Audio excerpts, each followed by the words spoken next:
Chapter 1094. Lu Songtao closed his eyes and silently chanted Amitabha. After opening his eyes, he strode forward. Wang Xianji's fists were like rainbows, striking the purple clothes of Mount Huishan to the bottom of the river. Then, she blocked the sword of Wang Xiaoping after she died.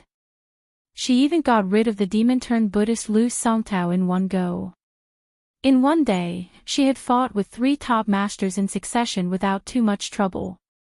But the indisputable number 1 person in the world, the city lord of Martial Emperor City, was tormented by an unknown girl who did not know when to advance or retreat.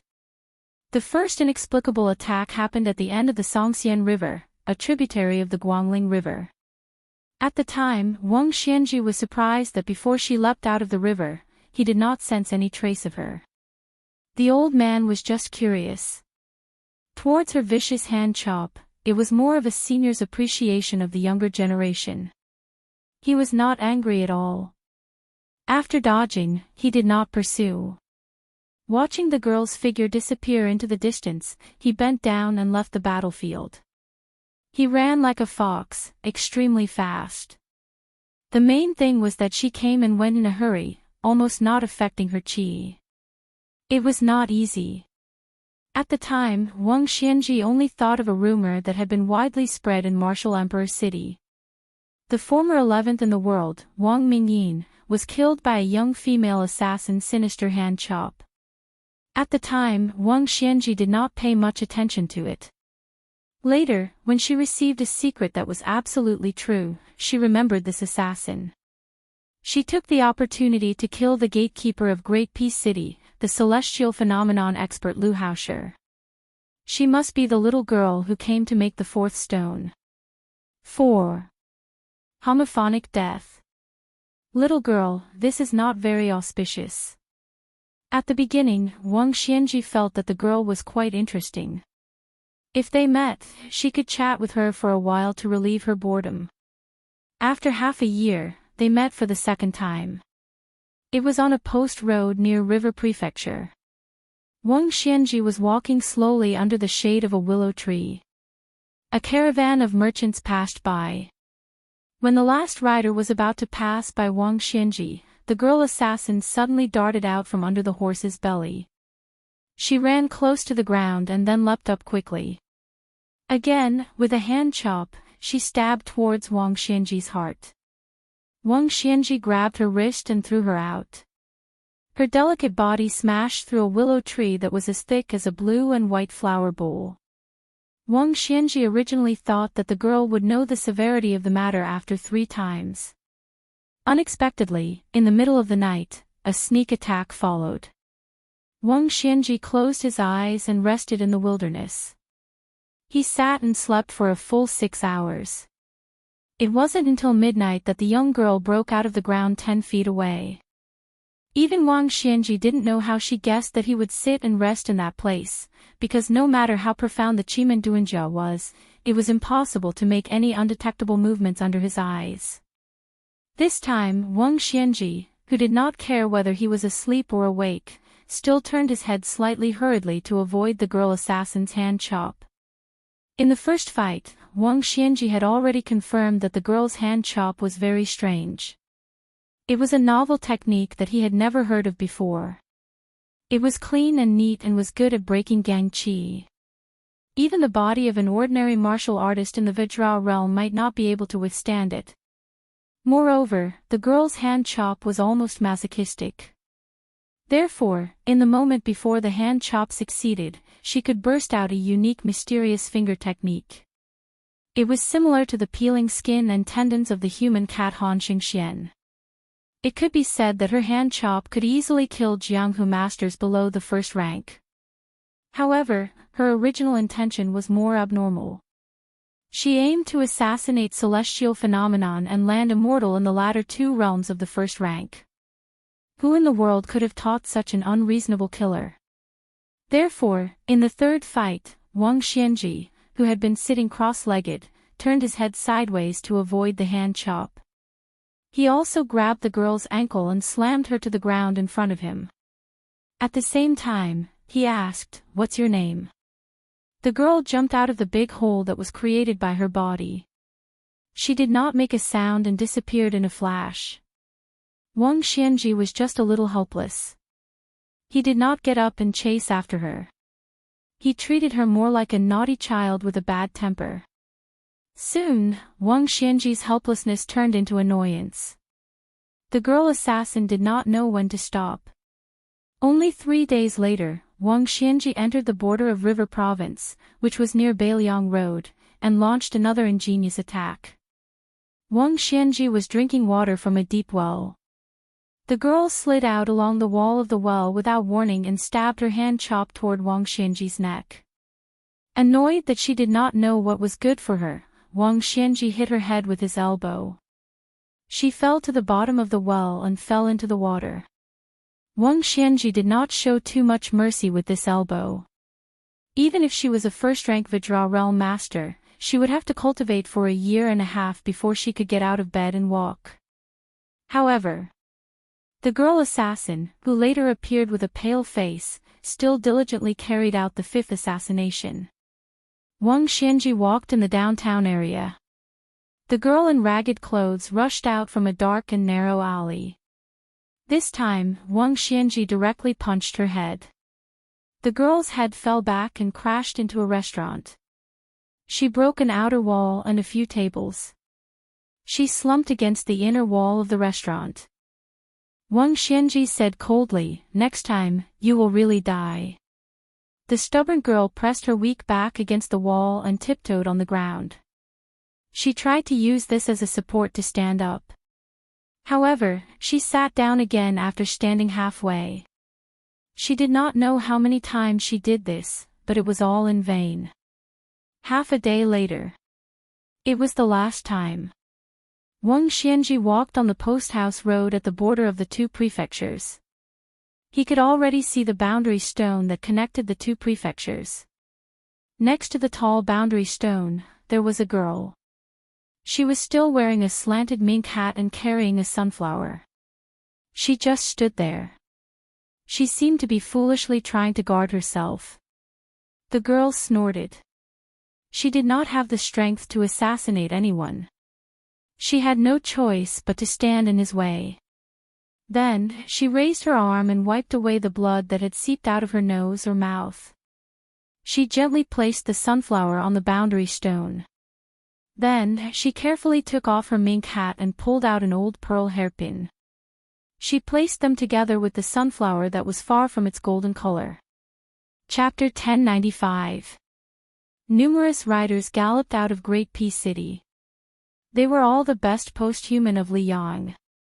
The post-human they rode was actually the Emperor's beloved Fergana horse. The post-human riders galloped wildly on the Imperial Street. Everywhere they passed, no one dared to stop them. The leader of the courier riders carried an urgent imperial edict that was 800 li away. The imperial edict did not follow the rules of etiquette. Other than being stamped with the national seal of Emperor Liang, there were only 4 words on the golden silk: fight or retreat. When the courier riders galloped out of the city, there just happened to be a person slowly walking through the southern city gate. The Fergana horse actually passed right through this person's body. There was no scene of the person being thrown off his horse, nor was there a scene of flesh and blood. The rider continued south to deliver the urgent secret edict. The visitor from Great Peace City still entered the city unscathed. There weren't even any soldiers patrolling the city to capture this person. All of the soldiers and commoners near the southern gate ignored him. After he entered the city, he went all the way to the Shema Way courier station and stopped under a dragon claw scholar tree. He saw 14 men with sabers walk out of this courier station that was specially provided for the soldiers of the Su family. They all mounted their horses and headed towards the imperial city. The young man under the dragon claw scholar tree followed behind like an immortal riding the wind. From beginning to end, no one looked at him. However, he recognized them, or rather, he could guess their identities. The leader of the group was an old man called Fengling. He came from the grasslands of Liaodong and was a fierce general under Su Zhao's command. He was 60 years old and had become a third-rank high official in the capital 2 years ago through his own military achievements. It had to be known that at the beginning of summer last year, Su Xiao had only been a second-rank high official. The last rider was Zhu Changfu, who came from the horse bandits of Liaoxi and was the founder of the fish drum camp. He had not recovered from his heavy injuries and was temporarily in the capital. He was unable to follow the cavalry of the Su family down south. Next was the surrendered General Zhang Dujin. In the end, he retired from the position of commander of the Lotus Seed camp. Qin Yun was an old soldier and had only been a high official, like a sergeant, in his entire life. Zhao Fengyang, a native of Jizhou, was the most senior scout in the Su family's army. Ever since he was shot in the back by a poisonous arrow, he would fall ill every time it rained. The pain seeped into his bones, so he had no choice but to retire from the army. Song Kai-wan, nicknamed Shaking Head Scholar, had studied for a few days and liked to shake his head when talking with people. He used to be the military advisor of a group of bandits in Liaoxi. However, he ran into Su Xiao, who was still a lieutenant at that time, and was wiped out. Song Kai-wan profited from his misfortune and turned from a bandit to a soldier. As he grew older, he found it harder and harder to ride a horse, so he opened a restaurant in Great Peace City. As long as one was a comrade of the Su family's cavalry, there would be enough meat, wine, and food to fill their stomachs.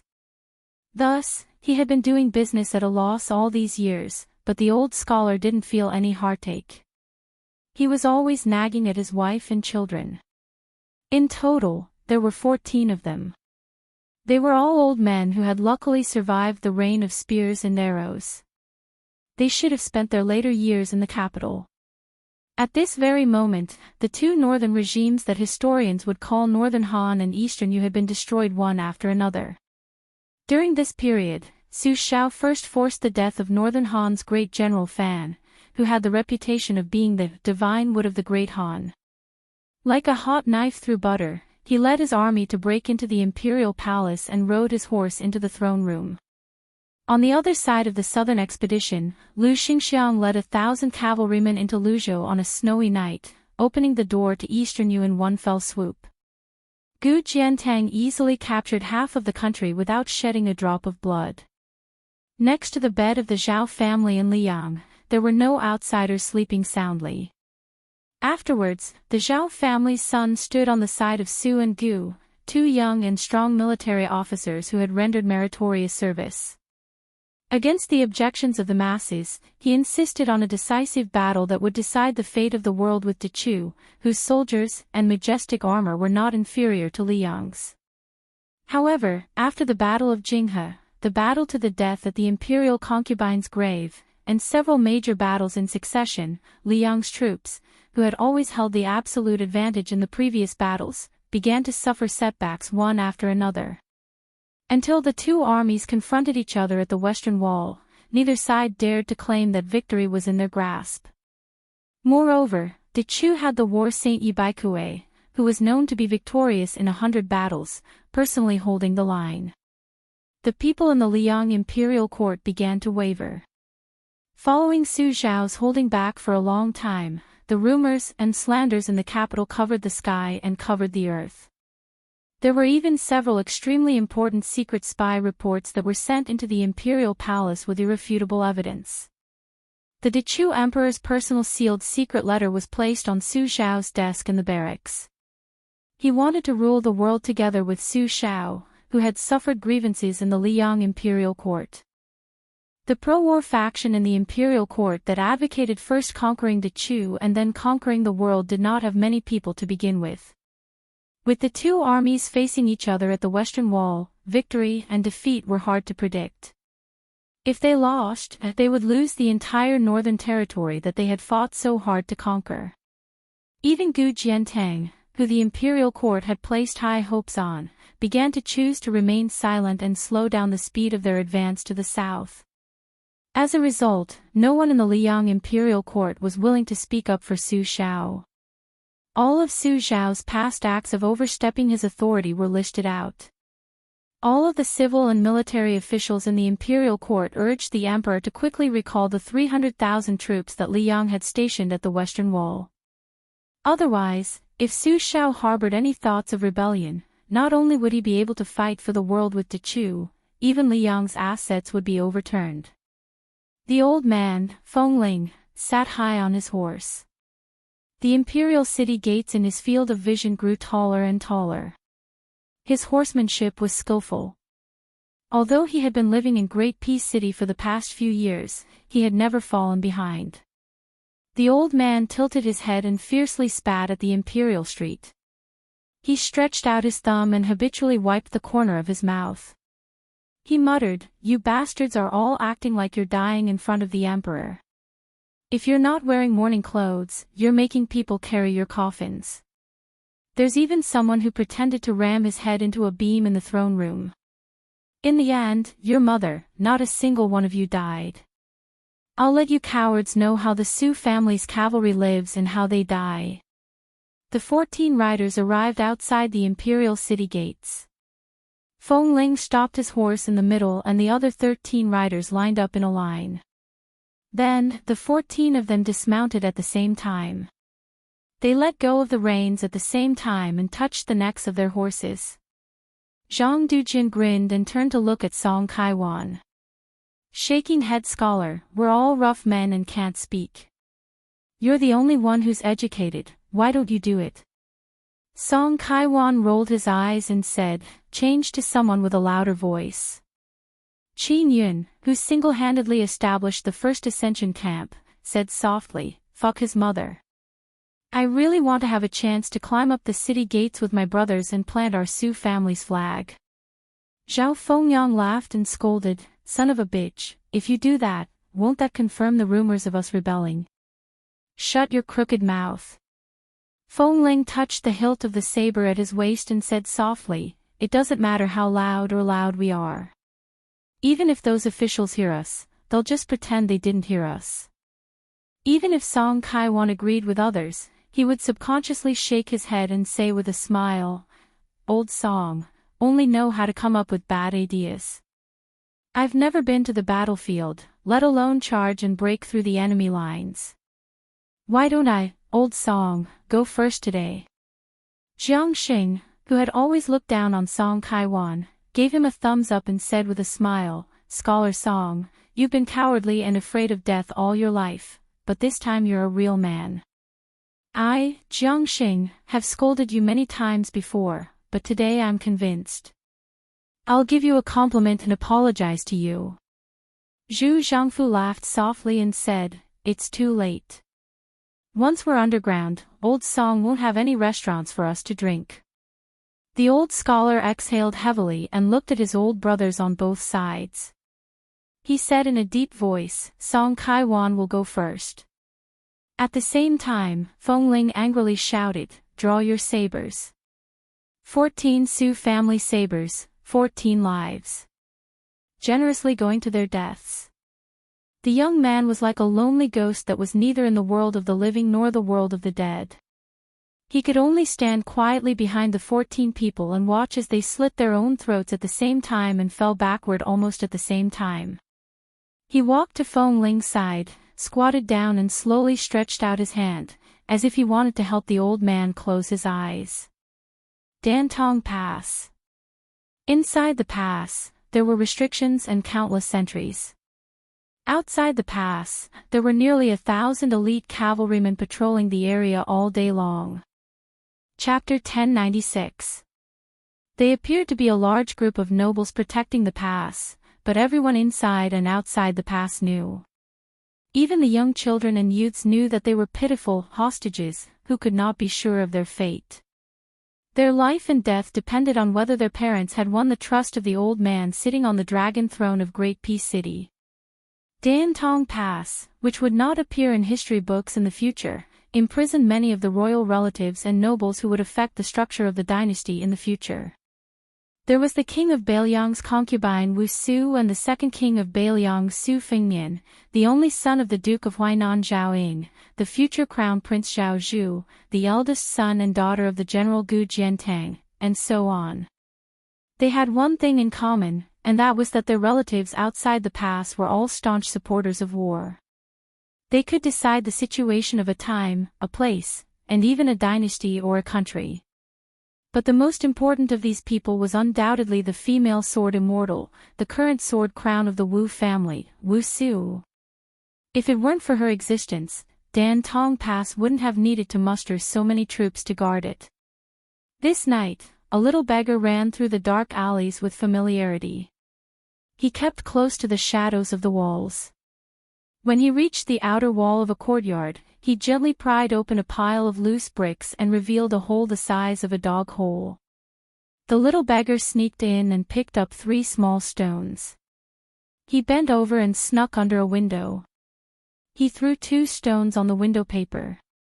When he threw the 3rd stone, he heard a muffled sound of pain. Then a figure jumped out of the window.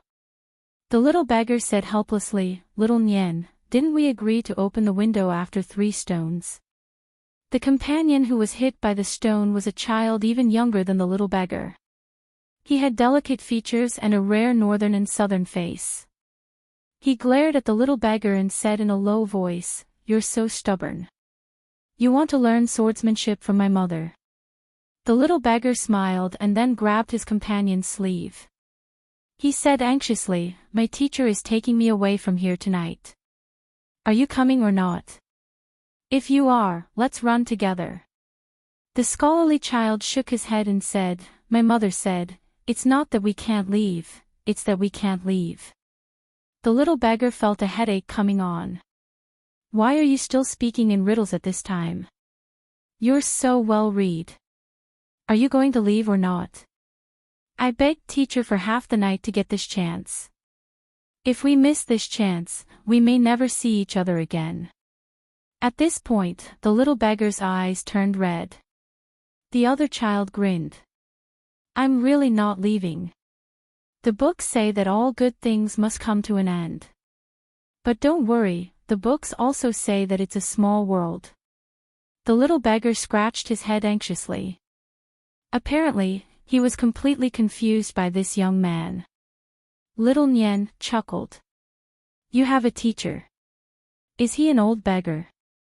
The little beggar quickly shook his head and said, "Of course not. He was a very, very learned scholar." Little Nian smirked. "How big is very big? Are they as big as Sister Swallow's breasts on the street next door?" The little beggar said helplessly, "Little Nian, are you really not leaving? I really don't care about you anymore. If I don't go back, teacher will be worried to death." The child nodded and asked the little beggar to wait for a while. He jumped back into the house through the window and quickly jumped back out. He was very familiar with it and stuffed a bag into the little beggar's hands. He touched the little beggar's head and said like an old man, "Originally, we said that we would fight together in the future. You are strong, so you will fight in the front. I am more literate, so I will give you advice and advice. Now it seems that we can't. Take this bag of money. When you go out, a hero can't die without a single coin. Hey, aren't you always hungry for chicken legs? Remember to buy 2 when you reach a safe place. Even if I eat them, I will eat them." The little beggar carefully put away the bag and raised his arm to wipe his eyes. Just as he was about to say the secret that his father told him not to tell anyone in the pass, little Nian had already pushed him. "Hurry up and leave. What are you waiting for? After you leave, I will call mother to practice swordsmanship in the courtyard. She might be able to help you a little." The little beggar choked and sobbed. "Little Nian, you must not die. In the future, I will definitely find you. In this life, I will only recognize you as my brother." The child was a few years younger than the little beggar, but he seemed to be far more mature than the little beggar. Instead, he comforted him. "How old are you? You will be with me for the rest of your life. Go." In the history books, those who have achieved great things can even lose their father's wife and son. They are not as wishy-washy as you. The little beggar nodded heavily and turned back to leave. In the shadow of the dog hole, he waved to little Nian. Little Nian waved his hand. After the little beggar left, the child, who had been very indifferent and optimistic, squatted at the corner of the wall. He hugged his knees and secretly sniffed. Suddenly, his head was gently patted. The child was startled and quickly turned his head. In the end, he saw his mother's warm smile. He hurriedly wiped away his tears and said softly, "Mother, don't tell father that I cried." The woman with unparalleled appearance brought her son to sit by the window. She laughed softly and said, "Little Nian, you must remember that men do not cry easily. That is only because they have not been hurt. When you are really hurt, cry if you want to, don't hold it in your heart." The child uttered an "oh." The woman smiled and said, "Go, get the sword case." The child excitedly said, "Did mother agree?" "Okay, I will go right away." The child jumped down from the windowsill and moved the red sandalwood sword case, which was almost as tall as him. The woman came to the courtyard and looked back with a smile. She saw her son struggling to carry the sword case. She took the sword case. The child turned around and trotted to sit on the steps. He held his cheeks and stared at his mother without blinking. Father said with his own mouth that mother could beat 100 of him. The woman raised the red sandalwood sword case and pressed one hand on the top of the case. She did not immediately drive the world-famous Great Liang dragon sparrow out of the sword case. Although the famous sword was hidden in the case, the sword power was already surging. A series of sharp screeches suddenly sounded in Dantong Pass. The woman stood with her hands behind her back. The sword case trembled slightly. Wisps of purple sword chi continuously seeped out of the sword case, illuminating the entire courtyard with purple chi. The Great Liang dragon sparrow, which made everyone in Dantong Pass feel as if they were facing a great enemy, unexpectedly did not come out of the case for a full quarter of an hour. However, all the armored soldiers and Jianghu experts in Dantong Pass had long been in a panic. Everyone was on edge. Fortunately, for some reason, the woman's sword immortal changed her original intention of using the sword to break through the pass. This made Dantong Pass feel relieved. To be honest, they were 30% vigilant, 30% fearful, and 40% respectful of this woman who came out of Wu family's sword tomb. They really did not want to face her head-on. In the courtyard, the mother and son looked at each other and smiled knowingly. The child carried the sword case back and put it away. Then he went out of the house and sat with his mother on the steps, looking at the sky full of stars. Meanwhile, a young man who seemed close by but was actually far away was sitting not far away, accompanying them. The child put his head on his mother's knee and asked curiously, "Mother, eldest sister said that after people die, they will become stars in the sky. Second sister said no. Then, will they?" The woman touched the child's head and smiled. "I don't know." The child sighed. "If only I could grow up faster." The woman shook her head and smiled. "It's better if you don't grow up." The child stood up and put his hand higher than his head. He smiled. "Mother, believe it or not, when I wake up tomorrow, I will be this tall." The woman smiled and did not speak. The child raised his hand and jumped a few times. "I will be this tall the day after tomorrow." The woman stood up and stood in front of the child. She raised her hand, which was higher than her own. Then she lowered her head and said softly, "Little Nian, grow up slowly. Don't worry. Sooner or later, you will be this tall." Then she raised her head, looked at that height, and smiled. Behind little Nian. It happened to be the height that the woman gestured. Su Fengnian, who was in an out-of-body state, looked at her with tears streaming down his face. He softly called, "Mother." Chapter 1097. The two armies faced off against each other at the western wall. They had just survived the damned rainy season. The muddy ground gradually hardened. An imperial edict from Tai and city was somehow made public and spread widely. It was like a thunderclap that suddenly exploded on the ground, shaking people's hearts. Su Xiao from Liyang had used most of the Su family's elite cavalry to win the Battle of Jinghe. He had used up all of Dechu's so-called invincible great halberd warriors. His morale was at its peak. He only needed a suitable time to make the final decision at the Western Wall. Then the imperial edict came out. All his efforts were in vain. The encirclement around Dechu had not been completely completed. Now, it was even looser. The balance of power that had been exchanged with the lives of hundreds of thousands of Su family soldiers instantly became a precarious situation. The northeast defense line was still fine. After all, Gu Jiantang had already destroyed Dongwu without any effort. Most of the Gu elites were still there. Even if they did not go south to support Su Zhao's army as promised, they were still a blade hanging over Dechu's head.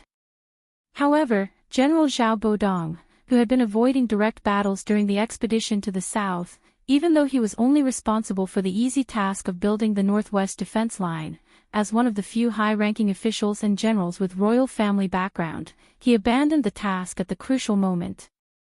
He retreated 600 miles in one breath as if he was determined to watch the fire burn on the other side of the river. Without a doubt, he was giving away the great victory of the Battle of Jinghe.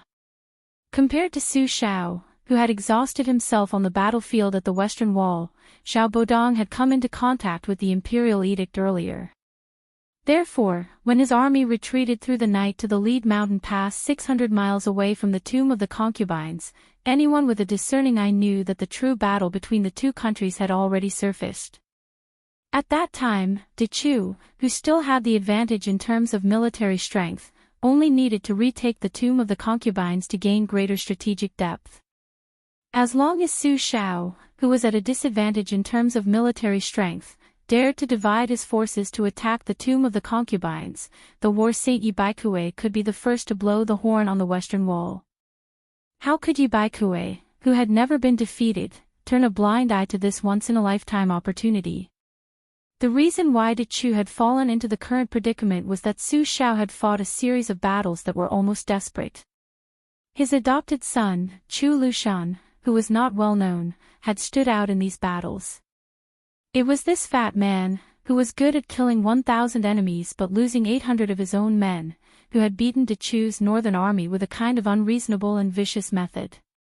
This had helped Chen Jibao to clear out all the periphery of the northern front, and finally led to the great victory at the Jinghe River, forcing Dechu to retreat and station their troops at the Western Wall.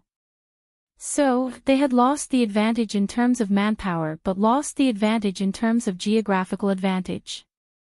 Yi Baikue, as Dechu's stabilizing force, was known as a great military strategist who could lead a country alone. At this time, he made a decision that would be debated endlessly in the history of future generations. He gave up on Chao Chongqing, who had shown stunning military talent as a fledgling, and chose his trusted general Meng Hu, who had great experience, outstanding military service, and a steady personality. He sent this person to lead an elite troop to the imperial concubine's grave. Before the Su family's army had to move out, there was a fierce dispute limited to a small area. The two strategists, Zhao Chongling and Li Yishan, finally had their first fierce disagreement.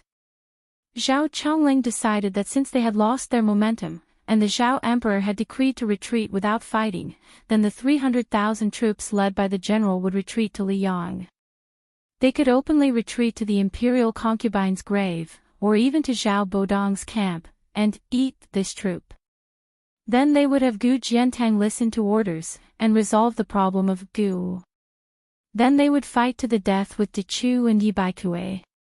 Li Yishan, on the other hand, believed that this retreat would allow Great Chu, who was barely breathing, to breathe a sigh of relief. Therefore, Li Yishan suggested that they divide their forces decisively, but at the same time, they could not divide too much. 20,000 was the limit. Zhao Chongling, who had always been gentle and refined, was furious. He scolded Li Yishan for being a child's play. Yi Baikue had clearly learned of the imperial edict and Zhao Bodong's retreat earlier than the general. De Chu had split 40 to 50,000 people from the already crowded West Wall. It would not hurt them. But the general's 20,000 people would hurt the general's chances of victory in the battle between the two armies. It was also a muddle-headed move that was like throwing a cup of water on a burning cart of firewood. It was the same as going to the imperial concubine's grave to die for nothing. In the heavy atmosphere of the tent, there was a map of De Chu's situation hanging. The red and black lines that symbolized offense and defense were circled with cinnabar and charcoal. The arrows on the table used to accurately time the marching arrows were slowly dripping. Inside the tent, there was Su Xiao, who was in his 30s and could decide the fate of the world. Zhao Chongling and Li Yishan, who had been strategizing in the tent. The three adopted sons who had been urgently summoned into the tent, Chen Jibao, Yuan Zuozong, and Chu Lushan, as well as a group of meritorious commanders of the infantry and cavalry. There was Wu Qi, a swordsman who had come with his sister from the Wu family sword tomb. He could be considered half of Chen Jibao's military master. There was also Su Pu, whose reputation in the cavalry army did not lose to the general's brother-in-law Wu Qi. He was a rare scholarly general in the Su family army. There was also General Zhong Hongwu, Yan Wenluan, who had been nicknamed Camp Step by Step, as well as Lu Yuanji, Wei Taizhan, and other generals. It could be said that if the dozen people in the tent were successfully assassinated, only half of them would die, and the world would be to choose. Su Fingyan turned around and looked at these familiar and unfamiliar faces. They were the ones who had fought for Su Xiao. They did not see a young person standing under the map, his finger gently moving along the red and black marching routes. At the top of Wudong's Lotus Peak, the three people entered the spring and autumn to see the spring and autumn. This person had appeared in the tragic Battle of Jing River, and then followed them to the Western Wall. But in his eyes, the people and objects in the spring and autumn were only divided into black and white. His joy, anger, sorrow, and joy would not affect the people in the spring and autumn. At this time, Zhong Hongwu had not yet taken control of the northern Liang cavalry. Before him, there were still Wu Qi and Su Pu, two great mountains. Yan Wenluan was already blind in one eye, but he was the most new face in the tent. Compared to the future Lu Qiu, Chu Lushan seemed to be a few dozen caddies thinner. He was full of viciousness, and did not have a flattering smile like a decade later. The famous white bear Yuan Zuozong probably did not care to take care of his beard. His beard was thick, and he seemed even more heroic. The old General Hongzhe had not died of illness outside Xiangfan City, and the great General Su Henku had not died in western Shu. Su Fingyan looked at Zhao Chongling, who was standing next to Su Xiao. He looked at the side profile of this strategist from De Chu's Guangling Green Pavilion Zhao family. He was elegant and determined. Zhao Chongling was the kind of scholar that rulers and officials would admire at first sight. When attacking De Chu, where the country was, Zhao Chongling did not show any mercy. On the contrary, the chief of the Su family's cavalry, De Chu, mostly came from his plans. Zhao Chongling was the main, and Li Yishan was the support. The two strategists complemented each other. Su Fingyan moved his gaze slightly. The humble strategist who had been willing to let Zhao Chongling cover his edge had a calm expression under Zhao Chongling's aggressive questioning. At this time, his master's expression was still very good. Chapter 1098. Li Yishan, who rarely argued with people, did not refute Zhao Chongling. He walked under the map and pointed at the concubine's grave. He looked at the people in the tent and said, "Yi Baikue has already sent troops here. It is clear that if we were in his position, I would send 2 groups of soldiers, 1 light cavalry to deal with our reinforcements, and 1 slow heavy cavalry as a backup. There are countless silvers in the West Chu treasury, this is something everyone knows. Otherwise, our great general wouldn't say that after winning a battle, he would go to a mountain of gold and silver to have a good sleep. When Li Yishan said this, even Zhao Chongling's expression softened. Su Xiao grinned in embarrassment. The other generals smiled knowingly. Li Yishan continued, Great Chu has 2 gold nuggets. Those hundreds of thousands of great halberd warriors have been proven by us to be outdated and of little value. However, whether or not the 60,000 heavy cavalry under Yi Baikui's command are a burden remains to be discussed. Raising heavy cavalry burned money. 1 normal cavalry was the price of fattening 3 or 4 elite light cavalry. The pros and cons were clear. The cons were that heavy cavalry were hard to move before the battle started. Putting on the armor was slow, and getting on the horse was slow. It could be said that other than getting on the horse to charge after everything was ready, everything else was slow. Also, turning was even slower. After successfully charging through the enemy formation, they could not stop. They had to circle around a large radius to cushion the blow before they could successfully turn and start a second charge. On a suitable battlefield, the heavy cavalry that many light cavalry generals ridiculed as one-shot deals are the kings of the battlefield. The concubine's grave, which is wide and easy to charge, is a suitable battlefield for Dechu's heavy cavalry to perform. Chongling said that if we divide our forces and go, as long as we do not have more than 50,000 people, we are going to die.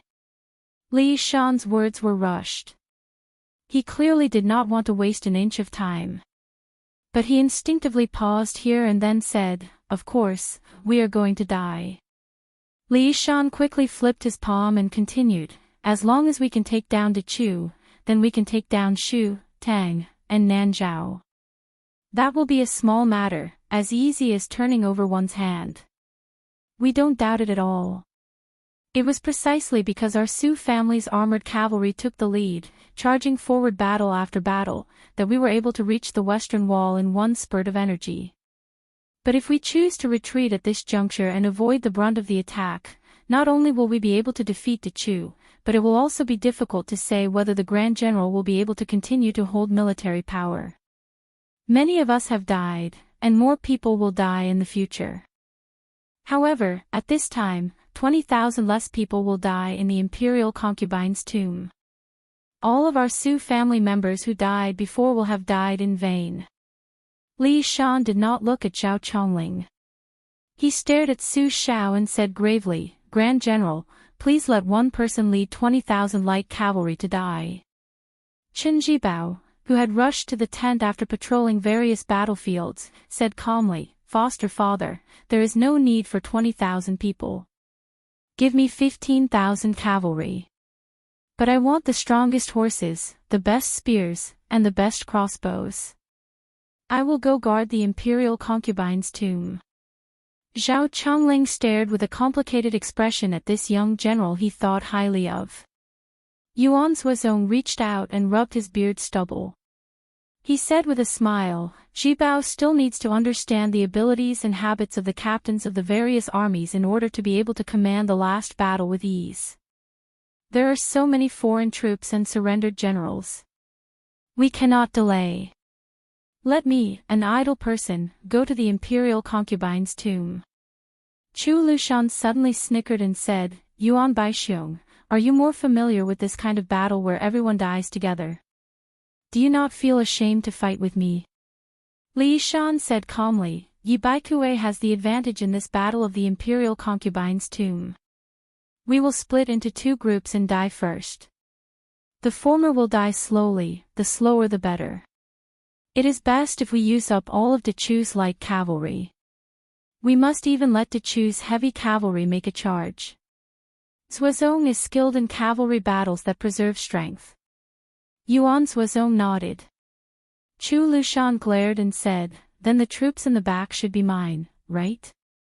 Li Yishan shook his head and said, If both sides are wounded, you can go. But in that case, Dechu will win in the end. Yi Baikue can continuously send troops to the imperial concubine's tomb. That will become a war of attrition against us. Other than using up the Grand General's strength, it will also use up Great Peace City's patience. But we cannot afford to lose in any aspect. Chen Jibao said with a smile, I will go. Give 15,000 cavalry to Zuozong. I only need 5,000 in the back. As long as Zuozong can delay until Dechu's heavy cavalry enters the battlefield, I can guarantee to eat them all so that Yi Baikue will not dare to use a single soldier to touch the imperial concubine's tomb. Zhao Chongling said worriedly, what if Yi Baikue suddenly starts a decisive battle now? Commander-in-Chief Su Xiao gently patted the shoulder of this strategist, who had the reputation of watertight, flawless planning, and laughed heartily. Didn't the spy report say that the big trouble, Chao Chongqing, is still in the south? Since Yi Baikue didn't use this person, it means that he probably doesn't dare to fight too early. What's more, he has the advantage now. He is a big shot of the Great Chu. There is no need for him to gamble with us, a group of barefoot paupers. The elegant Zhao Chongling had a bitter smile on his lips. In the end, he did not persist in his opinion. It was said that before the troops and horses moved, the provisions would move first. But this time, the 20,000 light cavalry had quietly traveled a long distance. Other than carrying some provisions, they did not make any extra movements. In order to fool people, Chen Jibao even rode his horse to the front of the Western Wall battlefield. He rode alone on a white horse with a long spear. Dechu's front army could clearly see this person's style. Yuan Zuozong led the 15,000 cavalry to the imperial concubine's tomb. Their route was north and then east. Before getting on the horse, Li Shan walked forward. His lips trembled but he did not speak. Yuan Zuozong suddenly folded his hands. His eyes were clear, his expression determined, and he did not speak. Su Xiao walked forward and said softly, Zuozong, foster father will not say anything good. Just one sentence. Even if you die, at least leave your corpse intact. When you enter the coffin in the future, foster father can help you wear a pair of cloth shoes that I sewed myself. Yuan Zuozong heard the discouraging words but was not angry at all. He smiled and said, no need, leave it for Xiaonian to wear. Just treat it as Zuozong's gift to him. I have not given him anything for so many years. I feel bad. Su Xiao waved his hand and said, go. The 15,000 light cavalry quietly left the western wall in the middle of the night. Su Xiao stood in place.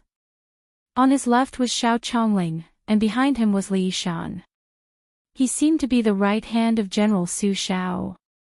Chu Lushan squatted in front of his foster father and sulked. He pulled up a weed that was lucky not to be trampled by the horse hooves and chewed on it along with the mud. Su Xiao squatted down next to this foster son. He patted Chu Lushan's head and said with a smile, as long as we can eat to chew this time, you will be the vanguard to open Shu. Foster father has already promised Zuozong. If he dies, you can count his share. The damned fatty, who was more hostile than anyone in the Su family army when it came to fighting for military merits, was not happy at all for the first time. His fat head and big ears drooped. The Su family cavalry had groups of old people and new people. But ever since they followed Su Xiao out of Liao and fought to the western wall, there was no separation of life, only separation of death. Su Fingnian squatted next to Su Xiao. He wanted to tell Chu Lushan and Su Xiao, who was not hunched yet, that Yuan Zuozong would not die, and they would not lose the battle of the western wall. But after that, when the title of king was split and the Beiliang fought Beimang, there were more separation of life and fewer deaths. Until he, Su Fingnian, carried the Su family flag and faced the million soldiers of Beimang again. Chapter 1099. The Chu Yutang that once ran like wolves and rushed like boars were now slave thieves who slaughtered dogs and donkeys. All that was left of the majestic spring and autumn period was sadness and laughter. It was rumored that Huang Longshi, the main culprit behind the sinking of the divine land, only laughed out loud after seeing the miserable scenes of the scholars running north. He made a few songs to gloat over their misfortune for the future generations to hum. He claimed that not only did the Woolene world have to thank him for reversing fate, the literary world had changed like this because the country was unlucky and the poets were lucky. When the spring and autumn period ended, the scholars ran north. There was only one record of Yonghui crossing north in the official history of Liang. Jia Mian praised him generously with beautiful words and praised him for being able to pass through Guangling. However, in the history books of Beimang, there were only 2 times. Other than the simple Yonghui crossing north, there were more records of the second crossing north before Su Shao became the vassal of Beiliang. This time, the scholars and celebrities of the Central Plains who were completely disappointed with the Liang imperial court began to crazily rush into Beimang, which was now the territory of the Southern Dynasty. Most of the so-called powerful families that occupied the high positions of the Southern Dynasty now fled north in panic like stray dogs. At that time, these big families spared no effort to secretly operate in Tai and City, hoping that the relatively gentle Gu Jiantang would be crowned as the king of Beiliang instead of the executioner with the surname Su.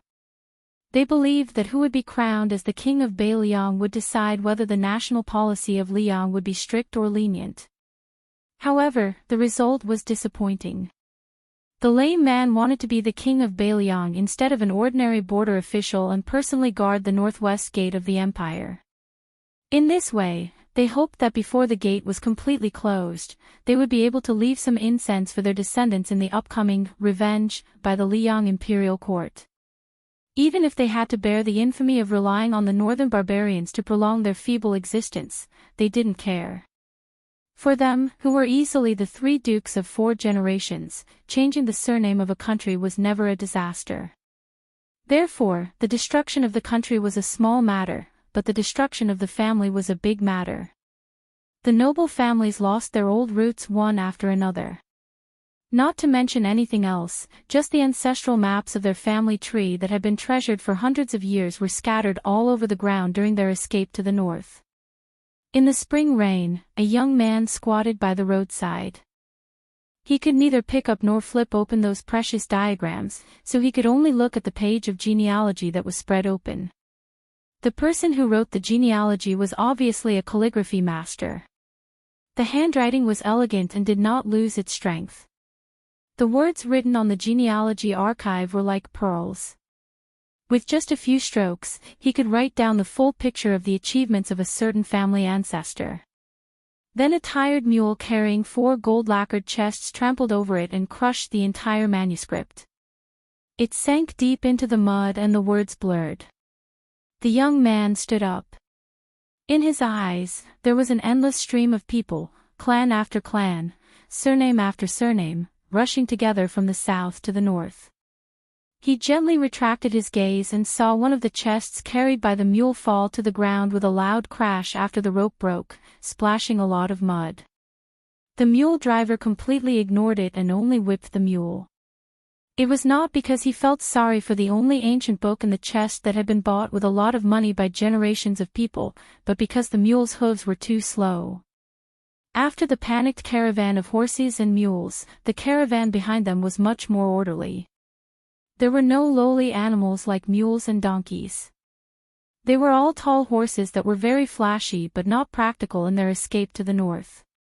The caravan was also particularly long, with no less than 400 people. The people riding on the horses, whether old or young, were not as anxious as the caravan behind them. There were even many white-clothed children whose clothes were slightly wet from the spring rain behind the curtains of some of the carriages. There were both men and women. They did not need to hold books in their hands to recite poems and chapters silently. An old man who looked like a teacher in a clan school sat among the children. He closed his eyes and concentrated. Occasionally, he would speak with the students. Su Fengnian, who was dreaming of spring and autumn, did not follow the caravan forward. He stayed where he was until he heard the words, "The woman admires chastity, the man is talented, adhere to elegant exercises, good nobility," and finally, the tall crown accompanies the chariot, driving away the mules and vibrating the tassels. Only then did the sound of recitation gradually dissipate in his ears.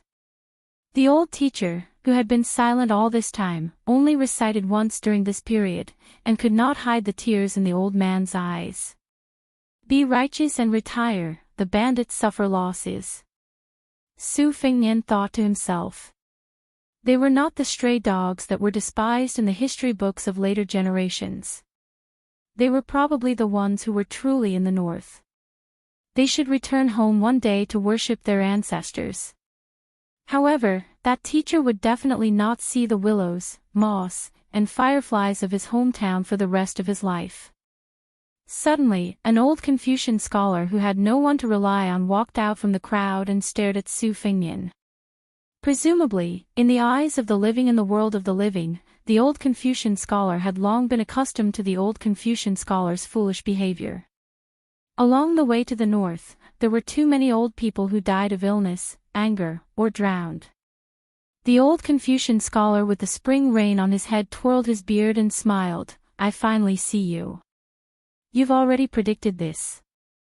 Su Fengnian opened his mouth out of habit. Although he was speechless, since this old Confucian scholar who would gift him a steamed bun in the future could see him, he should be able to see him speak. The old Confucian scholar who looked like a lunatic talking to himself nodded and smiled. I've said it before. Oh no, I'll say it to you one day in the Tuma Pass. I, Yuan Qingshan, am not considered heaven and earth in this life, but only a human. The dream that Zhao Shituan bestowed upon your younger brother, Su Longxiang, is a long night road, and that steamed bun can be considered a lantern that points the way. Yuan Qingshan smiled and said, 2 dynasties destroyed Buddhism, and only Bailiang sincerely believes in Buddhism. Since you're willing to shoulder the heavy burden, then you should receive Lu Songtao's fate, and thus build the lantern skeleton. Therefore, that bowl of blood from the dragon tree monk should also light the wick in the cage. It's a pity that I haven't seen the other 2 of you with my own eyes. Su Fengnian asked, aren't you worried that Beimang will be destroyed by Liang? Yuan Qingshan shook his head and said indifferently, dynasties can rise and fall, but noble spirit must exist forever. Chapter 1100. Su Fengnian looked up at the gray sky and said softly, this me has already seen Qi Xuanzhen slaying demons on the demon-slaying platform with his own eyes. Li Chungang entered Western Shu with a sword, his sword aura rolling along the dragon wall. The sword emperor of Western Shu guarded the gate for the emperor until the sword was destroyed and he died, trampled into meat paste by horse hooves. Dong Tai rode a donkey into Jianghu. Wang Mingyang, the general of Xiangfan, committed suicide after the city was breached. He died holding an old jar with the bones of his wife and children in it. He once used this jar as a cooking utensil. I've seen many people, but I've never found what I should be looking for. Yuan Qingshan talked about the mysteries of heaven but did not reveal them. 3 people at once dream of spring and autumn, each of them has their own search. It's none other than the roots of Confucianism, Buddhism, and Taoism. The latter 2 are naturally close to you. Actually, you don't need to look for them. They've already found you. You only need the other 2 to come back to their senses. You don't have to worry too much. As for the noble spirit of Confucianism, if you deliberately look for it, you probably won't find it. Even if you look for Chao Dei, Chao Qingyi, Zhang Julu, Grand Secretary Zhang Baiyan, I fear that even if you search through the entire spring and autumn period, you will still find nothing. Su Fengnian sighed, then how can I block the way? Yuan Qingshan closed his eyes and pinched his fingers. After opening his eyes, he said slowly, I'm not a real deity after all. I'm destined to not be able to predict what will happen after I ascend. However, at this time and place, no matter how hard I try to predict, you can't stop Wang Xianji. Su Fengnian did not show any anxiety. Yuan Qingshan stared at the image of this Su Fengnian and pinched his fingers quickly. His expression was uncertain, strange. Why is it that the more I predict, the more you'll die? If that's the case, why will I exchange buns with you in the future? The Beimang imperial preceptor in Confucian attire fell into deep thought. After a long time, he raised his head and said, "This may be one of the heavenly axioms. I can't predict some people and some things. I can't talk too much with you. I have to escort these scholars into Beimang. Su Fengnian, take care of yourself." Su Fengnian nodded.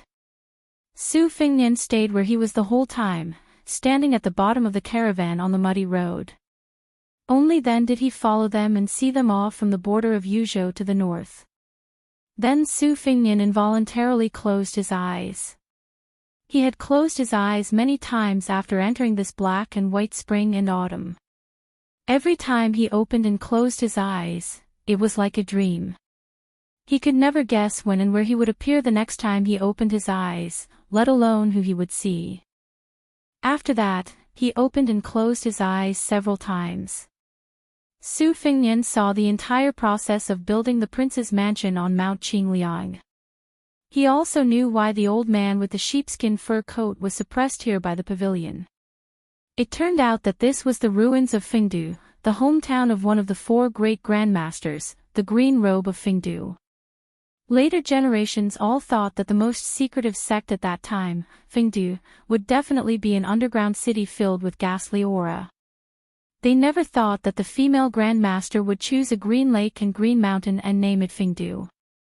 Maybe it was just to say that a person with a dead heart lived in a place with a dead heart. Maybe there was no reason, but the woman fell in love with the green bead in the yellow sand of the desert and liked the same color as her clothes.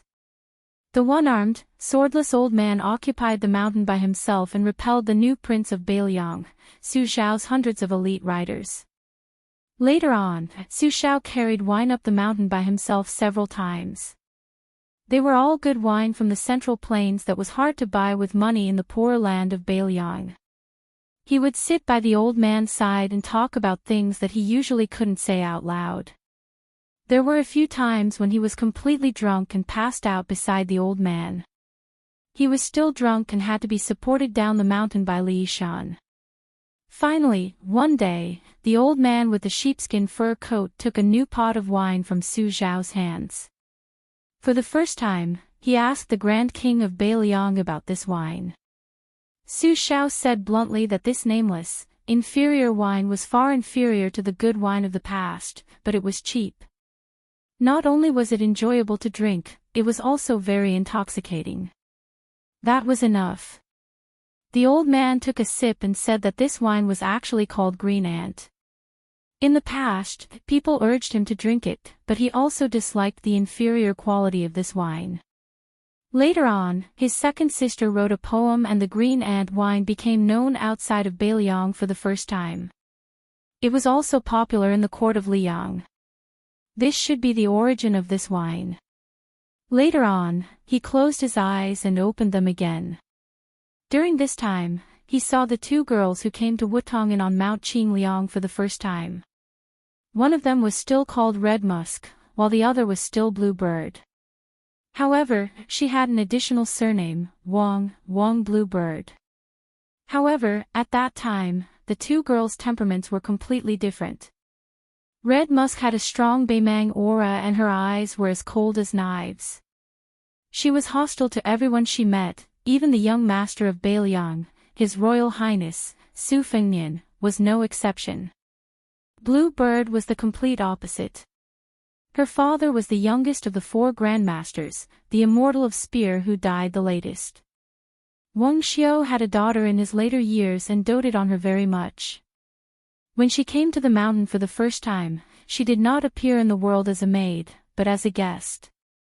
At that time, Wang Xiao's junior martial brother Liu Yanbing, who had not changed his surname, brought the girl into the palace. However, she did not meet the young Su Fengnian. Later on, Chen Jibao committed treason and murdered his own master. Liu Yanbing had once single-handedly challenged the king of Beiliang, who had 500 cavalry escorts. In the end, he was stopped by Jian Zhouhuang after 8 strikes. Su Xiao, who had always been very rude to the martial artists of Jianghu, allowed this martial arts genius to leave and gave him 3 chances to take revenge. After using up all 3 chances, Liu Yanbing did not manage to kill Su Xiao, nor did he manage to kill Chen Jibao, who was at the peak of his power at the border. He had become friends with Jian Zhouhuang, who had been a coachman for a few years. They met for a drink and Liu Yanbing found out that the old swordsman with missing front teeth who was his natal yellow formation map was actually the junior martial brother of the Sword Emperor of Shishu. At first, he had come to Beiliang to take revenge, but later on, after many killings, he no longer had that hatred. Liu Yanbing casually said, "The emperor and his minister died at the gates of the country, while the swordsman died in Jianghu. The Sword Emperor of Shishu, both of them died for a reason." Old Huang smiled and replied, "That's true, but I can't say such things." Old Huang also said that he quite liked the young highness and would not dislike the smell of horse urine on him. When he looked at people, he was indeed looking at people. He was not like the many aristocrats and princes he had seen in Jianghu, who only looked at people who were well matched in terms of social status and looked at others like dogs. Of course, the most important thing was that whenever this kid went to the stables to take a horse, he would secretly bring a pot of wine for the coachman. He was very happy to see him drink. Old Huang said that this kid always talked about how fun Jianghu was. The coachman said that if there was a chance in the future, he would definitely take him to the real Jianghu. This kid would definitely be disappointed. At this point, Old Huang, who was missing front teeth, could not stop smiling. He accidentally spilled a lot of yellow wine from his mouth. Not long after, Bluebird stopped using that surname. Liu Yanbing also changed his surname to Su and became the old Prince Liang's personal guard. For some reason, this Su Fengnian knew that this was the last time he opened his eyes and wandered around the world. He stood near the straw mat that covered the corpse of a young girl and could only watch as she was mocked and beaten. Then he saw His Royal Highness, who was his younger self. Chapter 1101. Sitting in the carriage was the most expensive courtesan in the city at the time. Just meeting her would cost 500 taels of silver. Even if he was the son of the king of Beiliang, he would still have to pay just to hear some interesting Jianghu stories from her. Although Su Fengnian had a photographic memory, his memory of the scene in front of him was still very blurry. Thus, even when he received spiced beef from the little girl many times in the future, even when he was later pursued by a young female assassin, he did not recognize that she was the child he had casually given a pearl hairpin to back then. In troubled times, human life was as cheap as grass. Every year had its ups and downs. Who would pay attention to the careless act of kindness he had done in his youth? At the time, His Royal Highness was thinking more about how to guard against assassinations outside the manor, how to practice martial arts for revenge, and how to deal with his master, Li Yishan's heavy schoolwork. There were too many things he could not handle. If it was said that many children of noble families could still have some leisure time, even if they did not know the taste of worry, they could still create new words to express their worry. But his entire youth was always a hazy and gloomy impression. He held grudges and was ignorant. He would insensibly take out his anger on Su Shao, who had the two titles of King of Beiliang and the Pillar of Beiliang, but he did not do anything and was unwilling to take revenge. Thus, at the time, Su Fengnian was very disgusted with his identity as the heir. Even Su Shao, a vassal king with 300,000 cavalry, could not take revenge. Even if he inherited the title of King of Beiliang, what could he do? The youth wanted to practice martial arts, the blade, and become a top ace. Then he would go to Great Peace City to find the emperor sitting on the dragon throne. Su Fengnian came to the head of a new grave. After the Su family retainer who had secretly escorted the little girl left, he saw an unexpected but reasonable middle-aged man. Huang Sanjia. The leader of the three great devils of spring and autumn, Huang Longshi. The man who had traveled around Beiliang to plant spies had been carefully observing the young His Highness during this period of time. He appeared beside the little girl who was kneeling in front of the grave and didn't get up. He crouched down and picked up a piece of yellow soil. Very quickly, he skillfully molded a small clay figurine. He handed it to the little girl and asked, does it look like him? When the little girl heard the noise, she didn't take the clay figurine. Instead, she knelt and took a few steps back, her eyes cold. He pinched the clay figurine with 2 fingers, raised his arm, and continued to ask, "Do they look alike?" The little girl, whose shoes were torn and her clothes were torn and her hands and feet were full of frostbite, was stunned for a moment. She stared at the clay figurine with her eyes wide open. She snatched it and carefully held it in her arms. Finally, she burst into tears. The middle-aged man sat on the ground and smiled softly. "The clay figurine looks like your mother, but you look like my daughter. I'm very happy to meet you. This makes me happier than any book person I've found in this spring and autumn." The little girl only cared about her heart-wrenching sobs. He didn't care. His eyes were abnormally gentle, like a father who was on the verge of despair and found his long-lost daughter in a foreign land thousands of miles away. He continued, "My name is Huang Longshire. I've monopolized the spring and autumn 3 grades here. From now on, you'll be called Jia Jia Jia. You were born in the spring and autumn 3 grades, so you'll have the same surname as the spring and autumn 13 grades. However, you share the same name with someone who lived a long time ago." The little girl stopped crying, but she still didn't dare to approach this strange man. However, she knew that he didn't have any bad intentions. Because she didn't hate him from the bottom of her heart. Huang Longshire sat in the soil in front of the grave. "I'll teach you martial arts in the future. The young man you want to repay is also a book person. However, he will die before the age of 30. The official and unofficial history records many strange ways of dying. Anyway, they're all curses. The best and worst way is that he died under the iron hooves of Beimang and died without an intact corpse. I think that if he can die by your hands in the future, it'll be a very good way to repay you." Huang Longshire looked at her young face, which didn't understand much but was full of sadness. His heart suddenly softened. He said softly, "Since the person who flipped through the book inexplicably came into the book and wasn't crushed to death by the pages, then things in the future might be different." Huang Longshire stood up and smiled as he extended his hand to her. The little girl stood up with him holding her hand. Then, she looked at the field of golden sunflowers in the distance, lost in thought.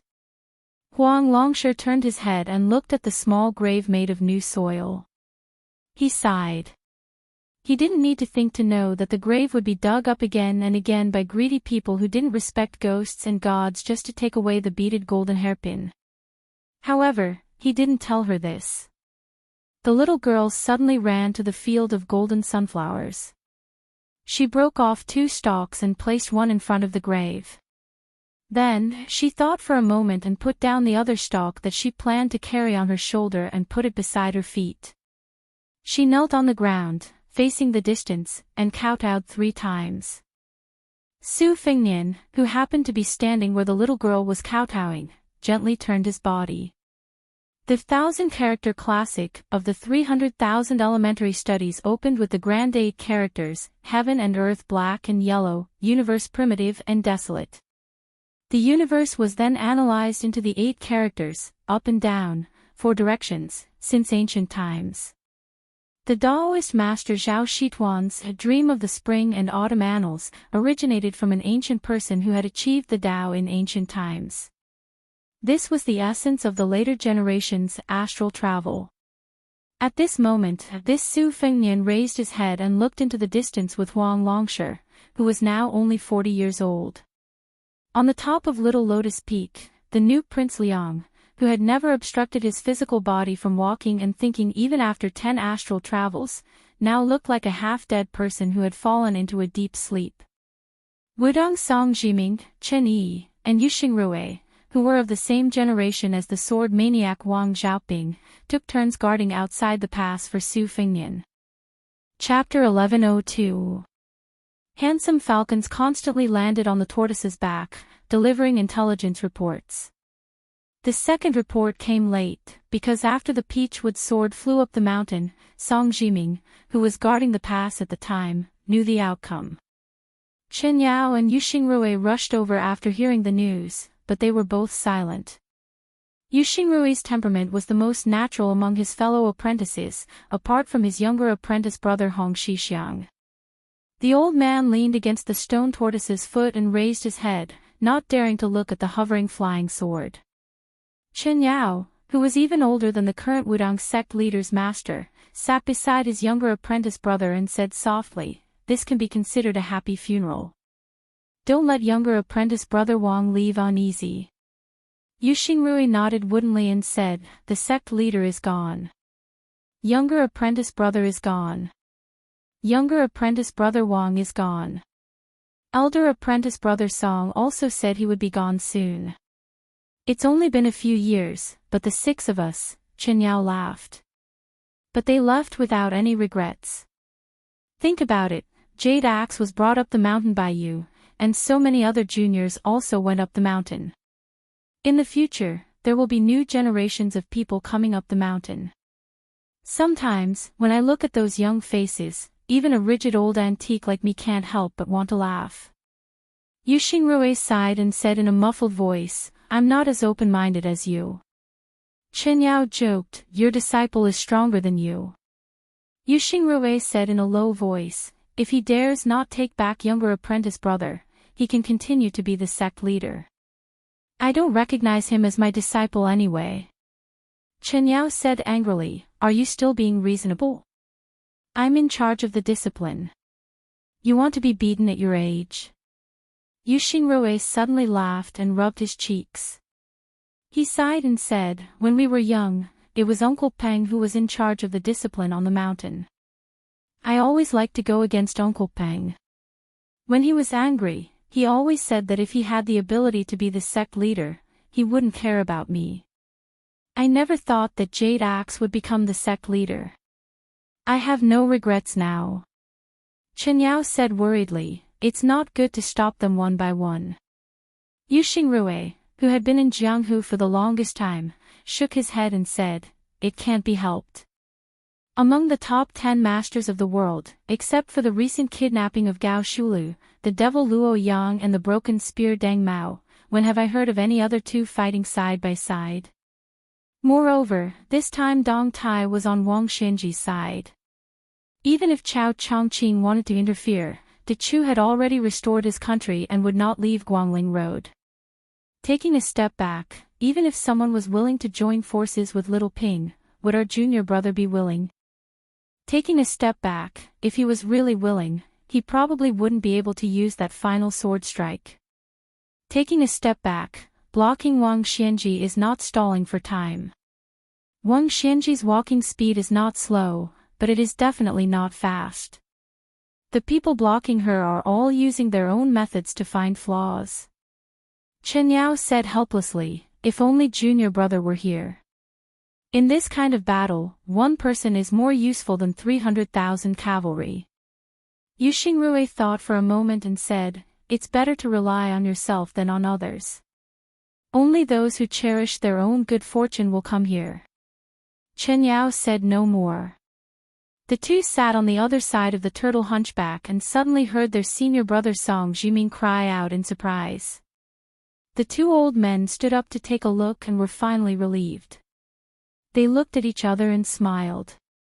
One of the Su Fengnian came back to his senses, but did not return to his body.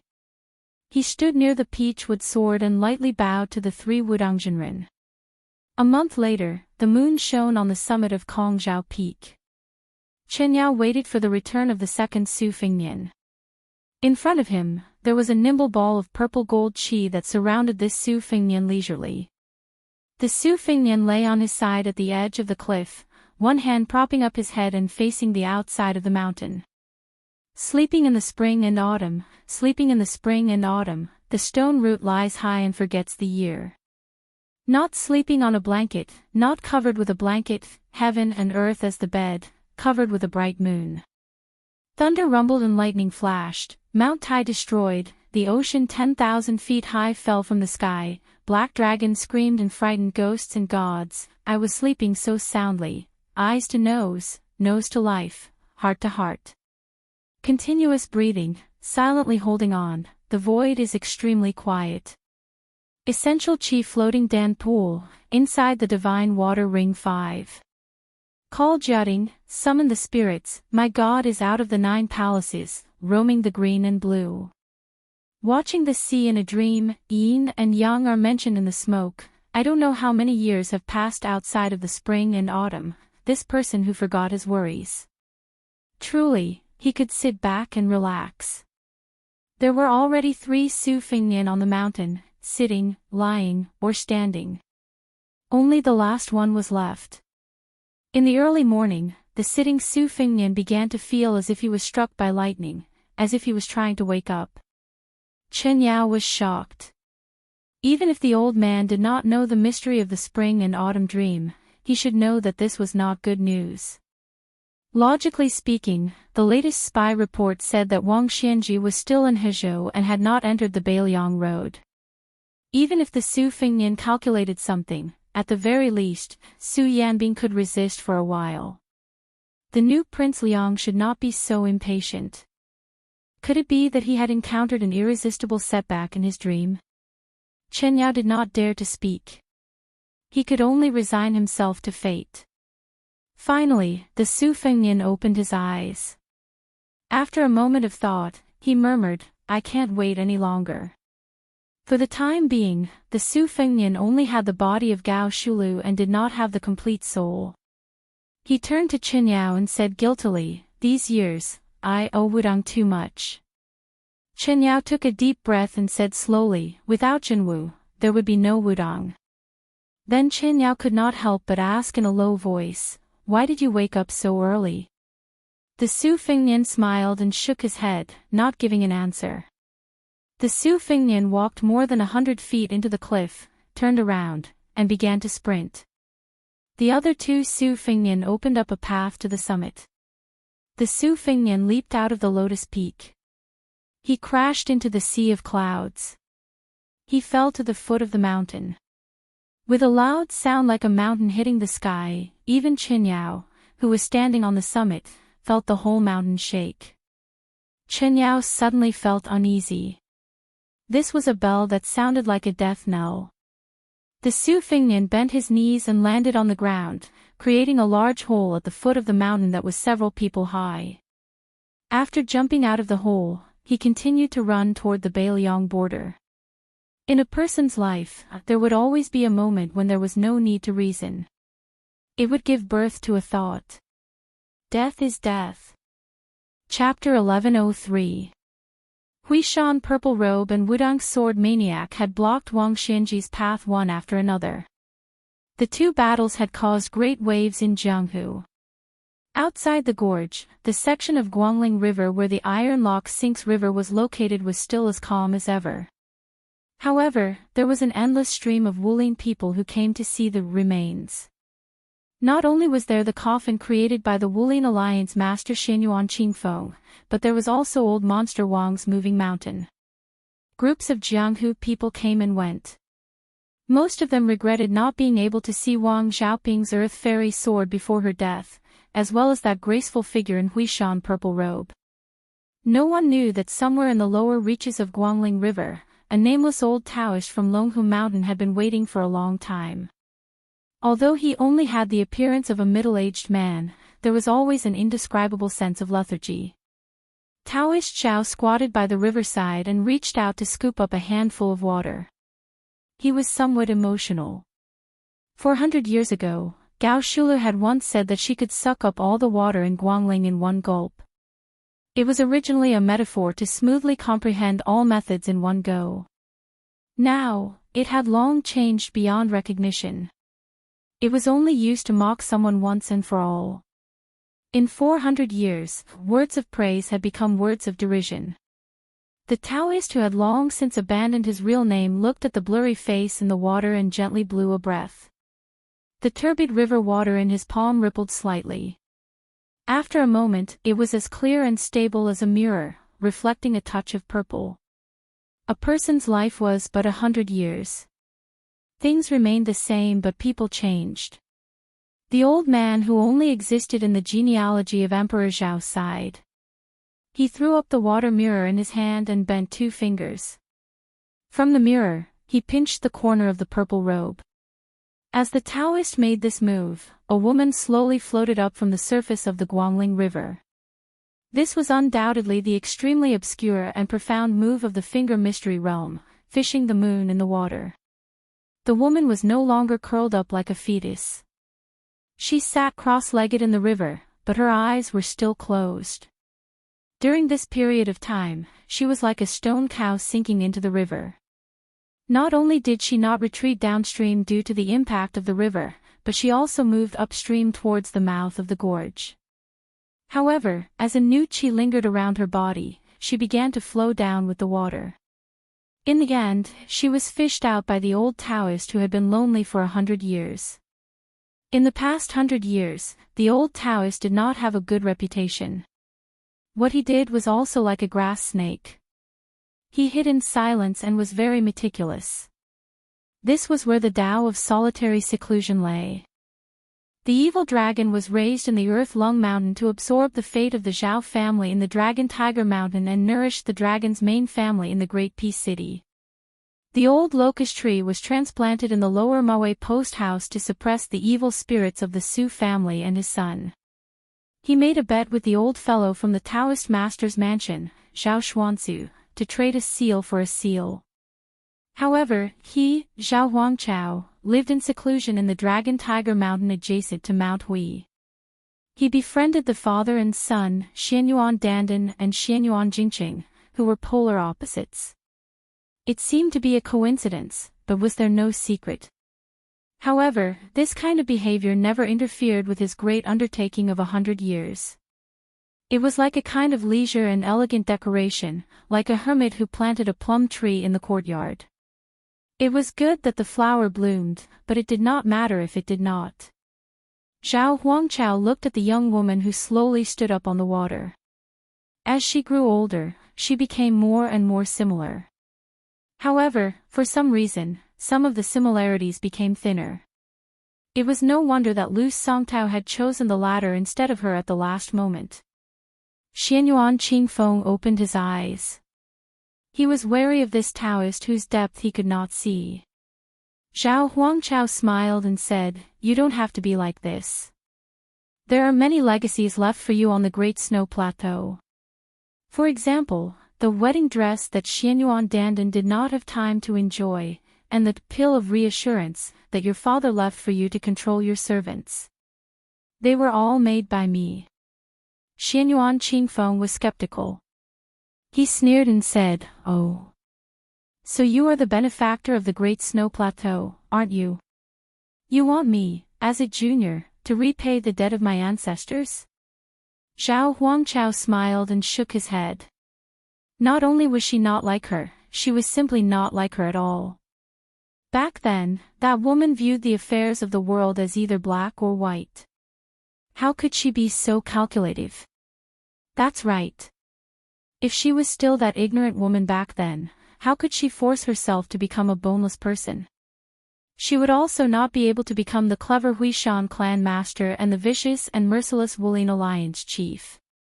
Zhao Huangchao raised his hand as if he wanted to brush away the morning fog on the river. His tone was cold. He said, "I was on good terms with the 2 generations of Mount Hui in the past because I thought highly of Xianyuan Dandan's ambition and Xianyuan Jingqing's sincerity. However, they did not succeed. My unnecessary efforts were wasted. I have no complaints." Xianyuan Qingfeng asked, "Then why are you looking for me?" Zhao Huangchao smiled and asked, "Xianyuan Qingfeng, do you want to reconstruct your muscles and bones to build a real bodhisattva golden body and then cross over to celestial phenomenon? You should know that Wang Xianji gave up Martial Emperor City. It seemed that she did not leave any of her disciples behind, but in fact, she left a backup plan in Jianghu. If you want to be a true leader of Jianghu and not a leader of Wulin in name only, it is very difficult to avoid me. If you think I am a frog at the bottom of a well and talk too big, then let me put it another way. I can help you walk faster on the path of martial arts and avoid many detours. Xianyuan Qingfeng did not even try to hide her disdain. Zhao Huangchao had cultivated his body and qi for 2 or even 3 lifetimes as long as an ordinary person. Naturally, he would not get angry because of this. He said calmly, "Just now I thought of half a sentence, which is to let people fight for their dignity. Xianyuan Qingfeng, since you have reached celestial phenomenon, do you have any comprehension?" Although Xianyuan Qingfeng did not trust this pretentious Daoist, she did not have the slightest intention of looking down on him. After a moment of hesitation, she shook her sleeves and sat down on the ground. Almost at the same time, Zhao Huangchao also sat down on the ground. The two looked at each other as equals. Xianyuan Qingfeng said in a deep voice, "Let's fight for our dignity. First, we have to fight for our own destiny. What we nurture is qi dynamic. Then, we have to fight for the destiny of the world to achieve momentum. Everything is in a gradual process. Then, at a certain time and place, we will succeed in one step, like a carp swimming thousands of miles, and finally leaping over the dragon gate." Zhao Huangchao nodded with a look of admiration. Destiny, qi dynamic, luck, and momentum are all within the scope of one's qi. Below Earth immortals, or to be precise, below celestials, no one is exempt from this. Xianyuan Qingfeng, although you are walking on the path of martial arts in the eyes of the 3 sects, you have already reached a higher level. Xianyuan Qingfeng sneered and said, "Daoist, you came to find me today to talk about principles? Our meeting is not a Buddhist debate that happens once every 10 years on the evil slaying platform." Zhao Huangchao was still calm and did not pretend to be an expert. He folded his hands on his knees and said with a smile, "How about we make a deal?" Xianyuan Qingfeng lowered his head and bent his waist. He put his hand into the water and rolled up his sleeve with his other hand, revealing a transparent wrist with blood and blue veins, but no bones. Zhao Huangchao laughed loudly and said, "It's fine if you don't do it. When you understand, and if this Daoist is still alive at that time, it will still be effective. Just come to Mount Longhu and call me." This Daoist's original name is Zhao Huangchao. Xianyuan Qingfeng nodded and remained silent. Chapter 1104. Zhao Huangchao stood up and disappeared in a flash. His laughter was heard. 9 out of 10 countries are broken and 8 out of 10 people are dead. If I become Emperor Qing in the future, I will wait until the 8th day of the 9th lunar month on Mount Fuyao to pick osmanthus seeds. Xianyuan Qingfeng showed a solemn expression. The wedding dress and soothing pill were both secret legacies of the old Hui mountain. The former was used by Xianyuan Pan as a human ladder. Otherwise, Xianyuan Qingfeng would not have the great celestial cultivation he had when he fought Wang Xianji, even if he killed many experts to absorb their inner strength. The latter was a mysterious goo medicine to prevent people from being untrustworthy after using both kindness and power. This Taoist called Zhao Huangchao should be telling the truth. He was indeed an old acquaintance of Bulldogong. However, after Xianyuan Qingfeng took control of Hui Mountain, he did not trust anyone except himself. He hated the Taoists of Dragon Tiger Mountain even more. How could he easily do business with a nameless Taoist who appeared out of nowhere? Xianyuan Qingfeng withdrew his hand. He didn't even need to shake his wrist to avoid touching a drop of water. After standing up, he looked around. His gaze finally stopped, intentionally or otherwise, on a fallen reed. With a tap of his foot, he stepped on the reed. He seemed to have understood something. Dressed in purple, he returned to Jianghu and followed Shui Donglu. On the road of Hizhou, a huge creature was rampaging. Most of the traveling merchants only saw a blur in front of their eyes. Then, they only saw a cloud of dust and could not see clearly what it was. Some of the Jianghu experts with good eyesight recognized that the huge creature was an unusually tall and sturdy living person. It was like a remnant of the ancient desolate man hidden in Kunlun Mountain. It was 20 feet tall and had the strength to uproot mountains and rivers. 5,000 years ago, the saint controlled the flood. After he succeeded, he ordered 900 Kunlun giants to carry 9 cauldrons to suppress Jojo. This giant's hands and feet touched the ground. It ran like thunder and its legs were much stronger than the famous horses outside the Great Wall. A gray-haired old man sat on it. A rope was tied around his waist to prevent him from falling. The old devil head, who had wreaked havoc in the 9 countries during the spring and autumn period, should have continued to wag his tongue during the restoration of the West Chu state, but right at the critical moment when the new De Chu state was about to rise up in rebellion, unexpectedly the old man abandoned him and summoned slaves who were far more worthy of their name than the Kunlun slaves of Tibing Mountain, who rushed to the Baliang border. The old man's journey was bumpy. Other than having to stop to eat and rest, he didn't waste any time and didn't say a single word. However, when he approached Baliang Road, he began to mumble to himself from time to time. "Old Monster Wong, you started fighting too early. If I had known, I would have let you destroy the city and die before you were ready. This old man has helped you to make the Jianghu so interesting. It's fine if you, Wang Xianji, don't appreciate it. It's fine if you don't like that brat surnamed Su, but why do you have to implicate a little girl? Wang Xianji, Su Fengnian, both of you deserve to die. If my daughter dies, Wang Xianji, you can forget about guarding the heavenly gate, and Baliang can forget about having a moment of peace. Especially you, Su Fengnian. So what if you can't defeat Wang Xianji? Just kowtow and beg for mercy. Wang Xianji saw how useless you are and naturally disdained to fight with you. Why do you have to recklessly occupy Gao Shulu's body and spirit? Are you afraid that Gao Shulu will kill Chao Chongqing, and the girl you like will have no one to rely on?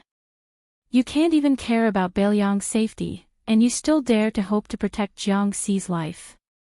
Fine, consider yourself sentimental. However, if you favor one and discriminate against the other, and watch as my daughter dies, I, Wang Longsher, did harm to Baliang in the past, but I also left a way out for Baliang. In the future, just wait for you, little brat, to die without a complete corpse, just like what's written in the books." The Kunlun giant had already rushed into Hezhou, rushing straight to the border between Yuzhou and Hezhou. Huang Longsher's heart began to sink more and more, because no matter what he saw, the brat had not achieved perfection. The root of it was the dream of a nameless Taoist 400 years ago, and it was indispensable. Moreover, in the old man's calculation, the brat was cautious by nature, but he also considered the overall situation. Now that there was a heavy burden on his shoulders, how could he risk his life for a girl who was extremely thin on both sides? Putting himself in Huang Longsher's shoes, not to mention that he was the most cold-blooded person in the spring and autumn period, even ordinary people would never act so rashly. Because if he made a move at this time, he would lose his cultivation, his family business, and the state's affairs. It would not be an exaggeration to call him a sinner for 1,000 years. Su Fengnian, watching from the sidelines, was the right thing to do. Huang Longsher had been living a good life for so many years. No matter how many setbacks he had suffered, he had never been so helpless. The giant under him was already an arrow at the end of its flight. Huang Longsher was still cold-blooded and said, "It's time for you to die." The giant did not complain. Even if it was bleeding from its 7 orifices, it still had to run the last 300 miles. After 300 miles, Huang Longshan, who had been holding his breath all the way, began to charge forward on foot, and then tried his best to catch up before Wang Xianji killed. The premise was that the silly girl was not dead yet. Huang Longsher had a sentence that he did not say to the girl. If he had not met her, he would have retreated into the mountains and forests after unifying the central plains in Liang. He would have focused on martial arts and cultivation, and then tried to ascend. He had no love in the human world, so he could go and see the scenery in the sky again. Approaching Yuzhou, Huang Longshan suddenly shouted, "Stop!" The giant hurriedly stopped, and its hands and feet scratched several gullies on the ground. The old man jumped down and rushed forward, faintly ashamed. It's too late. Wang Xianji was a man of his word, even if his opponent was a little girl and a very innovative killer. Since he had said that the next time they met, he would kill her. So when she stood in the middle of the courier road at the border without hesitation, Wang Xianji really did step forward and stomped on the belly of the short girl. She fell backward, her body sliding back dozens of feet. There was no longer any qi in her body. The clothes on her back were in tatters, and she was covered in wounds. She should not have been able to stand up and would have died lying down, but she probably relied on her last breath to stand up shakily. After she stood up, she still did not show the slightest fear. She had killed Wang Mingyin, Lu Haosher, and many, many other masters. She was not afraid of killing people, nor was she afraid of being killed. She was just a little unhappy, and felt that she had not done enough. She had returned the hairpin. But she had not returned the mink hat he later gave her. Her vision had long been blurred, but she still raised her head. There was once when she was hunted down by a willow and a fat woman. She could not hold on that time, and then he fell from the sky and landed in front of her. She was very happy. She was not happy that she could live, but happy that he had come. It was that simple. The girl closed her eyes. Old Huang said that when people died, they would sleep for a long time, where no one could wake them up. She felt that it was quite good, so she fell asleep. At this time, she did not know if it was an illusion, but a warm hand gently pressed on her head, and a soft voice said, "You are not allowed to sleep in." Half asleep, she felt the person behind her walk to her side, and said a few words to her and to the very powerful old man. A very soft sentence. "I'm here." A very heavy sentence. As if the whole world had heard it. Wang Xianji, it's time for you to die. Chapter 1105. Perhaps it was because it had been a long time since Wang Xianji heard the younger generation speak such bold and visionary words in front of him. He still remembered the first time Chao Chongqing ascended the tower. He said, "I would like to ask Senior for a few rounds of romance." Dong Tai's words were even sharper, "I have a sword to ask you." As for the other characters, most of them were relatively more respectful and restrained. Occasionally there would be a few arrogant and willful youngsters who spoke arrogant words before ascending the tower, but when they finally reached the top of the martial emperor's city with great difficulty and saw him, they had already lost their edge and sharpness. Wang Xianji's contemplation came from afar, but in an instant he looked at Su Fengnian, who was right in front of him, and then he looked in the direction of Wudong. He understood in his heart, but he could not tell whether this old man was regretting or mocking him. Wang Xianji did not leave quickly on this trip to Beiliang because he was afraid that Su Fengnian would not even be able to transform Gao Shulu's body and spirit into his own. What was the point of killing an ordinary first-level master? He did not leave slowly because he did not want him to swallow his spirit outside of Beiliang. In Wang Xianji's view, swallowing the fate of Jianghu into his stomach was an action that crossed the line. Wang Xianji nodded toward Su Fengnian, probably indicating that this young vassal king could make arrangements for his funeral. As a 100-year-old man who had suppressed Jianghu for a whole 60 years, he indeed had this little bit of patience. Su Fengnian picked up Miss He and swept past the boundary marker. He did not need to lift a finger. The hairpin, the marten hat, and the sunflower, these three objects, all moved without the wind, following behind the two of them from a distance. Su Fengnian's original intention was to send Jia, who was in his arms, away from the battlefield, as far away as possible. This was because he wasn't sure if Wang Xianji could use 90% of her strength or 100% of her strength. Furthermore, if Wang Xianji went all out, how many innocent bystanders would be implicated? Su Fengnian suddenly stopped and saw an unexpected but reasonable old man from afar. As if relieved of a burden, he took the hairpin and other items that floated towards him. When the old man rushed to him, he handed them all to the old man. After that, he did not turn around immediately. Instead, he pressed his 5 fingers on his chest like hooks and forcibly hooked out a cloud of purple gold air. He slowly pressed it into the girl's forehead and said softly, "This is the tribulation that Zhao Xuanzu wanted to impose on me back then, and I let her bear it." This time, it was scattered by Wang Xianji and scattered everywhere. I took advantage of the time when Wang Xianji was absent-minded to gather some of it. Don't worry, I have tried my best to cleanse it. It will be able to cleanse it for her. Huang Longshi's face was gloomy. He was unforgiving and said angrily, "What's the use of solving the urgent situation? If you die in the hands of Wang Xianji, this old man's daughter will also be buried with you." Su Fengnian lowered his head and looked at the pale and trembling girl.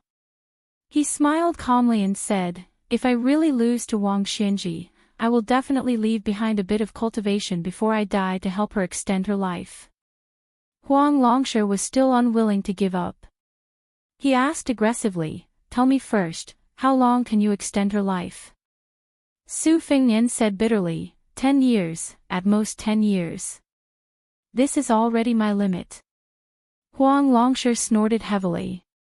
Obviously, he was very dissatisfied with this answer. Su Fengnian turned around. With his back facing Huang Longshi and the unconscious He paused for a moment. It seemed that he wanted to say something, but in the end, he didn't say it. He began to move forward. At first, he didn't do anything shocking. He took one step at a time. At first, his strides were very slow.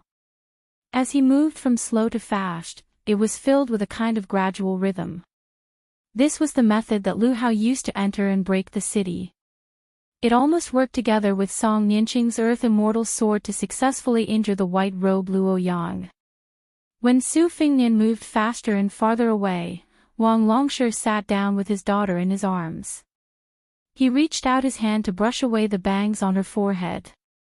The old man gradually restrained his anger. He raised his head and looked in that direction. His face seemed to be moved, surprised, and regretful. Wang Xianji originally thought that she would meet Su Fengnian later. But since he appeared earlier, Wang Xianji wouldn't be so bored as to deliberately avoid a battle. Wang Xianji's hands naturally hung by her sides. But the originally loose linen sleeves were slowly pulled in and stuck to her arms. Wang Xianji didn't occupy any of the 13 ranks of spring and autumn. Even the self-proclaimed second in the world and the recognized first in the world didn't touch the sword or armor. As for the saber, the world praised Gu Jiantang as the first in saber technique. Wang Xianji didn't have any objections. Outside the martial emperor's city, however, this didn't mean that Wang Xianji, who had smelted the world's martial arts into my furnace, wasn't a master of sword and saber techniques. In fact, Wang Xianji deserved to be called a master of any weapon. Otherwise, she wouldn't have been able to raise such a talented swordsman like the groom. It was just that the older Wang Xianji was, the less she touched worldly things. Wang Xianji raised her hands and gently clenched them into fists. For the first time, she smiled. This time, she could finally fight to her heart's content, right? Su Fengnian had borrowed Lu Hao Master's method to enter the city, but not only that, he had supplemented it with Lu Hao Master's staggering sword.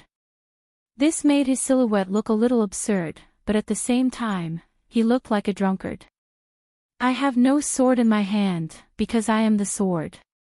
On Su Fengnian's path forward, yellow sand constantly surged up from both sides, colliding with each other with a loud bang, and then quickly covering his footsteps. Wang Xianji also began to stride forward. Back and forth, you die and I live. It was that simple. Not just in the Wulin, the entire world began to hear a rumor that was becoming more and more intense. Wang Xianji, who had left the city, was going to kill the new Prince Liang, Su Fengnian.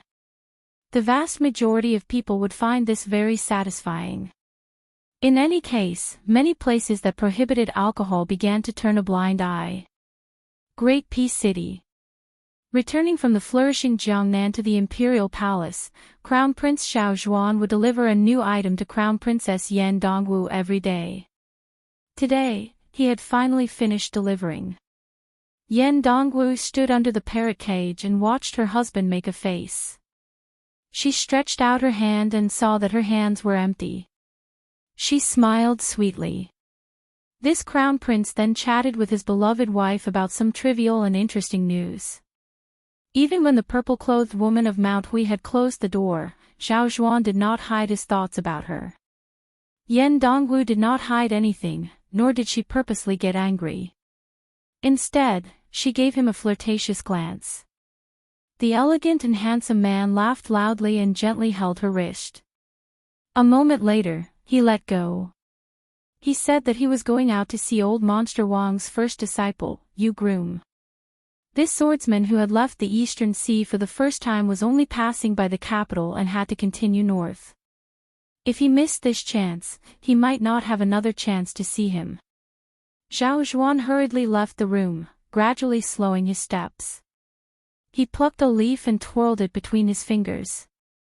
Only those who held power in the imperial palace and Ming temple knew that the crown prince liked to use leaves to paint. Xiao Zhuan walked between two tall palace walls. He picked up the leaf and used it to block out the blinding sunlight. He smiled and said, "You died so quickly." South Sea.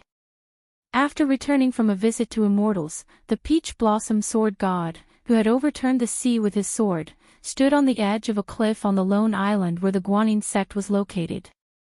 He raised his eyes and gazed toward the north of the continent. The sword-eating elder Sui Xiegu, who had once exchanged an arm with Li Chungang, stood beside this ordinary-looking sword immortal after his battle with Dong Tai. He asked curiously, "Among the top aces, you are close to that kid. Why didn't you go and help him?" Dong Tai shook his head and said, "Wang Xinji did not do anything wrong." The one-armed old man nodded and said, "A Jianghu where a finger-profound realm cultivator can be the most powerful person in the world is indeed unsightly." Chapter 1106. A young and tall woman walked not far from them and asked, "Is that kind of Jianghu really not good?" Dong Tai was not good at and did not like to reason with women. He chuckled and said, "The answer is in their hands. Whoever can stand can decide the direction of Jianghu for the next 100 or 1,000 years. Mount Longhu. After Zhao Ningxin became the most powerful person in the Taoist mansion, Mr. White Lotus, Baiyu, who had read too many books, often took this young Taoist surnamed Zhao, who had not experienced many ups and downs in life, down and up the mountain together. The two walked aimlessly to the foot of the mountain and then turned back to climb the mountain. Baiyu's eyes were not good, so he walked slowly and spoke softly. "After going through so many hardships, I was able to lead the Taoist affairs in the world. Now that I've lost half of the country, including the north of Guangling River, to Qingqing King, it's not necessarily a bad thing. Mount Longhu is not high, so it's time to calm down and look back at the scenery. In the past, everyone in the Taoist mansion said that my words were reasonable, but really reasonable words often hurt people. I've been reading and cultivating on this mountain for many years, so I have no place to complain. But now, it's all good. 2 generations of heavenly masters ascending together may sound impressive, but the truth is that they're just putting on an act. However, fortune and misfortune come hand in hand. Many people like me who don't share the same surname are able to rise to the top. Zhang Wenhan, Xue Jisher, and Chen Quanyong have all truly integrated into Mount Longhu. They're the true worshippers of Mount Longhu." Zhao Ningxin, who was often absent-minded, nodded. Baiyu continued, "You let the Taoist on the mountain learn the set of boxing of Mount Wudong without worry. This is the temperament that a Taoist master should have. We should eat old wheat flour and new corn flour. We can't just eat fine grain, coarse grain is also good for the stomach." Zhao Ningxin nodded and smiled. "Fine grain nourishes the mouth, coarse grain nourishes the stomach. There is such a saying outside the mountain." Baiyu looked at the top of the mountain and said earnestly, "Mount Longhu is not high. Look, it's not even as high as our neighbor's bull gang. It's true that the mountain is famous not because of its height, but if we all want to be immortals, it's not right. Zhao Ningxin said, if you want to be an immortal, you must first be a good person. Bai Yu laughed heartily. You're right. Zhao Ningxin stopped and said, I put it down. Bai Yu squinted his eyes out of habit and turned to look at the young Daoist. He felt even more gratified and said, then I can rest assured. Bai Yu stretched out a hand, indicating that he could start climbing. Zhao Ningxin hesitated for a moment and continued to climb the stairs. Bai Yu went down the mountain alone. In western Shu, there was a sea of bamboo. In the summer, a cool breeze blew gently in the sea of bamboo, as cool as the late autumn season. After Xiaolingzhen died in the Quicksnow Mountain Villa, the spring invitation cottage was leaderless and had a period of unrest. However, when the new king of Shu entered the place and personally supported an unknown disciple of the Xia family to become the owner of the cottage, it rose to the top of the top 10 Jianghu sects of Liyang in one fell swoop, ranking only behind the missing moon house on the great snow plateau of Mount Hui. 2 men and 1 woman were drinking tea together. Listening to the wind, their teeth were fragrant and their sleeves were filled with a cool breeze. The woman was close to 30 years old, but she was very childish and beautiful. Her charm was full of treacherous contradictions. She was the 4th most beautiful woman on the Rouge rankings. Her name was ordinary and strange, surnamed Xia, given name Xia. It was said that after she was 14 years old, the Western Shu Road had a total of 5 people, Jingshi and Jidushi, fought for her. However, for more than 10 years, no one was able to take her into their pocket. Outsiders said that it was because of the Spring Invitation Cottage's extraordinary status. At this moment, she was pouring tea for a man in white.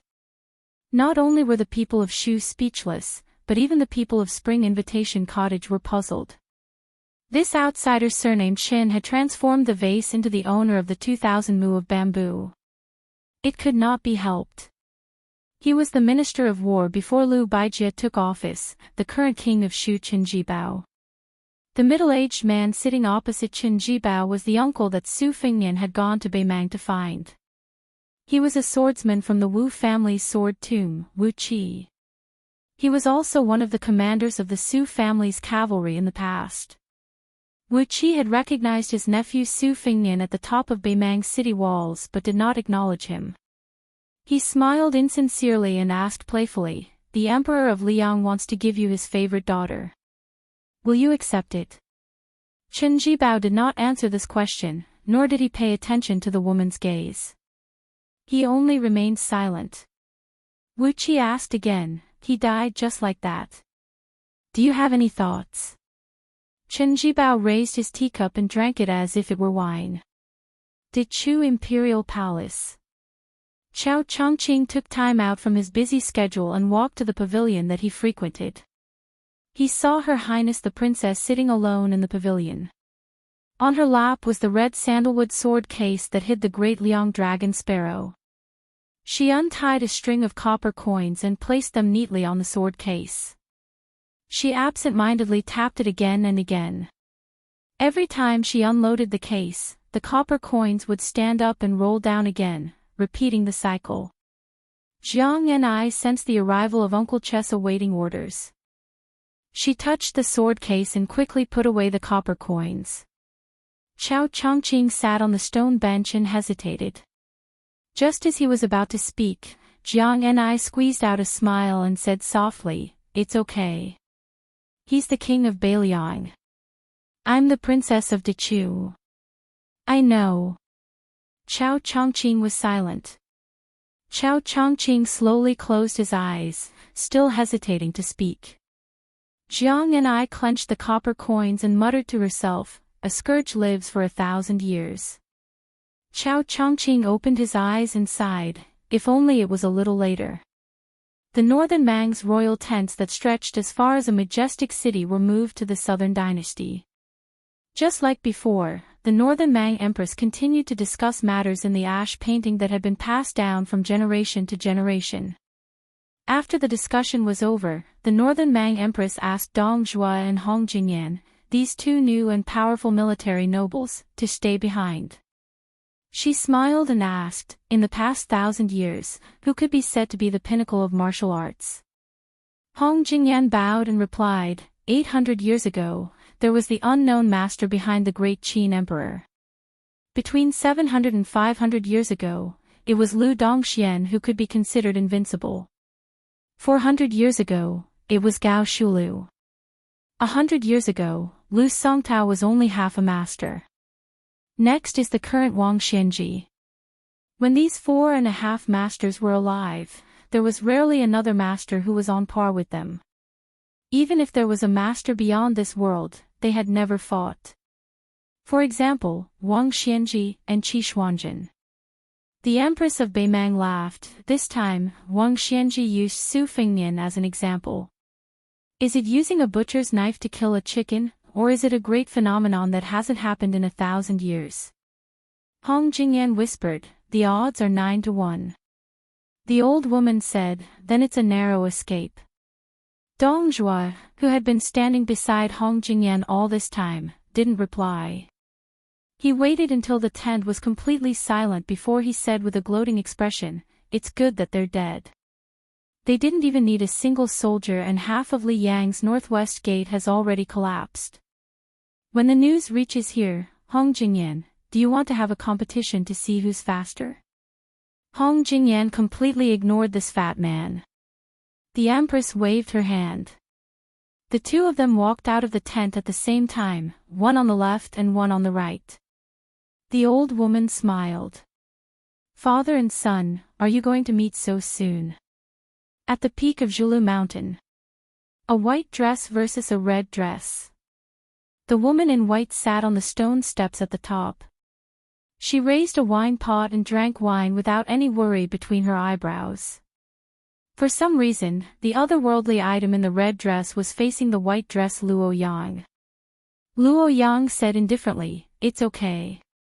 No one in the world believes him, but I do. Luo Yang suddenly stood up and raised her arm. She smiled knowingly and said, I won't change for 800 years. Chapter 1107.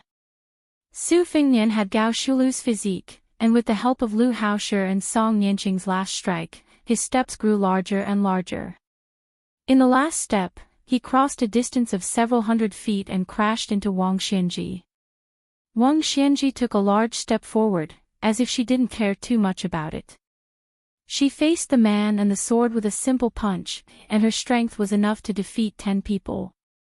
Two majestic auras collided with each other, and the heavens and earth rang with the solemn sound of a yellow bell.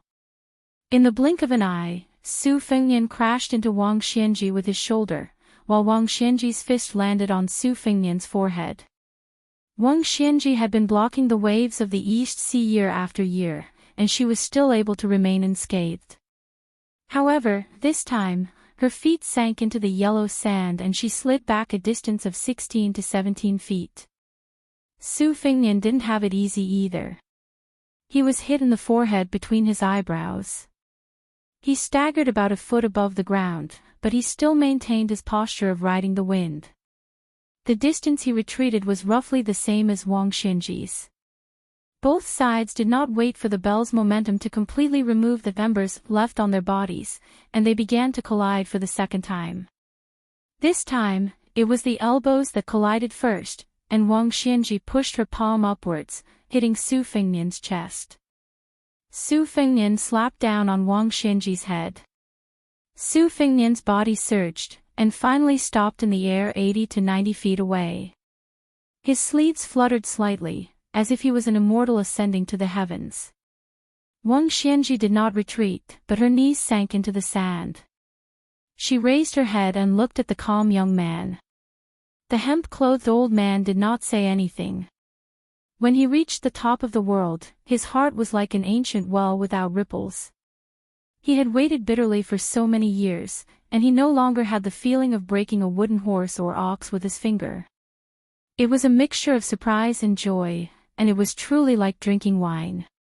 Wang Xianji brushed her sleeves and smiled for no reason. After reaching the first rank, when fighting with the same level, especially with the masters of the Vidra realm, the body and aura would merge into one. It was often the process of tearing apart one's clothes and armor. Only by removing the aura around the body could one destroy the body's muscles and bones. However, this kid was as confident as him, almost to the point of conceit. No matter how abundant the aura was, he would do the opposite, and destroy the body once and for all. He wanted to destroy the body first before thinking about anything else. Gao Shulu once used to describe the majesty of the first rank's realm. Most martial artists in the future were obsessed with the protection brought by their aura, like the officials who found a big backer and a protective talisman, their path was smooth sailing. As time, they forgot how to persist and how to self-reliance was it the finger, or the celestial phenomenon and the celestial, and had it. And his smooth journey of heavens had been, and they. The time, have. For thousands of years, there were countless men. Why did Wang Xianji only respect Lu Dongxian and Li Chungang? One of them passed through the gate of heaven but did not enter. He returned to the human world laughing. The other person did not even bother to open the gate of heaven for him. Wang Xianji's feet sank into the ground, and Su Fengnian stood in the air. It was like a battle between heaven and earth. The seemingly calm battlefield suddenly changed when Wang Xianji pulled out one of her feet and Su Fengnian pressed down with one of his hands at the same time. On the ground, a clay sword shaped like a stone tablet broke out of the ground. Su Fengnian also pulled a wisp of cloud aura to form a sword. Wang Xianji held the clay sword in her hand and leaped up. Su Fengnian reached out to grab the cloud aura sword, and his body suddenly dropped down. In the third confrontation, the two still chose to fight head-on without any fancy thoughts. The clay tablet smashed into Su Fengnian's chest inch by inch, and the cloud aura also shattered inch by inch on Wang Xianji's chest. When the dust of the clay tablet settled and the cloud aura dispersed, the number 1 in the world and the number 6 in the world punched left fist against right fist. Their fists collided violently, but their bodies did not move an inch, and there was a moment of silence that defied common sense. However, ripples appeared on Wang Xianji's and Su Fengnian's robes. The two's hands that were controlling their swords were not willing to fall behind, and they clenched their fists and collided again. Within a radius of several miles, the ground shook violently, and the cloud aura rolled. Wang Xianji was pushed back to the ground. When she landed, she swung her arm and threw out a punch. The incomparably fierce fist aura tore several yellow flood dragons from the ground and attacked Su Fengnian together. Even if Su Fengnian had Gao Shulu's physique, he could still control the mysterious finger sword qi with his mind. However, his soul was lacking, so he did not have the heavenly phenomenon realm. He could only cross his arms in front of his chest in the air, relying on his body that was even stronger than the invincible Vidra body of Buddhism to block that fist aura. Afterward, a few flood dragons formed from yellow sand and soil took advantage of this opportunity to attack. Su Fengnian pulled back his left hand and grabbed a flood dragon's neck, killing it quickly. The yellow sand scattered like rain. He stepped on the head of the flood dragon and pushed it back to the ground. The corpse, or corpse qi, showed signs of collapsing like a dead snake on the ground. Wang Xianji did not show any mercy after gaining the upper hand. She walked on the ground step by step, and constantly punched towards the sky. The white fist aura and the yellow dragon shot towards the young lord standing under the clouds together. The earth emits murderous intent, and the dragon and snake rise from the land. Su Fengnian took a deep breath, and a purple golden mark between his eyebrows shone brightly. Instead of dodging, he looked like he was seeking his own death. He actively looked for the white fist aura to smash or cut it off. His feet were like walking on the ground, and he stepped on the yellow dragon again and again. If someone was lucky enough to watch the battle from afar, they would definitely be shocked by the terrifying phenomenon. On the ground, there were constantly white rainbows piercing through the sky, and countless yellow dragons flew up one after another, as if they were roaring at the legendary heavenly court. And the white robe in the sky seemed to be in a fit of pique. He wanted to kill all the white rainbows in the sky, and not let them turn into real dragons. This magnificent scene lasted for the time it took for an incense stick to burn, and the battlefield had also advanced for more than 10 miles. The road that Wang Xianji walked on was full of destruction. In the sky, the clouds and yellow sand were mixed together, and then they rustled and fell together. People like to use the difference between cloud and earth to describe the huge difference between the two, but at this time, the scene had already been blurred. Chapter 1108. Huang Longshe carried the girl far away to avoid being affected by the invisible killing intent. From time to time he would look back at the battlefield. The old man helped his daughter carry the sunflower and could not help but sigh with emotion. Jia Jia in his arms still did not wake up. She just subconsciously hugged the sable hat, the beaded golden hairpin wrapped in the hat pocket. Huang Longshe did not stop walking, but he kept turning his head to look at the painting that was created by man. The long scroll slowly spread out in the world, it should not stop for a while. When it would end, only heaven knows. Huang Longshe was somewhat lost in thought. He muttered, Zhang Julu in the imperial court, Wang Xianji in Jianghu. There are two such figures, one is a roly-poly official, the other is an old fart. How can the others have a day of success? If anyone were to stand behind them, it would be a fact that made them feel despair just by thinking about it. The group of Spring of Yong Hui's achievements and knowledge are all excellent civil officials. Among the generals, there is Guangling Dao's Lu Xingxiang, and those members of the imperial family who have failed to achieve meritorious service. In the world of Wulin, there is Dong Tai's sword, Gu Jintang's saber, and Chao Changqing's scholarly spirit. In the past and in the future, any one of them would be a famous figure. Huang Longshe withdrew his gaze and continued to ramble. The great Qin lost a deer, Liang is not far away. Bai Yan is the deer of Liang. He knows his fate, there is no way out, he has already begun to make arrangements for his funeral. If he lives alone and does not retreat, then the poor people of the world will not be able to see the future. But not only does old Wang not retreat, he wants to go one step further. One is the peak of civil officials, the other is the peak of martial arts. These two people, at first glance, seem to have the same realm and status, but in fact, there is a big difference in their bones. It is indeed true that the path of civil and martial arts is different. This old man in the past helped Jianghu's fate by pulling up seedlings to help them grow. It should be right to remove the firewood from under the cauldron. This old man has read too many stories and people in books. All these years, he has exhausted his mind and thought about everything step by step. Is he going to make a mistake at the end? The last time Huang Longshan looked back was an hour after the start of the battle. He did not see the expected mixture of clouds and earth, but the atmosphere of heaven and earth was exceptionally clear. Huang Longshe sighed. That kid most likely lost the first half of the battle.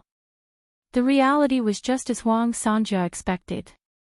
Even if Su Fengnian used Gao Shu to reveal his physique, then he used Murong Baoding's erecting Buddha, Xue Songguan's huge clapper, Wudong's immortal caressing the top, and so on, all kinds of mystical techniques, and their coordination was flawless.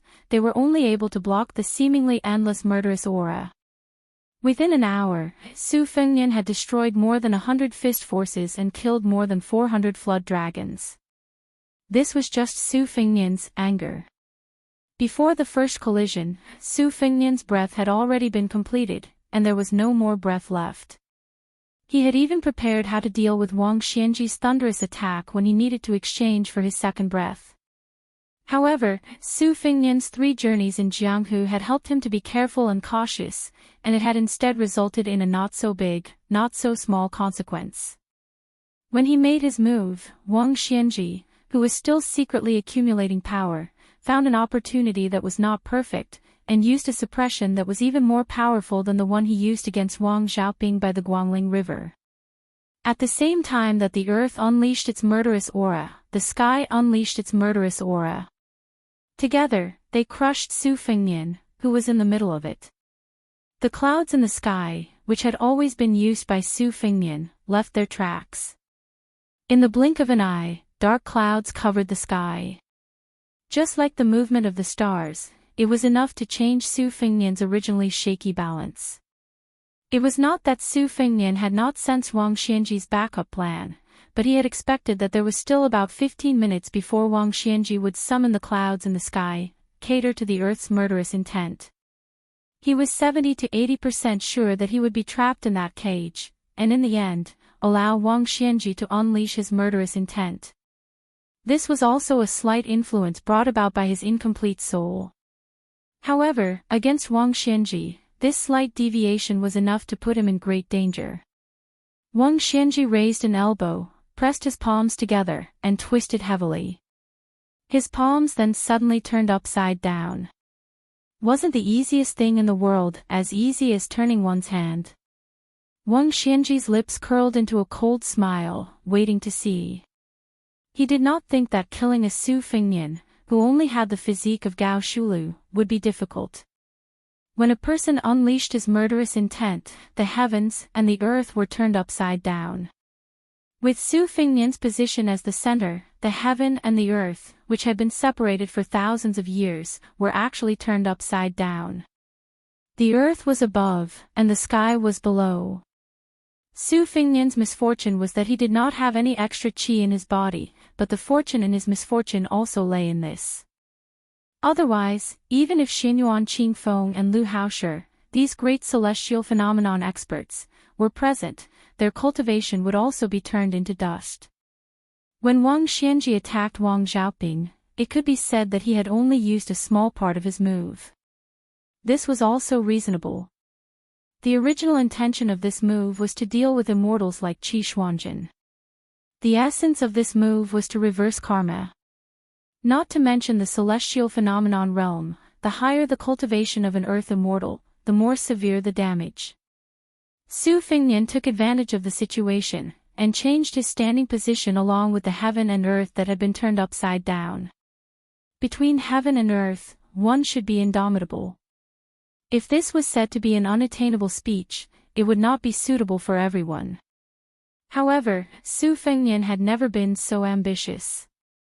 He only felt that no matter who it was, as long as they stood in a position, they had to shoulder something. If it was an ordinary commoner, they had to shoulder the responsibility of their parents' retirement. If it was a descendant of an aristocratic family, they had to shoulder the family's legacy. If it was a court official, they had to shoulder the rise and fall of the world. Su Fengnian only remembered that he had promised Su Xiao on the carriage outside the North Pass that Su Xiao would leave behind the burden. He could bear it. Su Fengnian did indeed bear the weight of heaven and earth brought by Wang Xianji. Su Fengnian, who was standing upside down, gradually bent his knees. For the first time, the young vassal king, who had exposed his physique, showed a dispirited look. A trace of blood oozed out, not from his 7 orifices, but from between his eyebrows. Wang Xianji's sneer deepened. When Su Fengnian was about to bear all the heaven's might, before he could break free from the cage by relying on his celestial being physique, the old man's figure flashed. The next moment, Wang Xianji rushed into the cage, grabbed Su Fengnian's neck, and pulled it down. He broke the edge of the cage and smashed into the ground. Like a comet hitting the ground. The ground cracked and a bottomless pit appeared. Wang Xianji's fingers intertwined, and his hands clenched into a fist. With a loud shout, his burly body was about to fall. A sword pierced through the air. It came from the lotus peak of Wudong Mountain in Beiliang. Someone's sword was even stronger than the wind. A sword and a person hit the side of Wang Xianji, who was falling. Wang Xianji was knocked out dozens of feet. On the ground, Su Fengnian jumped out of the huge pit. Blood was still flowing from between his eyebrows, blurring his eyes and even blurring his face. The sword immortal, who was like a celestial being, drew an arc with his sword and landed beside him. The two Su Fengnian stood side by side. Wang Xianji, who stopped in the air, narrowed his eyes, and looked down at the ground with a slightly gloomy face. The Su Fengnian, who had just arrived at the battlefield, smiled and said, "I have a sword to walk 6,000 miles. Chapter 1109. The peachwood sword that once pierced through Wang Xianji's chest was still sheathed, quietly hovering beside the Su Fengnian. The Su Fengnian who rode on his sword smiled and said, "Let's go." The peachwood sword was connected to the person and slowly left the scabbard. At first, it was unusually slow, but gradually, it moved as fast as a rolling thunder, leaving a long rainbow mist in the sky. Even those who did not know martial arts could see it clearly. The foundation of this sword was like the old servant who lacked front teeth nicknamed Jianjiu Wang in Jianghu. He did not practice many sword moves because he thought he was clumsy. He was afraid of biting off more than he could chew, so he walked slowly and leisurely in Jianghu. It did not matter where he went as long as he did not miss the scenery along the way. When Jianjiu Wang struck, the peachwood sword disappeared without a trace. Wang Xianji, who was high above, flicked his fingers several times. He was the Xuanlong Dianxue in the mysterious realm, but he could not break the Qi meridian that the sword traveled 6,000 miles. Wang Xianji did not want to waste his time. He stopped his finger but did not hurry to withdraw it. He was like an imperial scholar who was trying to solve a question. Wang Xianji suddenly turned his head. At the same time, a wisp of sword qi brushed past his cheek, cutting off a few strands of the old man's snow-white hair. Wang Xianji did not strike his finger again.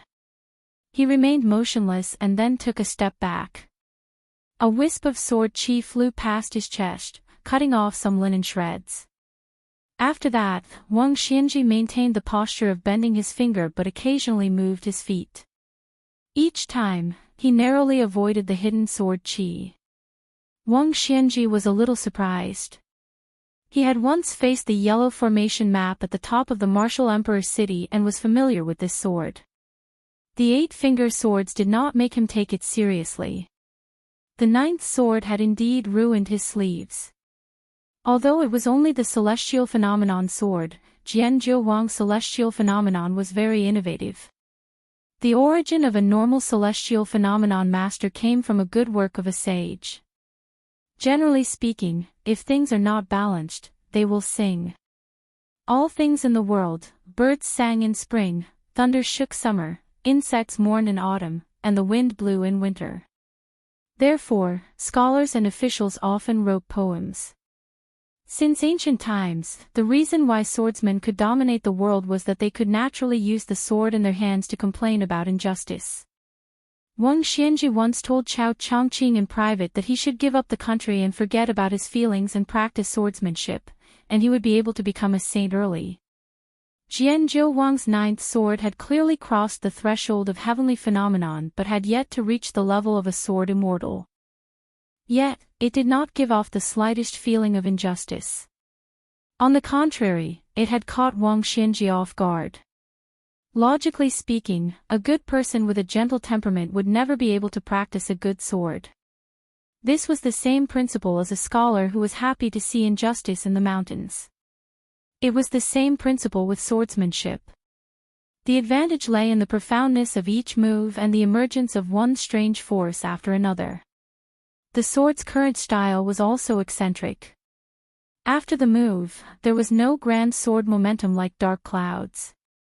Instead, it was tirelessly swinging the sword back and forth.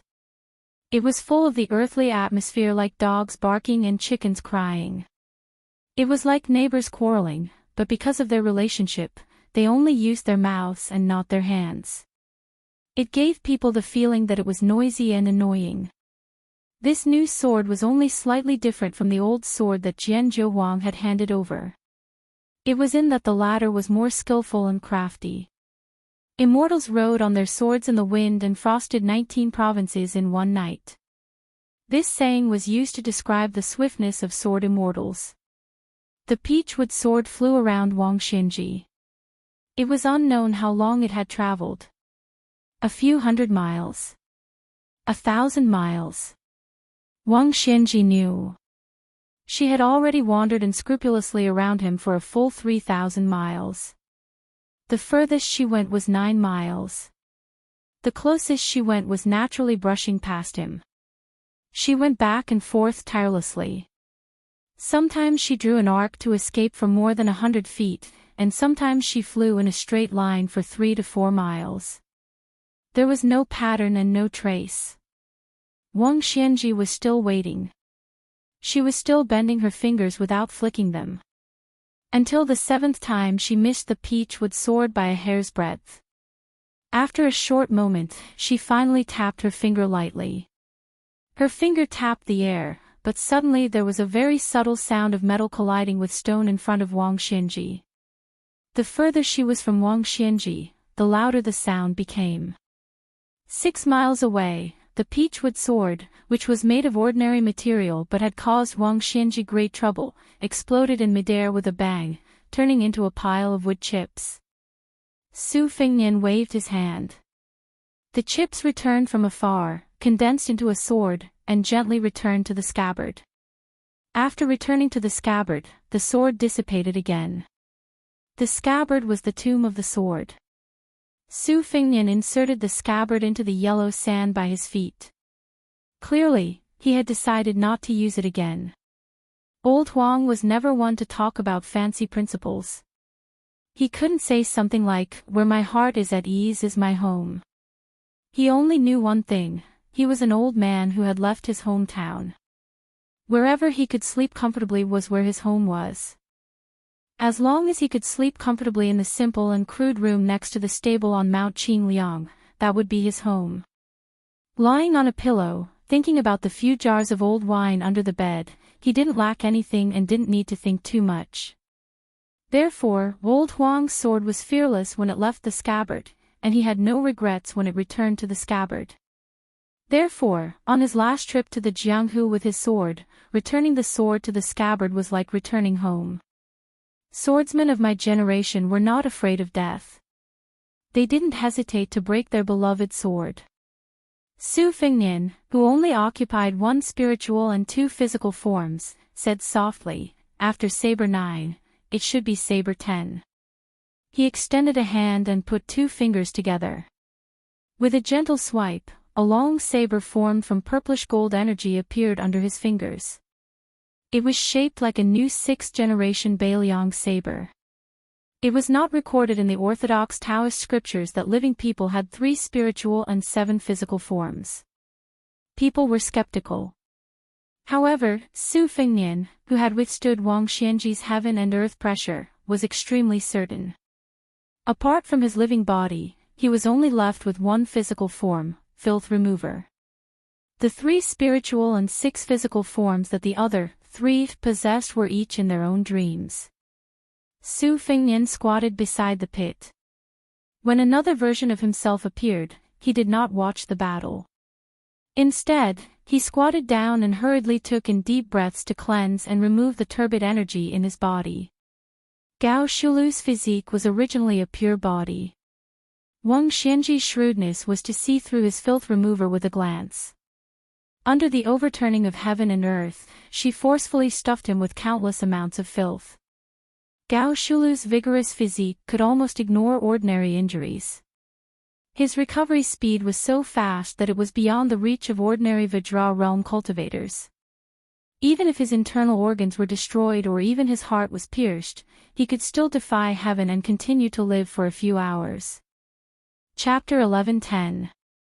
The squatting Su Fengnian was surrounded by black qi. He stared intently at the cracks on the edge of the crater. A small clue revealed the general situation.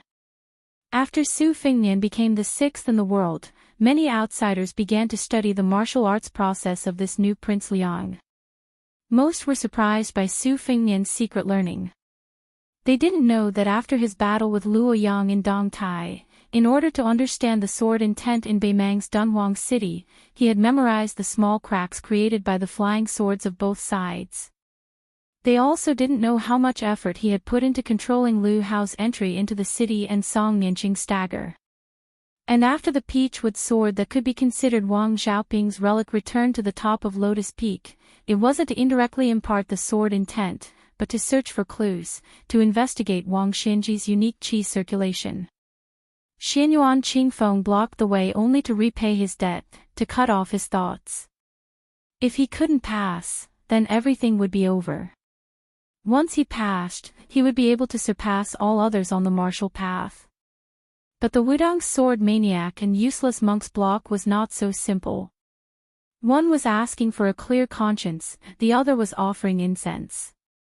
But without question, both were trying to find a flaw in Wang Xianji that might not even exist. Other than Miss Haha, who was originally unexpected, it was Su Yanbing's turn to block Wang Xianji's path single-handedly.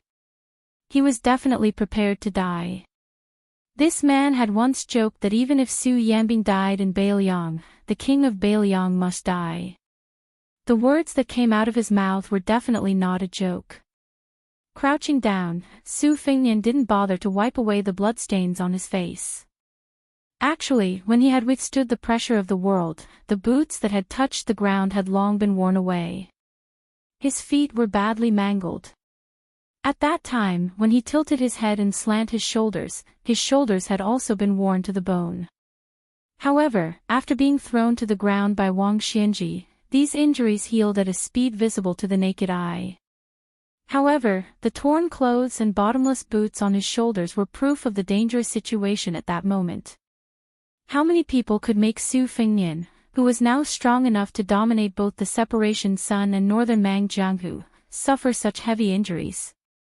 Other than Wang Xianji, who had not used all her strength, there were only Tuoba Bodhisattva and Dong Tai, who wanted to fight to the death. Su Fengnian continued to stare at the cracks on the ground. Only when his vision was blocked by the blood did he raise his arm and carelessly wipe away the thick blood on his face from between his eyebrows. Standing, Su Fengnian held the hilt of his saber and looked down at the extraordinary Beiliang saber. He said to himself, this saber should have been for Zhao Huangqiao. He closed his eyes and took a big step back. His right hand opened in front of him, and his left hand held the saber behind him. The wind and clouds surged, and the yellow sand floated. Su Fengnian finally stood up from his squatting position, as if he wanted to witness himself wielding the saber. He pressed a finger between his eyebrows. The blood was blocked, but it still seeped through the gaps between his fingers. The face that Beiliang's old man said was very similar to the princess's face, flowed down in a zigzag way. He wielded the saber. First, there was the continuous sound of thunder. Then, the gang qi of the saber tore the sky in a line. This was a saber move that Su Fengnian had comprehended on his own. The first half of the saber move came from observing the Guangling River's tide from a close distance. Before the head of the tide could be seen, the sound of the tide was like thunder piercing one's ears. Only after that could one see the misty river, the head of the tide gradually rising, like a row of majestic snowy mountains cascading down from Mount Kunlun. The second half of the move was more spiritual. It came from when he was in an out-of-body state. He saw the stirring battle at the western wall with his own eyes. White clothes and white mourning clothes beat the war drums, and a few people led their horses back in armor. Then, there was this saber move that had never been seen before. Old Huang did not know how to name the move, and Su Fengnian did not even have the time to name it. This saber move was like a freehand splashing ink on paper. The saber blade was the tip of the brush, and the ink spilled out in a huge arc Wang Xianji did not dodge. She pressed her hands on the top of the arc of Gang Qi. She was brought up to the sky by the saber arc until she disappeared into the clouds. Even higher up where Wang Xianji stopped, the stellar energy that had been cut through did not dissipate into the 9 heavens. Instead, like the Guangling River surging past a line of waves, it formed an even more majestic returning tide in the old salt storehouse. The tide poured down majestically from the sky. Since Wang Xianji smashed Su Fengnian into the ground after showing her killing intent again and again, it was only right to reciprocate politeness. Su Fengnian did not wait for Wang Xianji to break the waterfall of Gangqi. Instead, he took out a Bailiang saber. It was simple and heavy. It was the Su family's first-generation saber. Su Zhao's troops went south all the way. He crossed the river to the south time and time again. He fought to the death time and time again. He narrowly escaped death time and time again. He was laughed at by outsiders. He was mocked as a mad dog willing to bite people without the mercy of the Liang imperial court. Su Zhao never opened his mouth to argue with anyone. He also never explained anything to his eldest son, Su Fengnian. Su Fengnian only knew the answer when he was in a trance. Su Zhao had always been a pawn crossing the river in precarious times. He did not want to die, but he was not afraid of death either. Who cares about your mother's world structure? Who cares about your mother's emperors? Who cares about your mother's chessboard rules? Su Fengnian took a step forward with the saber in hand. He pointed the tip of the saber upward at Wang Xianji, who was in the clouds. He whispered softly, "Cross the river." A black rainbow hung upside down from the ground. Wang Xianji, who was fighting against the inverted waterfall, was hit in the chest by the saber. The two Su Fengnian standing on the ground could see the black dot being slowly pressed down by the waterfall.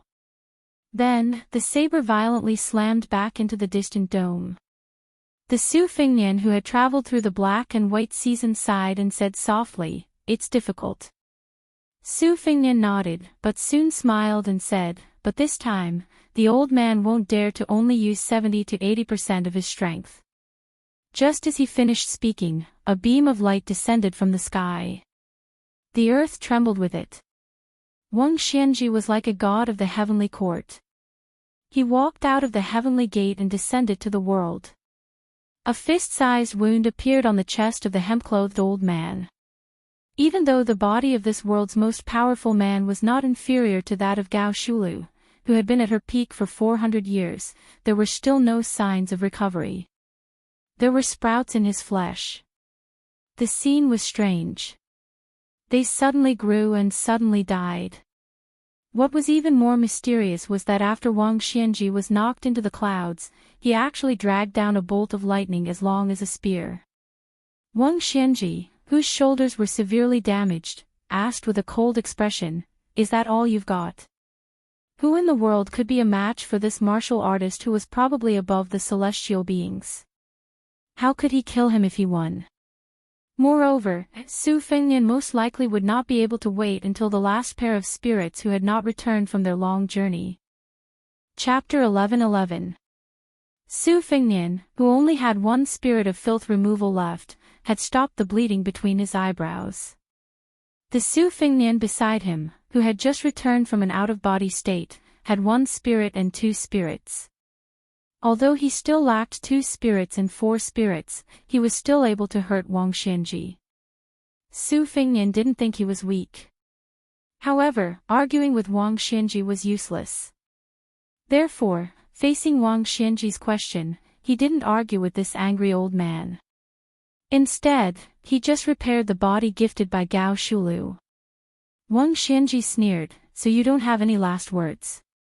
Su Fengnian stretched out his hands and covered his face, wiping off the blood with his 10 fingers. His eyes were clear. Wang Xianji said the word "good" heavily. Then, Su Fengnian, who had just returned on his sword, saw Wang Xianji step out and throw out the long spear made of thunder and lightning from the sky. However, when he saw this scene, Su Fengnian, who had a physical body, had already been sent flying backward, crashing to the ground 1,000 feet away. His uncontrollable body even bounced a little on the ground and continued to slide for over 100 feet before coming to a stop. Wang Xianji's move was so fast that Su Fengnian, who was still standing, could only see the residual shadow of Wang Xianji after throwing out the spear. Su Fengnian, who had fallen to the ground, slowly got up and bent over.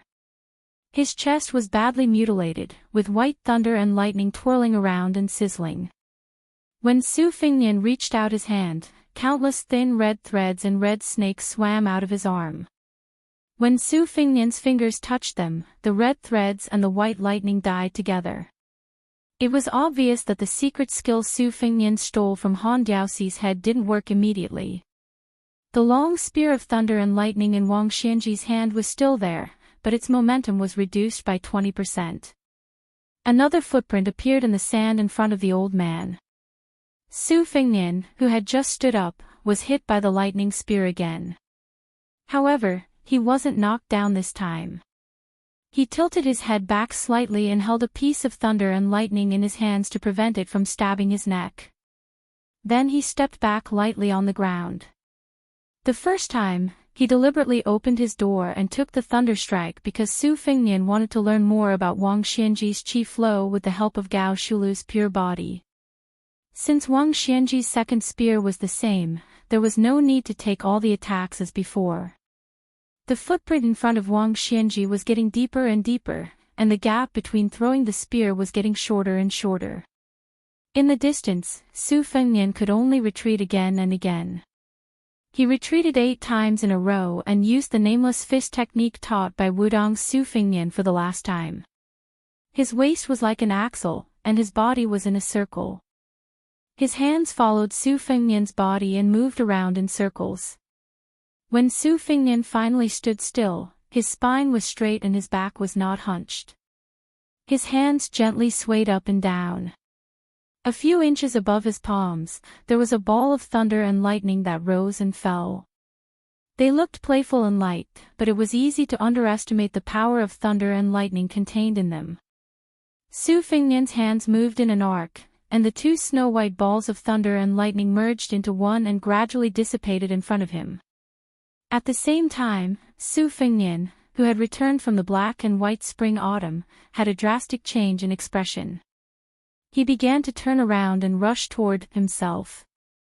The 9th footprint appeared in front of Wang Xianji, who only had 3 feet of thunder and lightning left in her hands. Before Su Fengnian's soul was about to crash into Su Fengnian's body, Wang Xianji had already closed in on the ladder. She took the initiative to make a move, but it was unknown whether it was a spear or a sword. The 3 feet of thunder and lightning instantly pierced through Su Fengnian's body like a knife cutting through tofu. Wang Xianji's right hand held the 3 feet of thunder and lightning that had successfully broken through Su Fengnian's body. She suddenly lifted it up and lifted Su Fengnian's entire body into the air. The next scene was puzzling. Before Wang Xianji could pull out the thunder and lightning, Su Fengnian took the lead. His hands pressed down on the immortal weapon that seemed to have come from the 9th heaven, and he kicked Wang Xianji's shoulder. His body floated 2 feet away and staggered. Not only did he not take the opportunity to pull out the thunder and lightning, but he also fiercely slapped it and took the initiative to pierce through Wang Xianji's body. Wang Xianji did not take advantage of the victory to pursue and attack. He stood in place and nodded. For the first time, he showed a bit of appreciation. If he had pulled out the thunder and lightning, then this kid would have suffered the first 8 spears and the last sword for nothing. The 8 spears were just a smokescreen. The key was the sword that Wang Xianji had just created. Originally, he wanted to give it to Dong Tai, who had just returned from a visit to immortality. Everyone in the world used the 3-foot sword to describe a long sword, and his sword move was called 3 feet.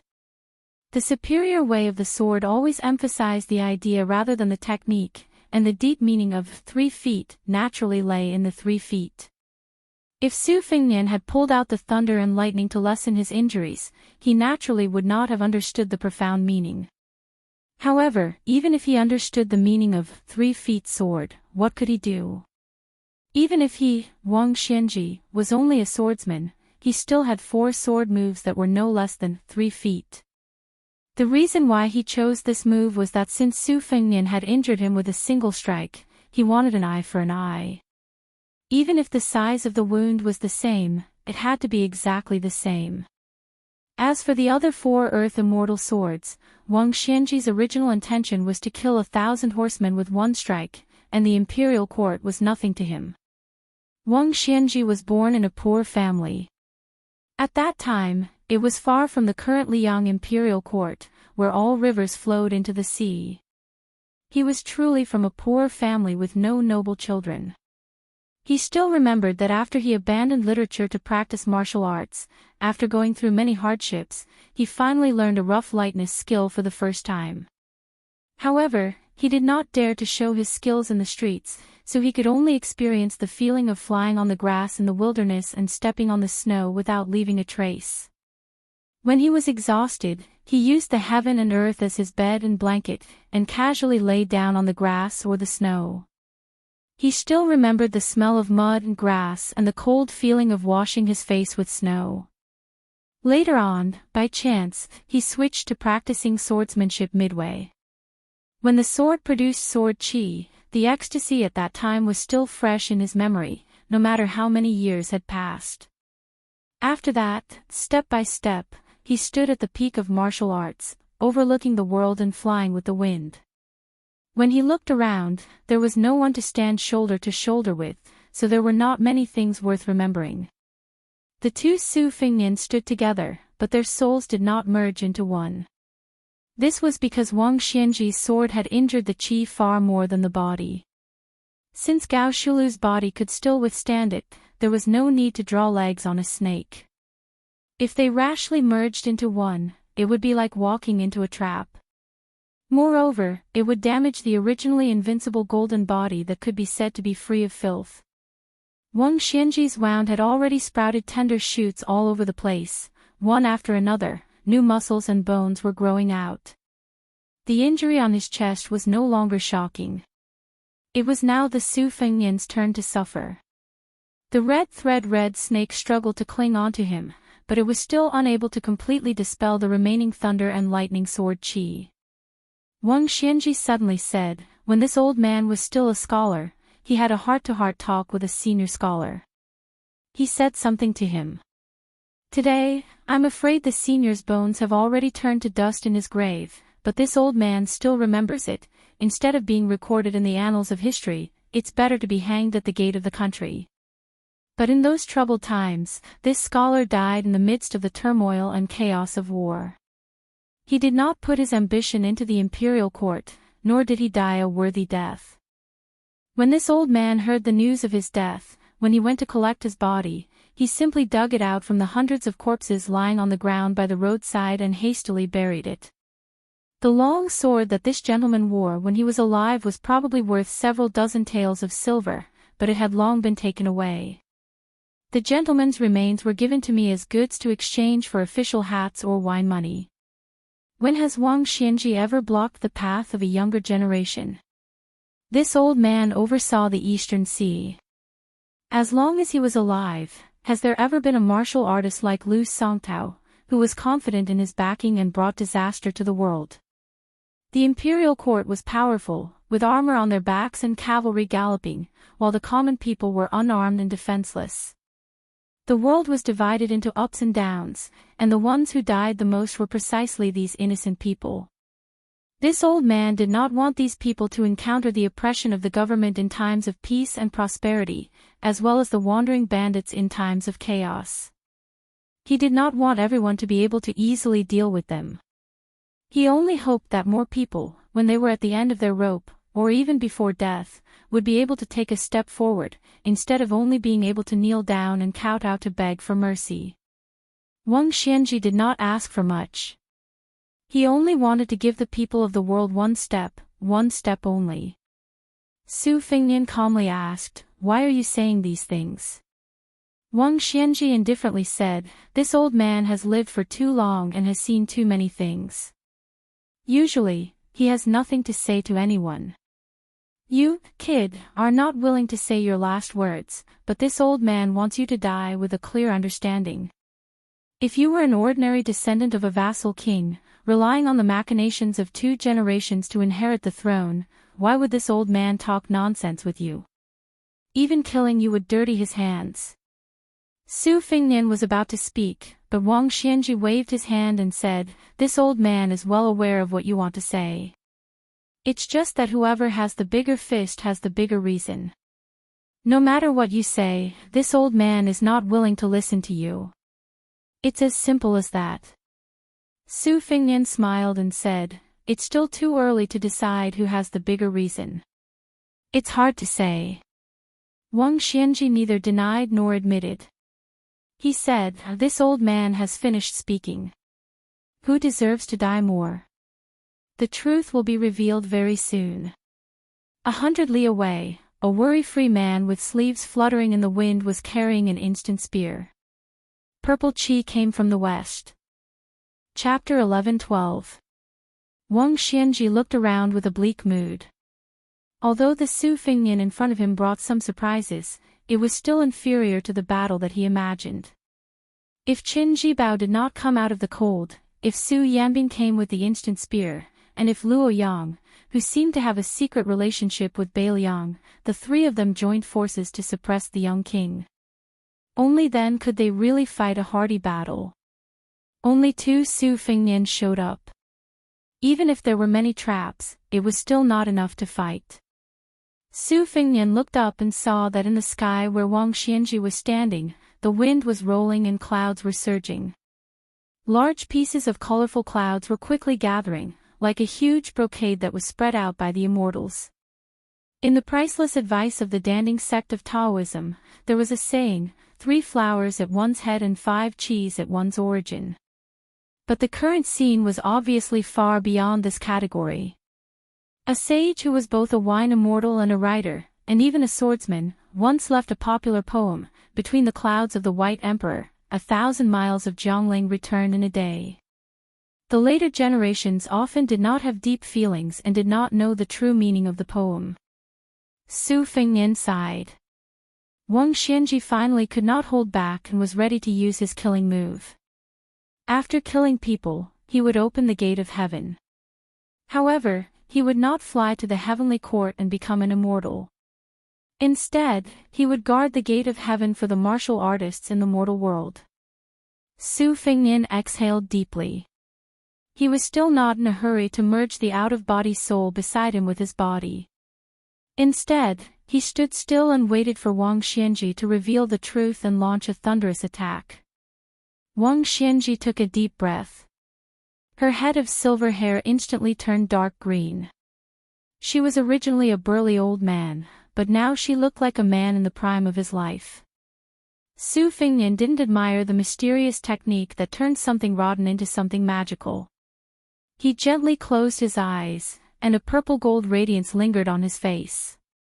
After taking a deep breath, his sleeves swelled up, and he seemed to be in a trance, giving off a feeling of being detached from the world. This was the mnemonic of the Dehuang imperial court: don't care about the bustling city outside the door, close the door and face the mountain stream. Both offense and defense had their own wonders. In the blink of an eye, no less than 20 tall figures of Wang Xianji appeared between Su Fingnian and Wang Xianji. Their postures were slightly different, but they completely displayed Wang Xianji's charging momentum. This was the first time Su Fingnian was pushed back, and in one breath, he was pushed back more than 1,000 feet.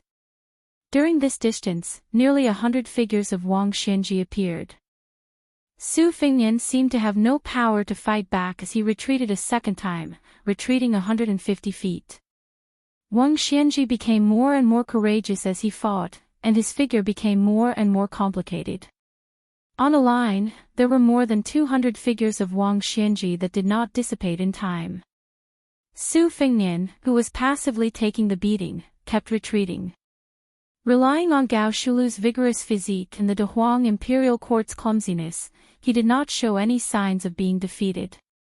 However, if one looked closely, the human cat Han Diaoxi's red snake that was previously pierced by Wang Xianji's 3-inch thunderbolt had completely given up struggling. However, before the blood could seep out of the wound, it turned into a faint mist like boiling water poured on snow. On the contrary, it made Su Fingnian's clothes look clean. Wang Xianji did not stop punching. Even though she knew that Su Fengnian had the intention to use other people's stones to improve jade, Wang Xianji was very conceited.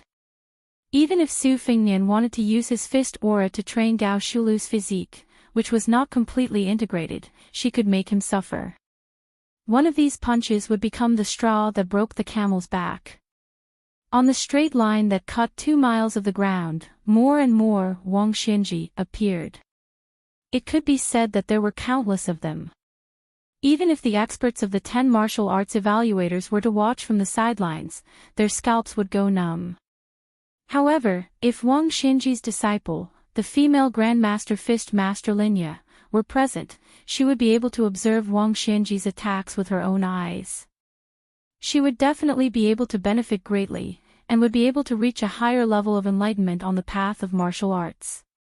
This was because this was the world's most brilliant fist manual.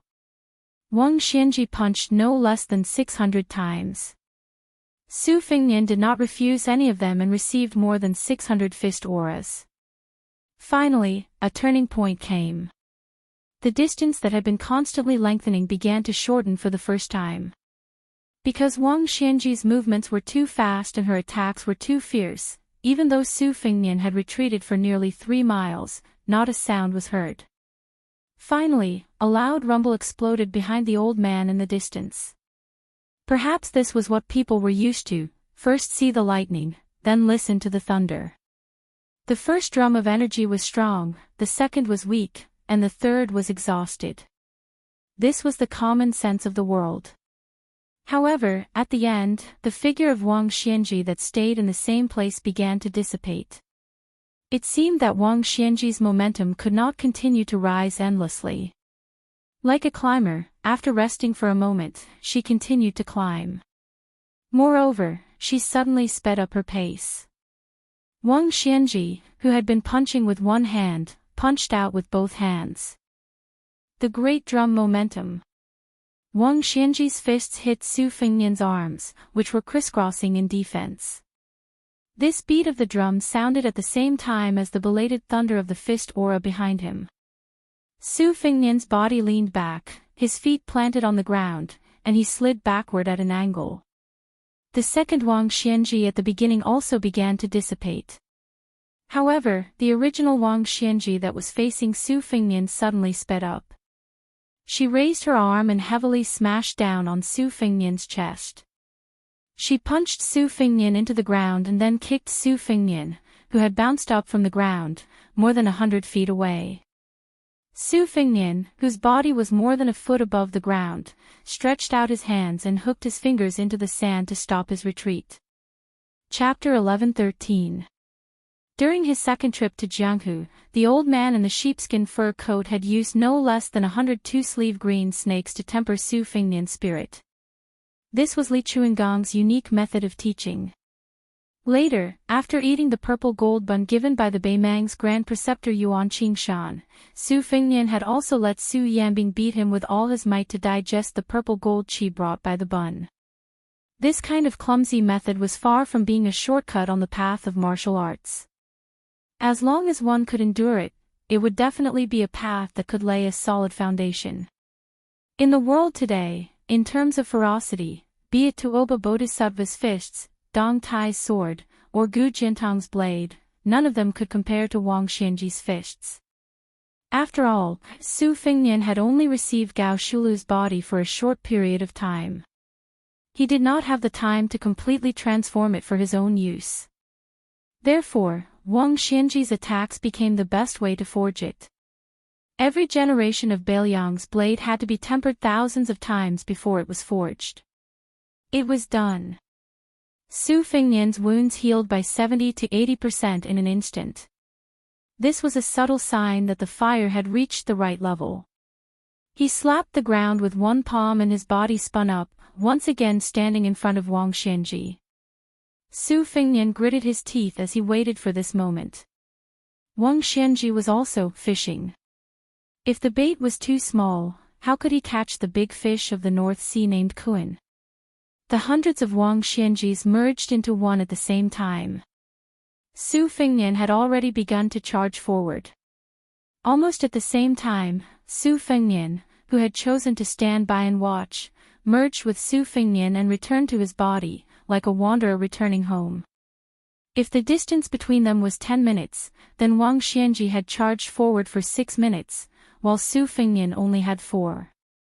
Then, the two of them used all their strength, throwing out a punch and a palm. Su Fengnian's soul and divine intent aside, this palm strike was already 100% of Su Fengnian's martial arts realm. Wang Xianji also no longer held back her strength. Ever since she broke the wooden horse ox 60 years ago, she had never fought with her full strength. Now, she finally used her full strength and chi movement in a punch. Wang Xianji took the lead and punched Su Fengnian in the forehead. Su Fengnian slapped Wang Xianji's chin. The two of them left the ground at the same time. At the same time, they returned to the ground and rooted themselves to the ground. Neither of them was willing to back down even half a step. Su Fengnian's head swung back slightly. Although Wang Xianji's head did not move, her originally greenish-black hair once again turned white. Following this, the two of them did not think about countering each other's moves. Instead, they focused on attacking. Su Fengnian was probably willing to sacrifice himself, while Wang Xianji was willing to sacrifice 800 of his own to kill 1,000 of his enemies. Wang Xianji's fist continued to land on Su Fengnian's forehead. Every time Su Fengnian's head swayed back, the amplitude increased. However, Wang Xianji's white hair was not easy to notice. What was more fatal was that the old man's hair kept changing between greenish-black and frosty white. It was completely different from Su Fengnian's unstoppable decline. The two of them stood in the same place, exchanging punches and palms. Su Fengnian's forehead had already caved in, but Wang Xianji was not at ease either. Bruises and spots appeared on her face. Su Fengnian fought fiercely without retreating. At the beginning, he could give Wang Xianji 10% of his strength. After exchanging more than 60 blows, he only had 80% of his strength left. Naturally, the fierce battle became a battle to the death. Su Fengnian changed from a clap and a push of his palm to a clenched fist that could naturally increase his attack range by 2 inches. The two of them were competing with great strength. Su Fengnian had already begun to think that even this little bit of calculation was extremely valuable. In the end, Su Fengnian had no choice but to change his fist into a straight-hand knife. Otherwise, he would not be able to hit Wang Xianji. If it were any other opponent, Su Fengnian, whose cultivation was enough to rank among the top 3 in the world, had learned many different things. Naturally, he could use a sword with unparalleled ease. Using a saber with a powerful momentum, he could walk around with his bare hands as leisurely as he did now. How could he be so petty and haggling over every detail like he was doing now? Wang Xianji had been punching from beginning to end. Above the two celestial beings, the colorful clouds were roiling, gathering and dispersing randomly.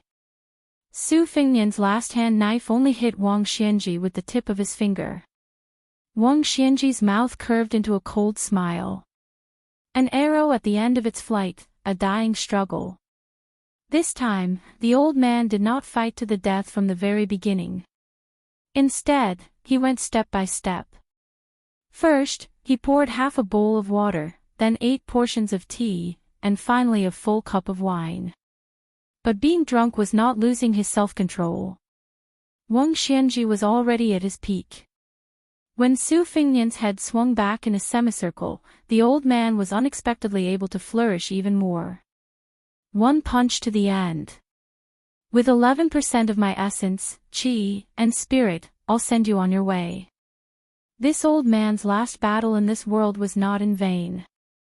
Su Fengnian, who was indeed an arrow at the end of its flight, no longer sent out a hand knife. Instead, he drained the pond to catch fish. His remaining chi surged out and suddenly slammed his head forward, taking the initiative to meet Wang Xianji's fist. Su Fengnian was sent flying by the punch. His entire face was like a porcelain that was about to shatter. It was extremely frightening. Not only his face, but his entire body was also in such a miserable state. After being hit, Wang Xianji did not feel good either. His footsteps were light and he staggered back. The arm that punched was hanging down. It was already fractured. Su Fengnian's body was about to fall, and he smiled. In an instant, the person from Daylily, who was not too far away, threw out an instant spear. After Wang Xiaoping died, the sword pierced through Wang Xianji's body. This spear, following the trajectory, happened to once again pierce through Wang Xianji's chest, who could not dodge. The instant spear pierced through Wang Xianji's tall and sturdy body. The spearhead nailed into the ground diagonally. Wang Xianji was enveloped by the power of the spear and flew backward. However, compared to Su Fengnian, who fell heavily to the ground and raised yellow sand, the old man suddenly stopped when his back touched the ground. He strangely floated in the air and then slowly stood up. Wang Xianji was expressionless. He looked at the second Su Fengnian in the distance, who had one soul and two spirits. He hurriedly returned to his senses, but he still did not stop thousands of blood vessels from flowing out of the cracks in his body. Those who deserved to die could not die. Those who wanted to live could not live.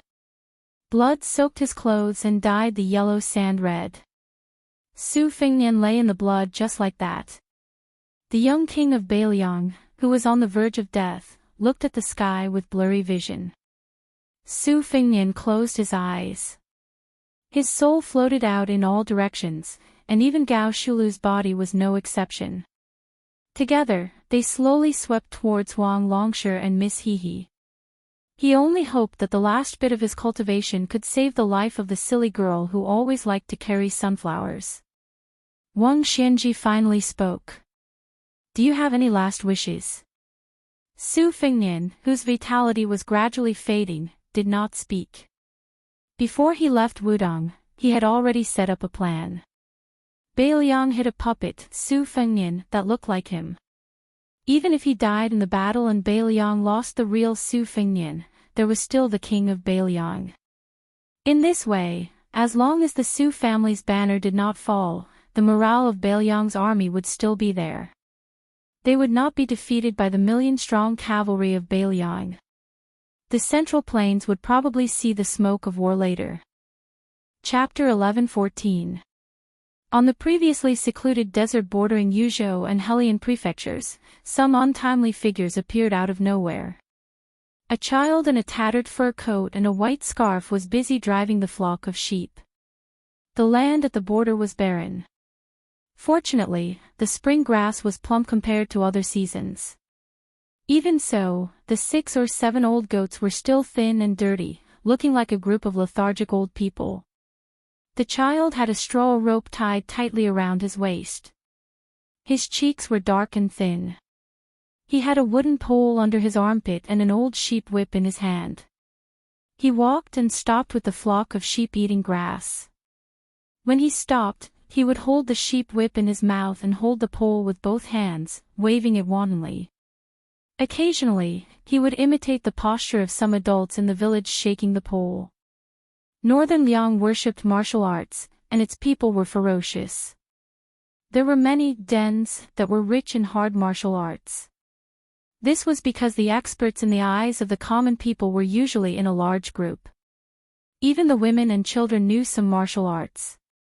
For example, there was a saying in Yuzhou that 9 out of 10 sheep knew martial arts. This was the first half of the saying, and the second half was that only 1 out of 9 martial arts masters could be a great spear. It meant that it was easier to practice martial arts than spear. However, since ancient times, the poor studied while the rich practiced martial arts. Such a poor child would not be able to touch the threshold of spear arts in his lifetime. After that, the child saw a frightening scene more than 10 miles to the south. The earth suddenly shook, the sand suddenly rose, lightning flashed, and the wind was calm. The child was curious and thought that the flock of sheep would not get lost, so he began to drag the pole and whip to the south. He was thin and sallow, but his legs were not weak. Bailiang was very cold. Children from poor families were really weak. They could not survive the winter and could not be lazy. Therefore, children who grew up eating sand in the northwest frontier fortress, no matter how short and thin they were, would definitely lose in a fierce fight with their peers in rich Jiangnan. The child ran to the south, bending his back and rushing forward. He was unusually fast.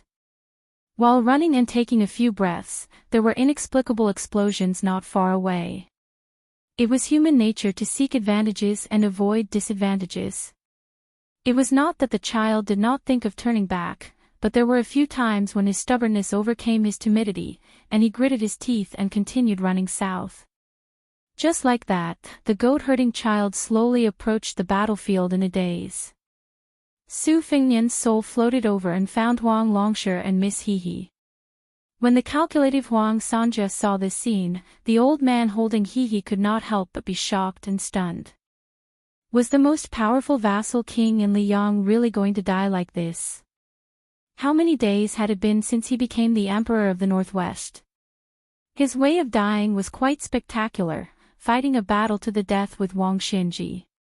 However, the people of the world were fond of the 4 words, although defeated with honor, but they didn't like to die with honor. Huang Longshi sat cross-legged and gently held his silly daughter in his arms. He was a little emotional. In Tai and City, he did not predict the choice of the wooden sword ranger. This time, he also did not predict the choice of another young man. But no matter what, the boy named Su still came as promised. The 2 souls of Su Fengnian held Jia Zhejia's hands respectively and transferred the last of their vitality to her. They tried their best to wash away the disaster planted by the old Taoist of Dragon Tiger Mountain. The girl's complexion gradually improved and became rosy. Huang Longshi had walked a long path in his life and had seen too many things in the world. The old man had sneaked into Bailiang several times. Not only did he think that Chen Jibao was better than Su Fengnian, but he even appreciated Yuan Suozhou more than his royal highness who was rotten on the outside. In the old man's eyes, the trick of hiding one's own stupidity was not a brilliant method worthy of admiration. This boy was born noble, so what if he was cursed? It was his fate to be constantly assassinated. Speaking of miserable endings, the people in Xiangfan City who were cooked by their relatives, were they not miserable? When the country was destroyed and their families were in exile, those children who were sold by their cruel parents according to their weight were not miserable. More recently, the little girl in his arms also had a miserable life. All living things were bitter, and most of them were unspeakable. Even when Huang Longshi saw that Su Fengnian had resolutely descended the mountain to stop Wang Xianji without a perfect plan, he was only slightly surprised. He took it even more as a matter of course. This was something he owed to the daughter in his embrace in the first place. He even felt that this kid was extremely scheming, hoping that he, Huang Longshi, would lend a hand. Only when the situation was settled did Huang Longshi truly show some emotion. He asked softly, "You don't regret it?" Su Fengnian smiled and shook his head. Although he opened his mouth without saying anything, it was enough for Huang Longshan to know the general meaning. The reason why I rushed here was not only because of the agreement, but also because I knew that even if I tried my best, I couldn't beat that old man. Since one of us would die anyway, I might as well let one live. Senior, you don't have to think too much. The 2 of them asked and answered. Why didn't you hide in the army at the border and avoid fighting? No matter how powerful Wang Xianji was, he would have to kill until his hands were tired before he could see you. I did think of that. But if I did, the army that Bailiang had worked so hard to gather would collapse. And if Wang Xianji chose to assassinate me in anger, I wouldn't be able to avoid it either. And if I was afraid of fighting, Gao Shulu's spirit would reject me even more. If I was caught by Wang Xianji, even if my 3rd soul returned from a long journey, I would lose my foundation and would be doomed to die the moment I saw him. Rather than die a cowardly death, it would be better to have a proper fight. It would be best if he could survive. Even if he died, with Wang Xianji's magnanimity, she would not personally say that the new Prince Liang died at his hands. At that time, it would appear that I am a fake Prince Liang, and it would be useful. You're about to die, and you still want the Su family to continue guarding the northwest gate for the court. People speak the truth when they're about to die. It seems that in the past, this old man was measuring the stature of a gentleman with his own yardstick. Naturally, it's not guarding the gate for the emperor of the Zhao family. It's not even for the people of the Central Plains. It's just Su Zhao's family business. I promised him that I would take it. It's that simple. On top of that, it's a good thing if the South can suffer less and have fewer people die. First there was Chen Jibao, then there was Wang Xianji. These two mountains are not much lower than the mountains that the emperor of the Zhao family is facing with Su Xiao and Zhang Julu. Do you understand the grievances here? Removing the vassals is the general trend. It's just that the Su family and the Zhao family are on opposite sides. I don't deny that the one in Great Peace City is a wise ruler. On the contrary, he can not only establish a country like his ancestors, but also revive the dynasty. Even if he's at the end of a dynasty, he might be able to turn the tide and continue the dynasty. But this doesn't prevent me from being his mortal enemy. However, he wants Zhang Julu to die a horrible death. He should be going against the current.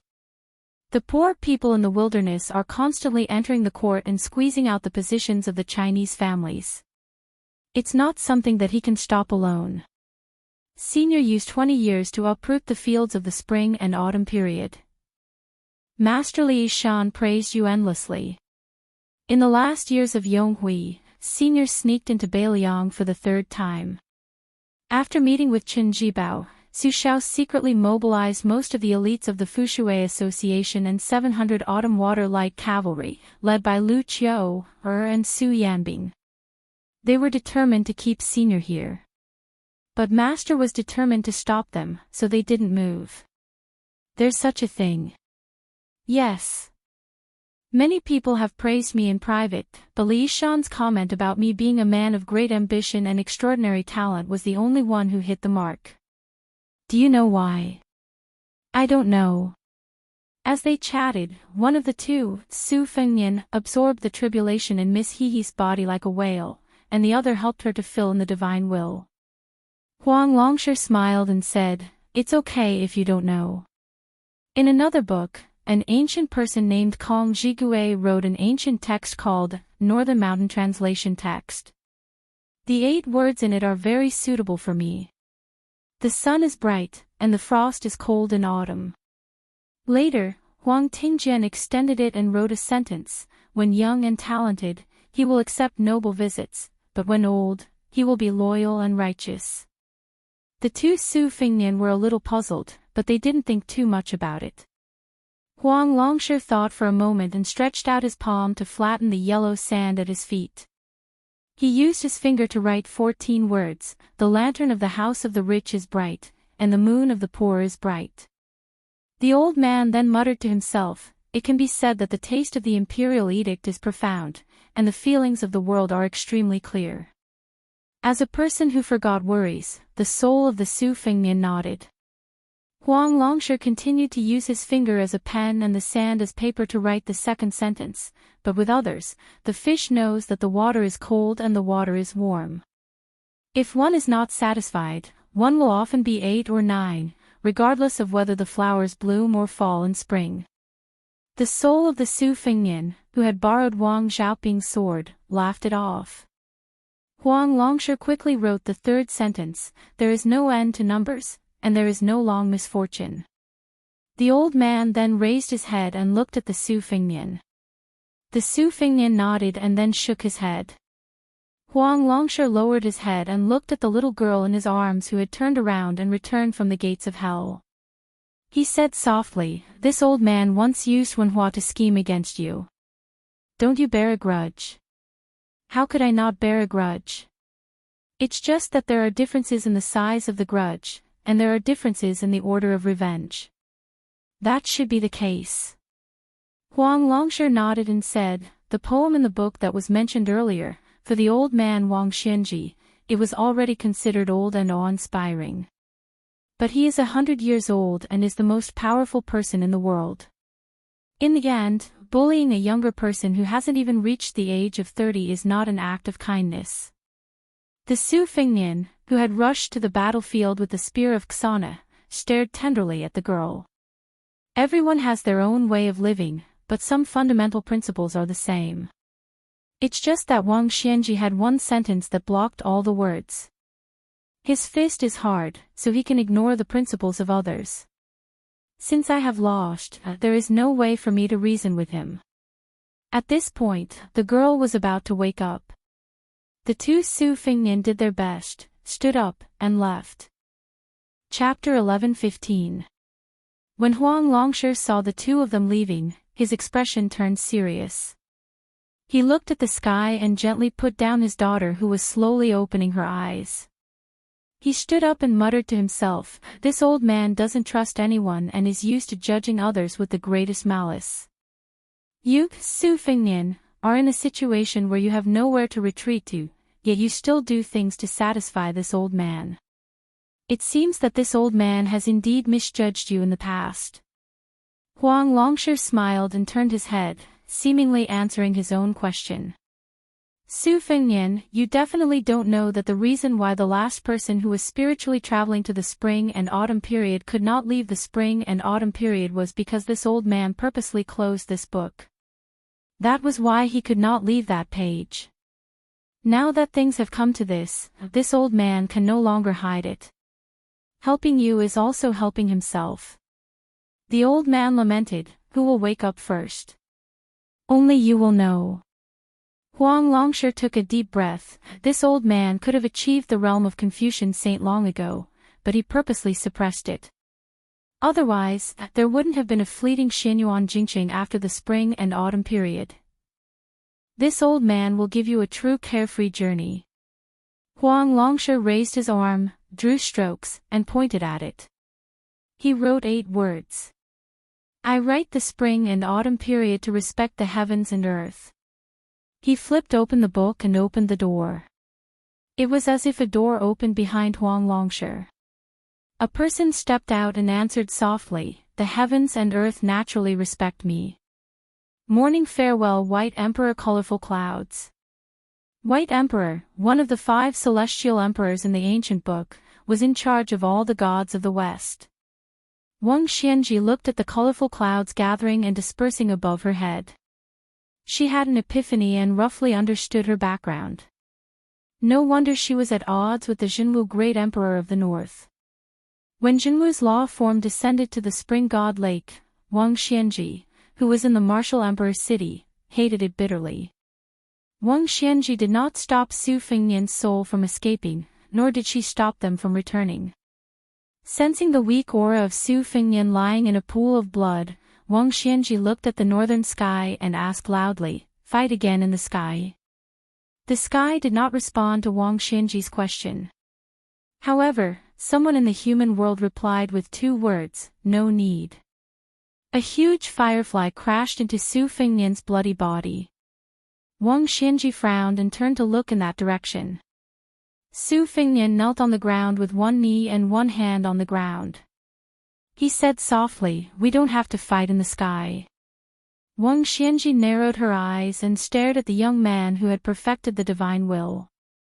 She was a little puzzled. She was not dead yet. The old man looked at Huang Longshi's situation and quickly understood. This young vassal took a different path from Yuan Qingshan of Beimang. He wanted to merge the 3 religions of Confucianism, Buddhism, and Taoism. Unfortunately, he lacked the most important style of Confucianism. Wang Xianji did not think there was anyone in the world who could make Su Fengnian understand this realm. If Chao Chongqing gave up his cultivation, well, there was a 50 to 60% chance. However, this official in black wanted to restore the country. Even if he liked Su Fengnian very much, he would not let his emotions affect his decisions. He wanted to restore the country in West Chu and give it to someone else. However, Wang Xianji did not expect that the cold-hearted Huang Sanja would do such a thing and really let the last wanderer of spring and autumn win. This meant that this kind of gift of inheritance could not be accepted by the other person just because one person gave it to the other. Just like when Su Fingnian first went to Mount Wudang to practice the blade, Wang Zhongluo did not hesitate to give away the cultivation of the Great Yellow Court. However, in the end, he only gave away 60 to 70%, which was a serious loss. It was far from letting the young His Royal Highness achieve immortality in one step. Huang Longshi's action was no different from gambling. However, if he gave away the realm but could not make Su Fengnian accept it completely and only made half of the Confucian sage, which was useless in the end, then it would be the biggest joke in the world. Wang Xianji's injury was not fatal, but it was not light either. Especially that instant spear, which could be considered the most embarrassing time since he reached the top of martial arts 60 years ago. The old man still could not let it go. It was not a matter of the severity of his injury, but that no matter how Wang Xianji deduced afterward, he could not avoid it. Su Fingnian grabbed a handful of sand, stood up, and opened his palm. The yellow sand was blown away by the wind and was thrown into the sky. A line went far away and seeped into the colorful clouds. Like mud sprinkled on brocade, it scattered the wind in an instant. Su Fingnian's 3 souls and 6 spirits had returned to his body. Although his face, which was torn apart by Wang Xianji, had not healed, it was still shocking. However, his momentum was majestic and incomparable. Wang Xianji's expression was calm, but there was a slight ripple in his heart. However, his will to fight had never been as high as it was now. This was like a person standing alone on the highest floor and finally seeing a second person walk up to the top. There was no first place in literature, so they despised each other. There was no second place in martial arts, so they killed each other. Wang Xianji, who had always let the younger generation show off all kinds of amazing moves, took a step back and a step forward. This was the first time she took the initiative to make a fighting stance. Su Fingnian took a step forward and a short knife appeared in his hand. He held the spring thunder upside down. The second step was a long one. He held the winter-embroidered knife which was slightly longer. The 2 knives given or borrowed by Bai Hu Er's face accompanied him through the 2 Jianghu in Liang and Beimang. Spring thunder on the left and winter-embroidered knife on the right. Su Fingnian rushed to the front of Wang Xianji with 2 knives in his hands and chopped down with the winter-embroidered knife. Wang Xianji raised her hand and held the winter-embroidered knife which did not emit any blade light. Her right hand was about to blast out in an attempt to smash the boy's chest. The young man's will had reached the peak, but Gao Shulu's body was still on the verge of collapse. However, before Wang Xianji could make a move, the spring thunder knife came horizontally.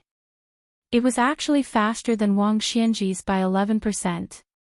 The 2 knives looked light and easy. Other than the word fast, there seemed to be no other mystery. However, Wang Xianji unexpectedly used her elbow to block the knife and then retreated. Su Fingnian followed like a shadow and always kept a distance of 1 knife from Wang Xianji. The winter-embroidered knife stabbed Wang Xianji's wound which was made by the instant spear. Wang Xianji was not afraid. She let the dangerous knife stab her, but her fist smashed towards Su Fingnian's neck. Su Fingnian's figure swayed, and the embroidered saber left his hand, barely dodging Wang Xianji's heavy punch. His body drifted past Wang Xianji, and then he grabbed the embroidered winter saber that came out of Wang Xianji's body. It was really a leisurely stroll. Chapter 11:16. Since he did not manage to plant a follow-up chi in the winter-embroidered saber, the saber strike seemed to have severely injured Wang Xianji, but it was more of a humiliation. Wang Xianji was finally forced to the point where he could be calculative. He did not turn around to pursue the attack. Instead, he tapped the ground with the tip of his foot and used his back to crash into Su Fingnian. He made up his mind. It did not matter if he took 1 or several slashes. As long as he could completely crush Su Fengnian's body, the outcome would be decided. Su Fengnian, whose back was facing Wang Xianji, took a few steps to the side and brushed past Wang Xianji again. When their gazes met, Su Fengnian slashed his saber at Wang Xianji's neck. Wang Xianji suddenly sped up. Not only did he lower his head to avoid the bright blade, but he also staggered towards Su Fengnian's side. He pushed his palm forward and pushed it towards Su Fengnian's shoulder. Su Fengnian twisted the tip of his foot and spun half a circle. He used the inverted spring thunder saber's blade to block Wang Xianji's palm. Wang Xianji clenched his fist and clamped the blade between his thumb and index finger. He was about to break the short saber. Unexpectedly, Su Fengnian casually swung his winter-embroidered saber horizontally. The tip of the saber brushed past the hilt of the spring thunder saber. The latter kept spinning. Not only did it avoid Wang Xianji's grip on the saber and his subsequent attempt to destroy it, but the short saber also spun around the old man before it finally fell back into Su Fengnian's hand. Wang Xianji kicked out. Su Fengnian leaped high into the air. Wang Xianji threw a punch. He no longer hoped that his fist would hit flesh. Instead, he used his fist force. Wang Xianji seemed to be in a tight spot, but the might of his fist force surpassed all his previous moves. It was clear that the old man was still holding back. Su Fengnian's figure suddenly flashed and disappeared. He appeared dozens of feet away with his sabers in hand. His sleeves fluttered. Similarly, there was a hidden mystery. As Wang Xianji ran forward, he laughed loudly and said, "Are you that unhappy?" Su Fengnian did not say anything. Just as Wang Xianji was about to reach him, he casually tossed the spring thunder saber into the air. Instead of holding winter embroidered in his right hand, he gripped the saber with both hands and charged at Wang Xianji. Wang Xianji and Su Fengnian slowed down at the same time. Then, on the battlefield, wherever Wang Xianji went, a figure would appear. Then, they would attack Su Fengnian together. On the other hand, Su Fengnian continued to run forward without hesitation. Xiao Dong slashed towards an empty space where Wang Xianji was not. In the blink of an eye, another Wang Xianji slid back a few feet. A thin line of blood appeared on his forehead, and blood slowly seeped out. At the same time, the hundreds of Wang Xianji disappeared. The world would never have imagined that the great Wang Xianji would be defeated by someone else. Su Fengnian continued to get close to Wang Xianji, pointing the winter-embroidered saber in front of her. Everyone stopped when it was appropriate. Countless tiny wounds appeared on Wang Xianji's body. He did not let Wang Xianji get close to him, but he could leave a mark on Wang Xianji's body every time. The spring thunder saber that was tossed into the air reached its peak and began to fall. Wang Xianji's patience was probably exhausted by such tireless and precise calculations. What followed was an extremely fast close combat. The wounds on his body from winter-embroidered saber became deeper and deeper, but Wang Xianji was also getting closer and closer to Su Fengnian. The most dangerous time was when Wang Xianji's palm almost broke Su Fengnian's neck, and Su Fengnian's winter-embroidered saber almost cut Wang Xianji's waist in half. However, both of them gave up on the hope of exchanging lives this time.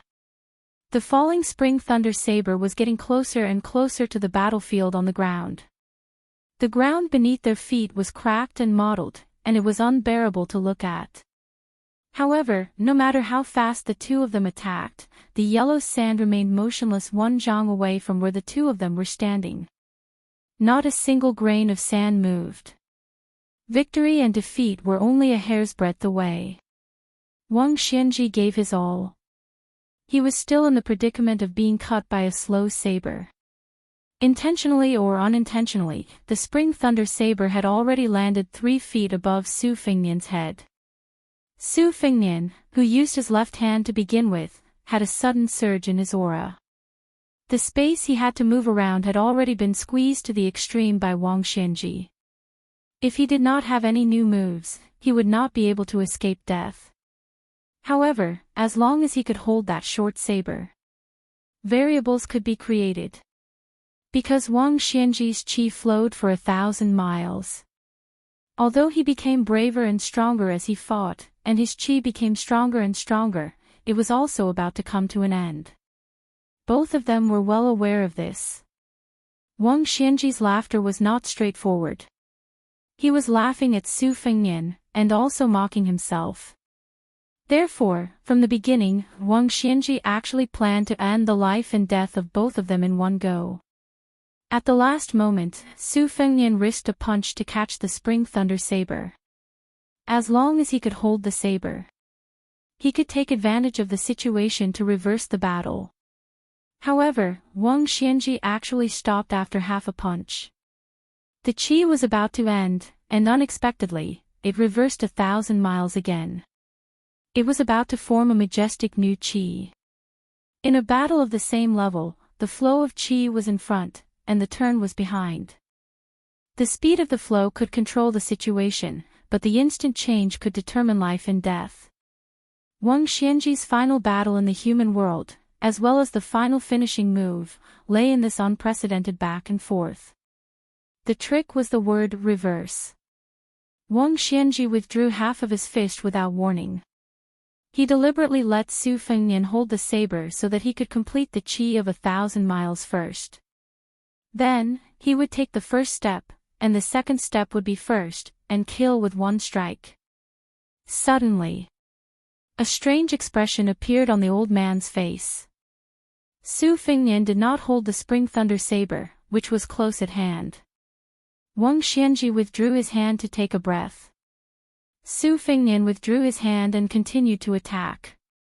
On the contrary, Su Fengnian seized the opportunity.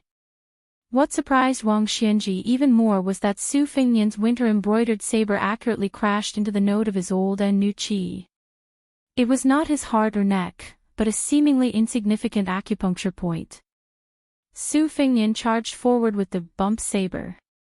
He even pressed his left hand on the back of the saber. Wang Xianji was forced to retreat dozens of feet just like that. No matter how old he was, he could not stop the arrival of the new winter season. Wang Xianji's qi was rapidly dispersing. His white hair fluttered wildly. Su Fengnian lifted his saber diagonally and returned the favor. He lifted Wang Xianji's burly body off the ground. He did not pull out the winter-embroidered saber, which was used to suppress qi. After releasing his right hand, he held the Spring Thunder Saber that had been following behind him with his left hand. Before Wang Xianji pulled out the winter-embroidered saber with both hands, Su Fengnian's Spring Thunder Saber pierced through Wang Xianji's head. The winter-embroidered saber was not pulled out. It was the same for the Spring Thunder Saber.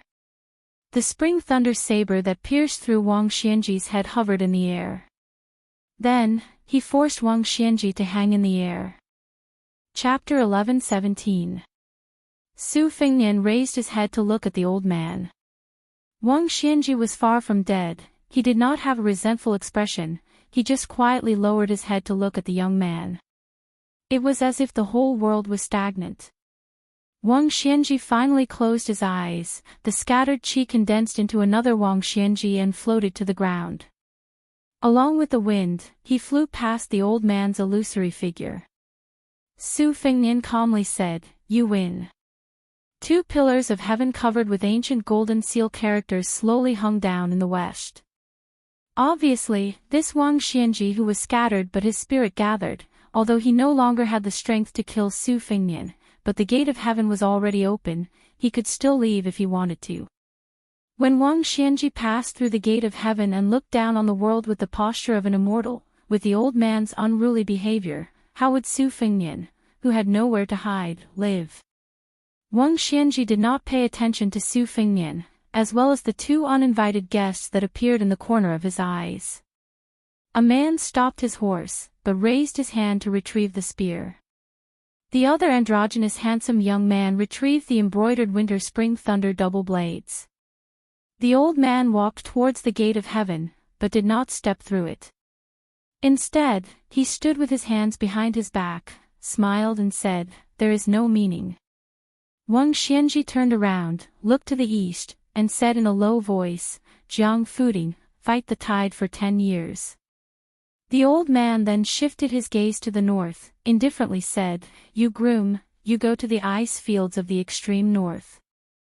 Finally, Wang Xianji stared at the young shepherd who stumbled a mile away, smiled and said, I have some fate with this old man. The swordsman of Martial Emperor City, Lu Huang, was a step late, tightly gripping the hilt of the Bodhisattva barbarian sword, his eyes bloodshot.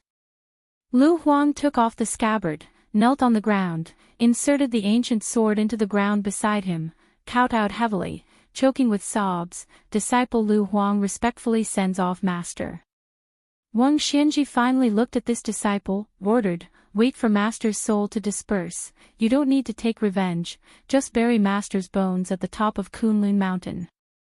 Lu Huang buried his face in the rough sand and didn't make a sound. Wang Xianji didn't care about this disciple's stubbornness.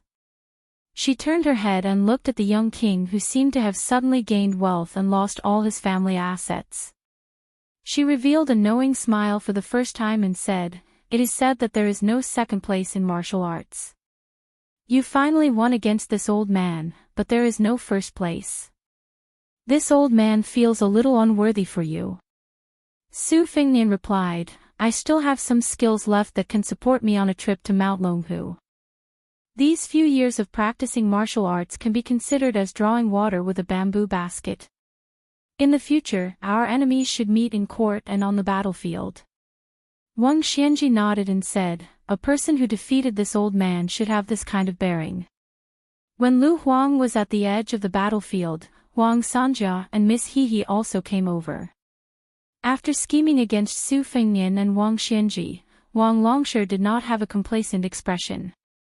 The elder held the little girl's hand, and said to Wang Xianji with a sneer, You can't stop the Son of Heaven's anger from killing 1 million people, so you want to do everything you can to let the later generation have a chance to fight against the former. But you don't know that everyone has their own life. It's not your turn to blindly control this. Heart. In the future, there will be no difference between generals and generals. The emperor's throne will take turns. Not to mention ordinary scholars, even peddlers and soldiers can sit and enjoy. The less immortals there are in Jianghu, the more chivalrous the spirit is. Wang Xianji, what's wrong with the Jianghu having less immortals flying around? There will be chivalrous people supporting Jianghu. There will be no ascension. But the Jianghu's origin isn't in the sky, so naturally it won't die. Wang Xianji smiled and said, Good. Wang Xianji looked around and retracted her gaze, murmuring, If so, then this old man won't stay in Jianghu in vain. Wang Xianji lightly shouted. Her soul split into 3 and turned into a rainbow and left. The magnificent divine gate gradually dissipated. Wang Xianji didn't ascend, reincarnate, or live an ignoble life, but generously gave 3 opportunities to the Jianghu in the future. One went to the faraway Eastern Sea Martial Emperor City, one went to the faraway Grand Peace City, and the last one went to the nearby shepherd child. Lu Huang abandoned his long sword and walked empty-handed to his master's corpse on the ground. He gently carried it on his back and walked further and further north. Huang Longsher held his daughter's hand and walked towards the east. There's a beginning and an end. After this old man dies, remember to find this old man's daughter and take good care of her. Bai Hu wore the embroidered winter-spring thunder, walked to Su Fengnian and asked, You're going to Mount Longhu? Su Fengnian nodded and asked, Then what about you? Bai Hu smiled and said, I don't have the habit of owing debts. Since you killed Wang Xianji for me, then I'll try to kill Tuoba Bodhisattva. Su Fengnian whispered, Don't die. Bai Hu smiled and dismissed it. Su Fengnian said to Su Yanbing, Uncle Su, please bring that child back. I plan to take him as my disciple. Su Yanbing nodded and rode north with his spear. He found the skinny shepherd boy who fainted on the ground because he couldn't bear the burden. Mount Longhu. A middle-aged Taoist was fishing by the deep pool. The purple bamboo fishing rod had no hook or bait. A green leaf was floating in front of him. The Taoist Xiao Huangchao occasionally stared at the wandering veins in the leaf and occasionally raised his hand to calculate the fate. At first, it was mostly within the framework.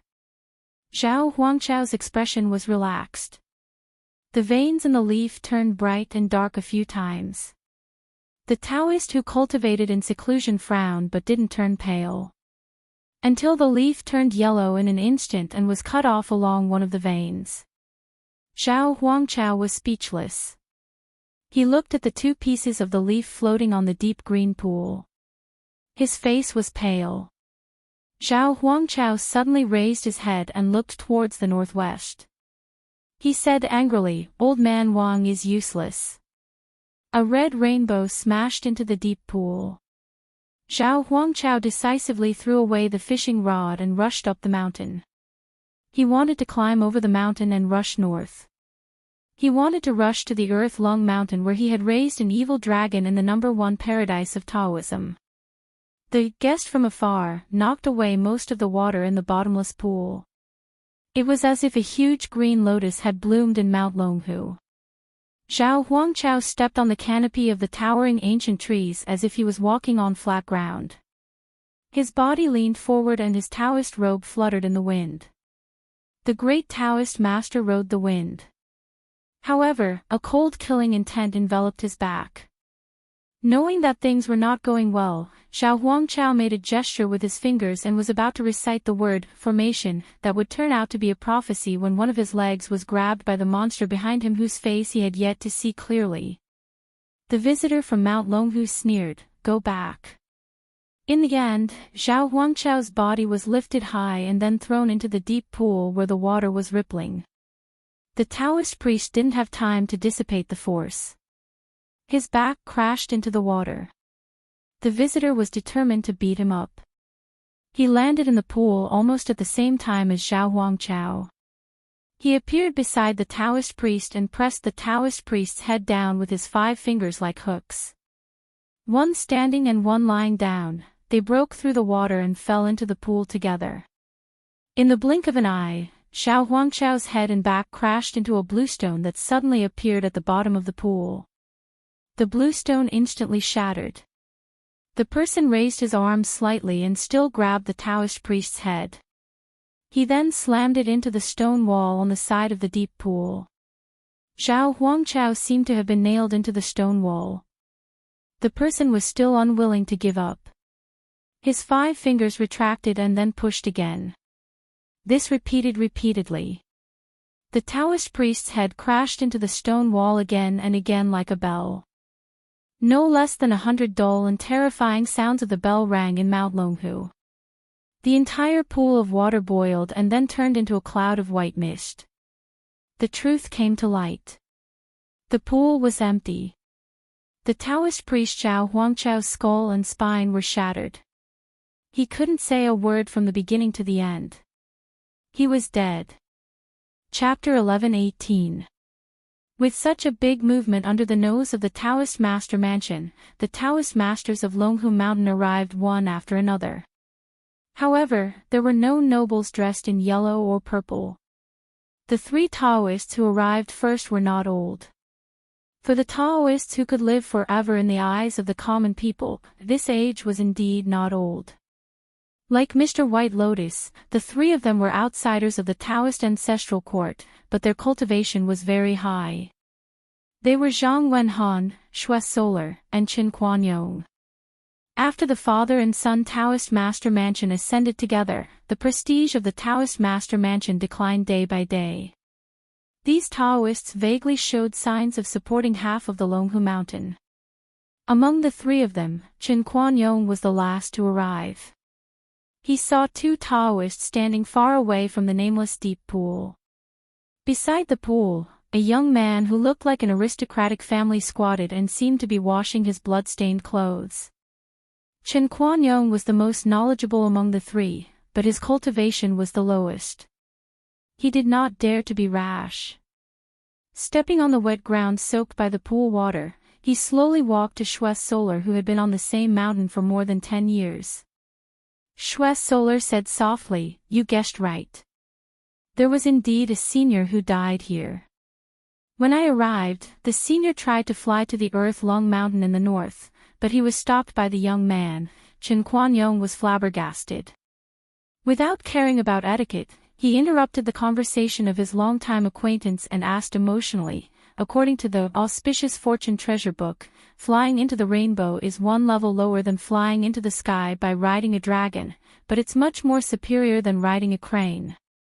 Even if that secluded senior didn't fly into the sky, even if you and I joined hands, we still wouldn't be able to stop him. Shue Solar looked strange and carefully said, it was a black rainbow that rose from the bottom of the deep pool. It rose several feet from the surface of the pool, but it was torn back by the man's bare hands. It was almost completely smashed. Only about an inch wide and a foot long black rainbow was left. It fled to the snow field. Chen Kuan-Yong frowned. The black rainbow was definitely not an auspicious sign. It was accompanied by many bad prophecies in the ancient books. Zhang Wenhan, who was some distance away from Chen Kuan-Yong and Shue Solar, finally asked, I am Zhang Wenhan of Longhu Mountain. May I ask if you are Prince Liang? The young man stood up and washed most of the blood on his body. He nodded and asked with a smile, Xiaoningshan is not on the mountain? Zhang Wenhan looked complicated. He took a deep breath and took a step forward. And said, if your highness goes down the mountain now, I can personally lead the way for your highness. If you go up the mountain, I will be overconfident. You. Su Fengnian, who had already eliminated Zhao Huangchao, smiled, there's no need to send me off. Send my regards to old perfected Zhao Shituan on my behalf. Zhang Wenhan felt as if a heavy burden had been lifted from his shoulders. He bowed deeply. I will definitely pass on your message, your highness. Such wording seemed to be respectful, but in fact, it was no different from an eviction order. However, the notorious young king didn't seem to care and walked straight down the mountain. Among the three of them, Shue Solar was the most straightforward. He had a bad impression of the Prince of Northern Liang, who had provoked Longhu Mountain. Even though he had seen how the Prince of Northern Liang ended the fight with his own eyes, he still had his own calculations. Observing the situation, he knew that the young Prince of Northern Liang was already weak. Shue Solar didn't want to miss this once-in-a-lifetime opportunity. He didn't mean that he had to severely injure the powerful Prince of Northern Liang, but he wanted to avenge Longhu Mountain.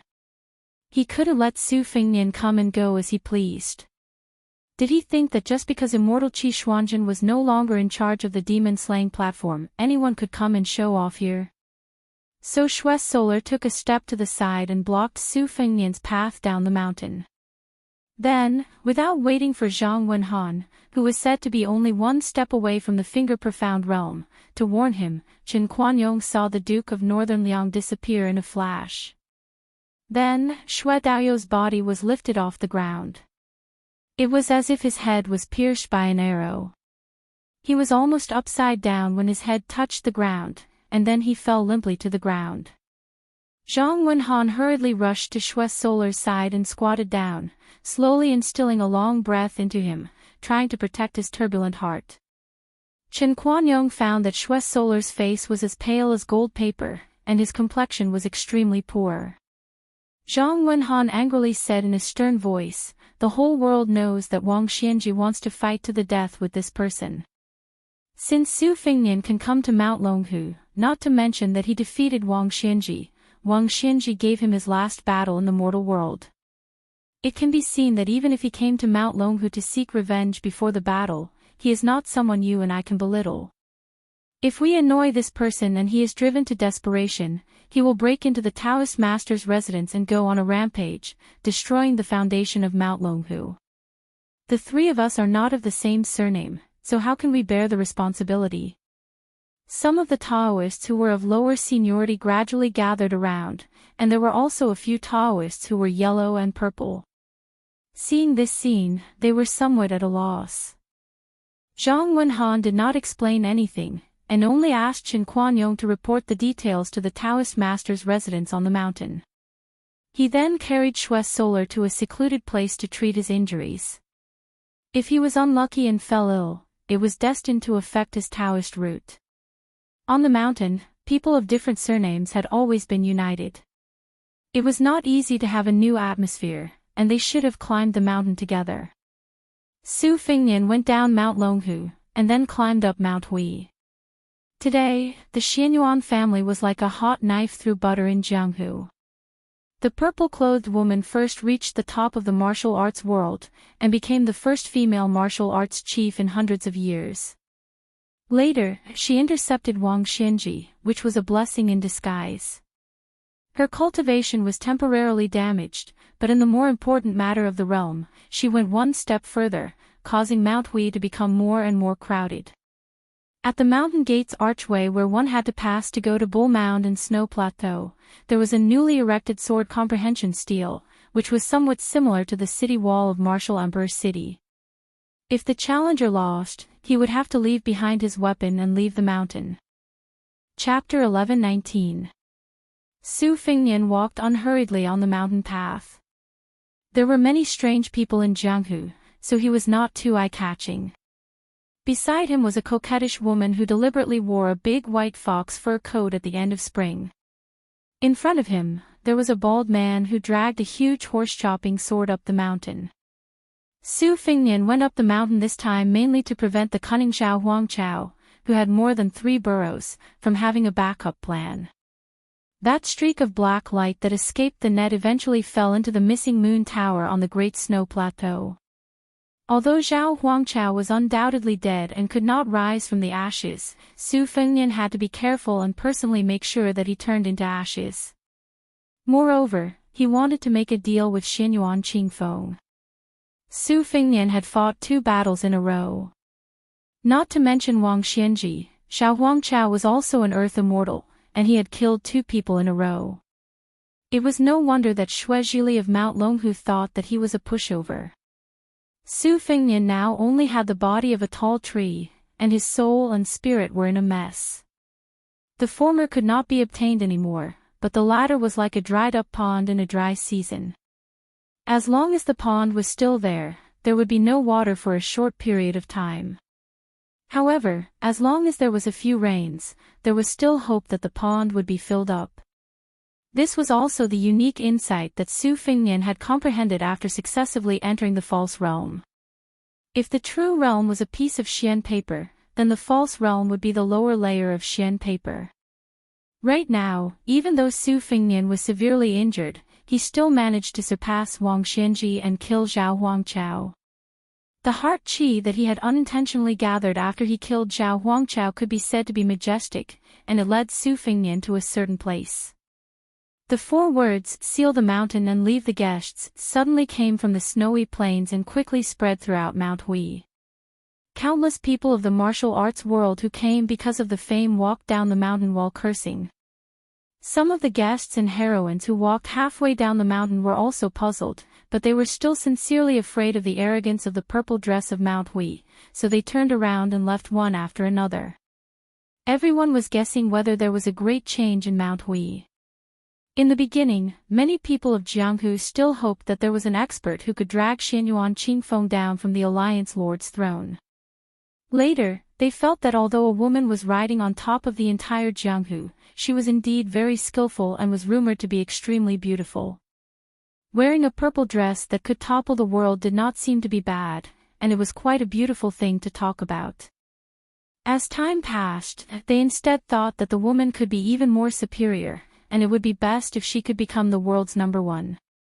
In the eyes of the well-informed people of Liang Jianghu, once Wang Xianji left the Eastern Sea Martial Emperor City, that fame-seeking number 6 in the world would definitely be dead. There was no doubt about this. However, old monster Wang's ascension was also a matter of certainty. Liang Jianghu was very clear that for a whole 60 years, Jianghu was Wang Xianji, and Wang Xianji was Jianghu. No one could imagine how Jianghu would be without Wang Xianji. Wang Xianji was the undisputed number 1 in the world. Therefore, it was natural for Jianghu to divide the world based on whether Wang Xinji left the human world or not. Perhaps it was because the master of the Xianyuan family had personally given the order, but many of the high-ranking foreign dignitaries of Mount Hui personally came out with cold faces and chased away the visitors.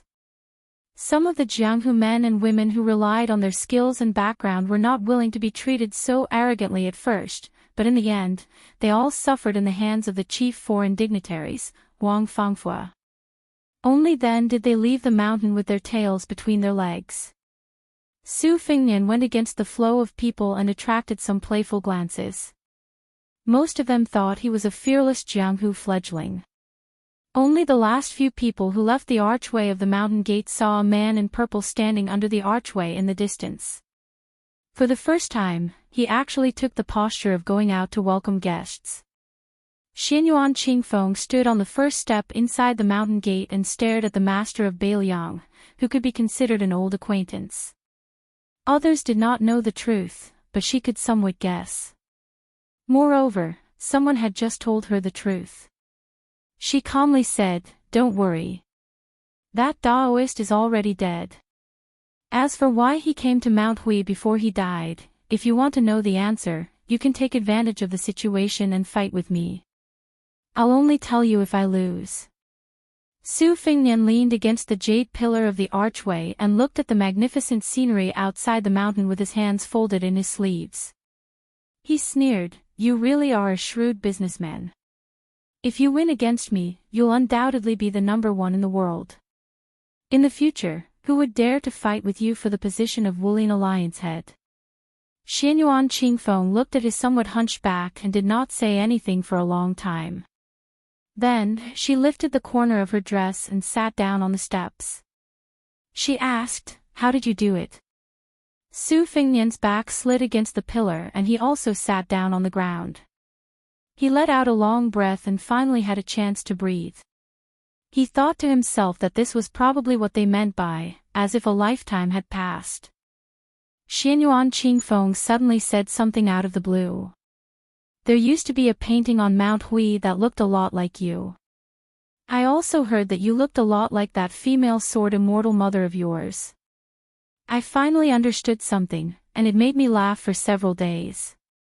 The gloomy smile on Xianyuan Qingfeng's face was particularly lush. Su Fingnian said calmly, "Your father and mother's generation have already cleared up their own mess. If you insist on getting involved, I don't mind sending you on your way." Xianyuan Qingfeng laughed. "You're just a paper tiger. You still dare to scare people?" Su Fingnian frowned and dismissed the idea of making that deal. He stood up and turned to glance at her. "In the future, you should pay more attention to Jiang Fuding of Martial Emperor City and that groom Yu who went to the north. Wang Xianji had high hopes for them and gave them each a portion of fate energy before she died." Xianyuan Qingfeng remained silent. Su Fingnian hesitated for a moment, then said, "Mount Longhu has probably already secretly switched allegiance to the crown prince of Yanqi, Zhao Zhu. Even if the Celestial Master Residence does not have the courage, that White Lotus will still bet on Zhao Zhu. If you dare to make a bet, Zhao Zhu is a good choice. In the future, the Jianghu will become more and more inseparable from the imperial court." Xianyuan Qingfeng remained expressionless. Su Fingnian went down the mountain twice in a day. He went to Martial Emperor City alone. Chapter 11:20. There was not a soul in the carriage. The coachman was a young man dressed in plain clothes. If he were the son of an official, based on his appearance and if he could write well, he would most likely have a smooth career in the officialdom. It was a pity that he was from a lowly family who was not allowed to study for the imperial examinations. Li Yang reorganized the provinces and established the roads. In terms of the various roads and territories, the king of Yanqi oversaw the southern border, which was the most vast. The Guangling Road, which the vassal king Zhao Yi had his eyes on, was close behind. However, the degree of richness of the two could not be compared. Half of the world's taxes came from Guangling, which was not a lie. It was just that Guangling Road was not peaceful at the moment. In the past, there were still people who could rely on their connections to pass through the post house. However, now that a storm was coming, it was obvious that a war was imminent. The dozen or so main post house roads around Guangling Road were abnormally strict. They did not allow anyone other than soldiers to invade. Once discovered, they would be exiled from the Tuliao. At the border of Guangling Road, there were many checkpoints with swords and halberds. One could only leave but not enter. It was obvious that the rebels of West Chu were the first to fortify their walls. Later, the matter of clearing the wilderness was handed over to Li Yang in order to catch a turtle in a jar. Several vassal kings carrying Jingnan's banners were stationed at the border. Most of them cherished their feathers, so the soldiers under their command did not violate the law. However, some of the second and third class generals who held little military power but were unable to participate in the war immediately smelled the fishy smell. Horses would not grow fat without night's grass. Around the border, there were many bandits fishing in troubled waters. It was true that there were a few rebellious acts, but it was absolutely not as serious as reported by the local government. As a result, first there was a small-scale rebellion, and then there was the chaotic scene of bandits passing through like a comb. Immediately after that, the soldiers who were suppressing the bandits heard the news and moved into action. This was the true meaning of soldiers passing through like a string of beehives, causing many wealthy families who had the strength to complain incessantly. In the end, even the envious heads of the provincial and county governments suddenly became bold.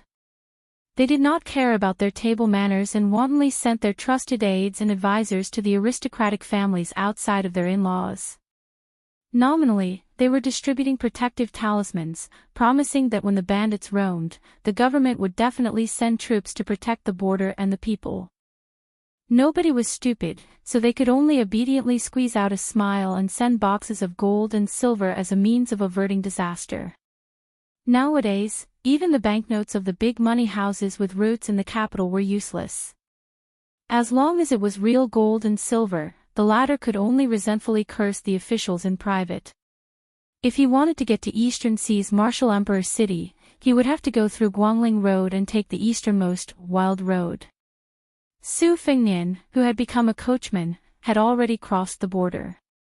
Along the way, he had seen several robbers taking advantage of the chaos to make money, all of which happened in the area between Dechu and Li Yang's Prince of Guangling, Zhao Yi.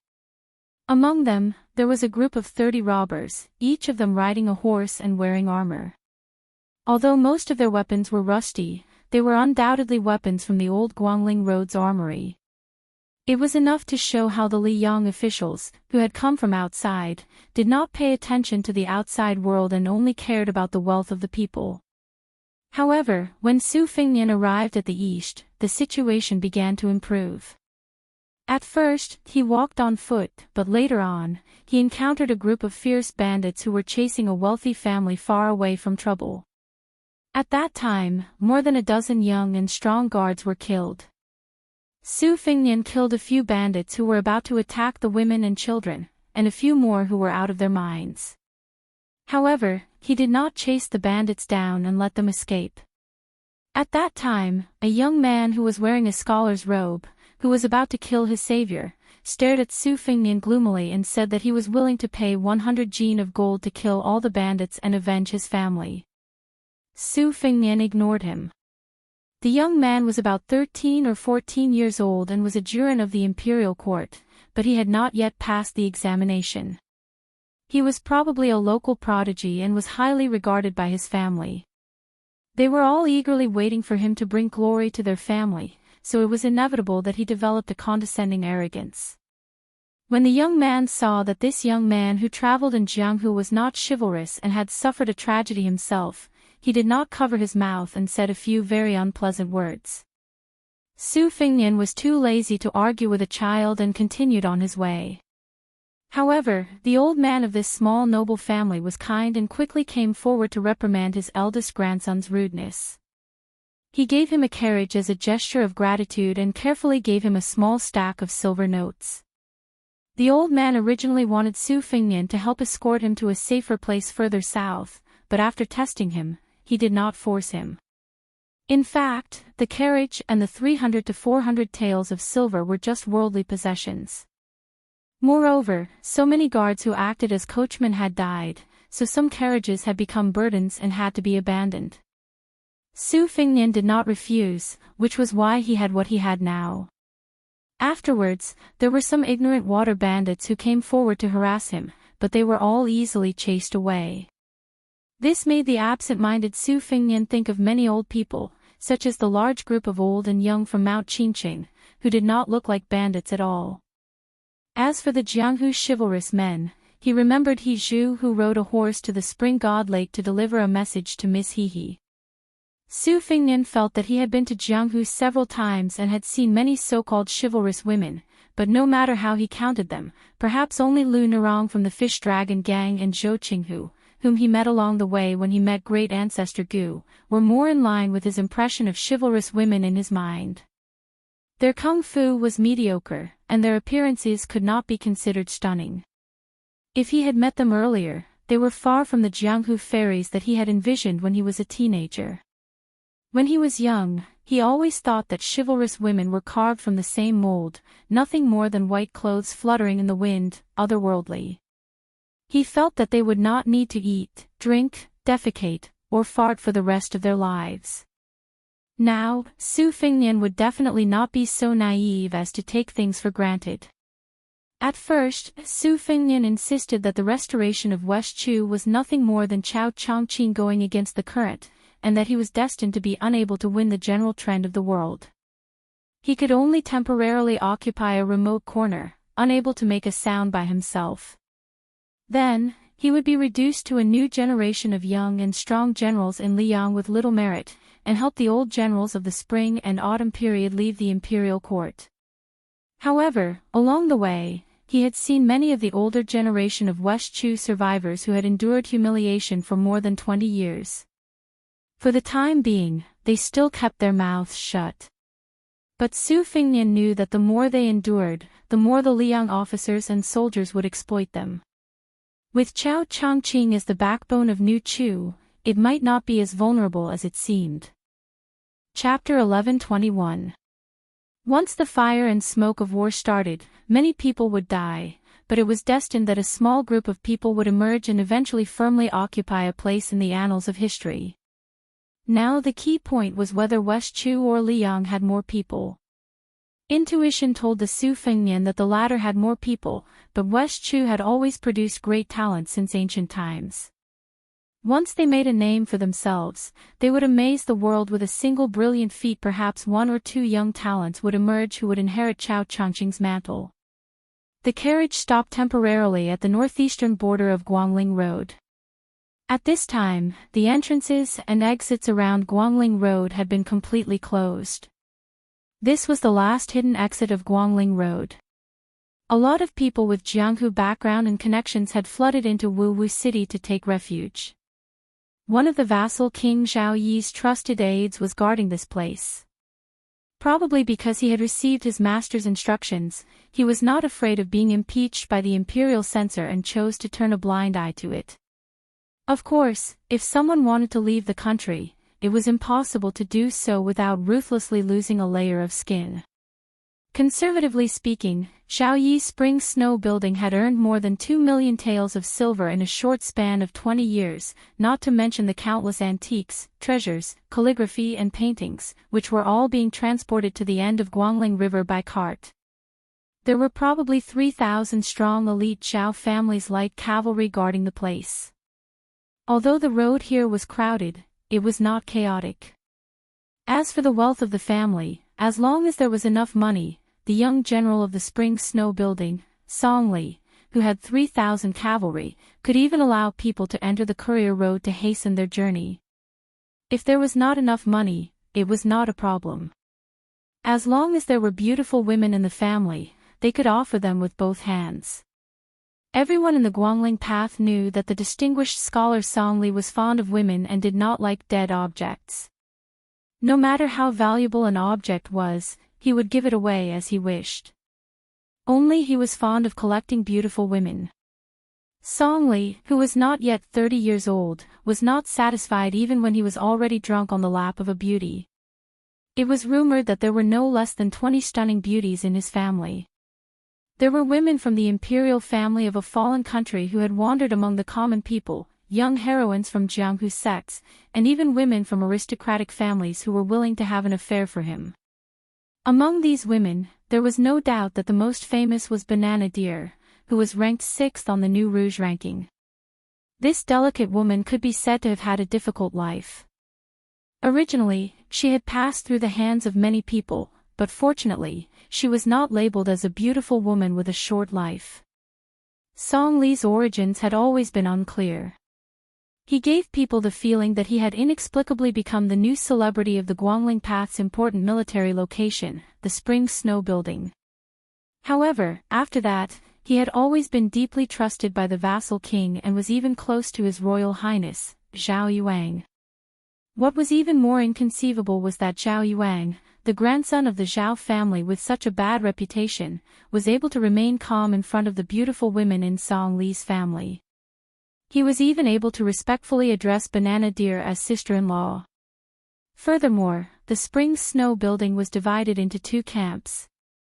Lu Xing, who had already entered the capital and been promoted, was in the same camp as Zhang Gerbao and the other generals. He had always been at odds with the chief advisor, who had a bumpy career because of his ugly appearance. Song Li, on the other hand, was able to make friends with both sides. Su Fengnian stayed at an inconspicuous inn in the military town. The price had already increased by many times. It cost 30 taels of silver a day, and it was not even enough to stay in a second-class room. Furthermore, because there were so many people coming and going, even if the bedding was carelessly washed, one could smell a strong sour smell of sweat. The horse grass used to pull the carriage had to be charged separately. It was even more expensive than the meals of the guests staying at other places. However, still, no one dared to complain. Su Fengnian's room was at the end of the corridor on the 2nd floor. It was narrow and dark.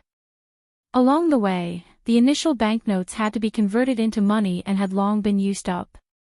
Afterwards, he had cut off some real gold and silver from a group of bandits, which was more or less enough to cover the cost of crossing the border. If Su Fengnian wanted to reach the ownerless Eastern Sea Martial Emperor city as soon as possible, it would be a piece of cake. However, the current timing was not right. If he wanted to truly succeed, it was better to go at the right time than to go at the right time. That way, he would appear to be leisurely and carefree.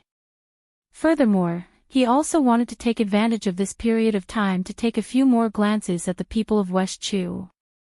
At dusk, Su Fengnian went downstairs to make do with dinner. After chewing and swallowing slowly, he ordered a pot of tea. The waiter said that it was this year's Spring God Lake new tea, but the tea in the cup was yellow and truly unbearable to look at.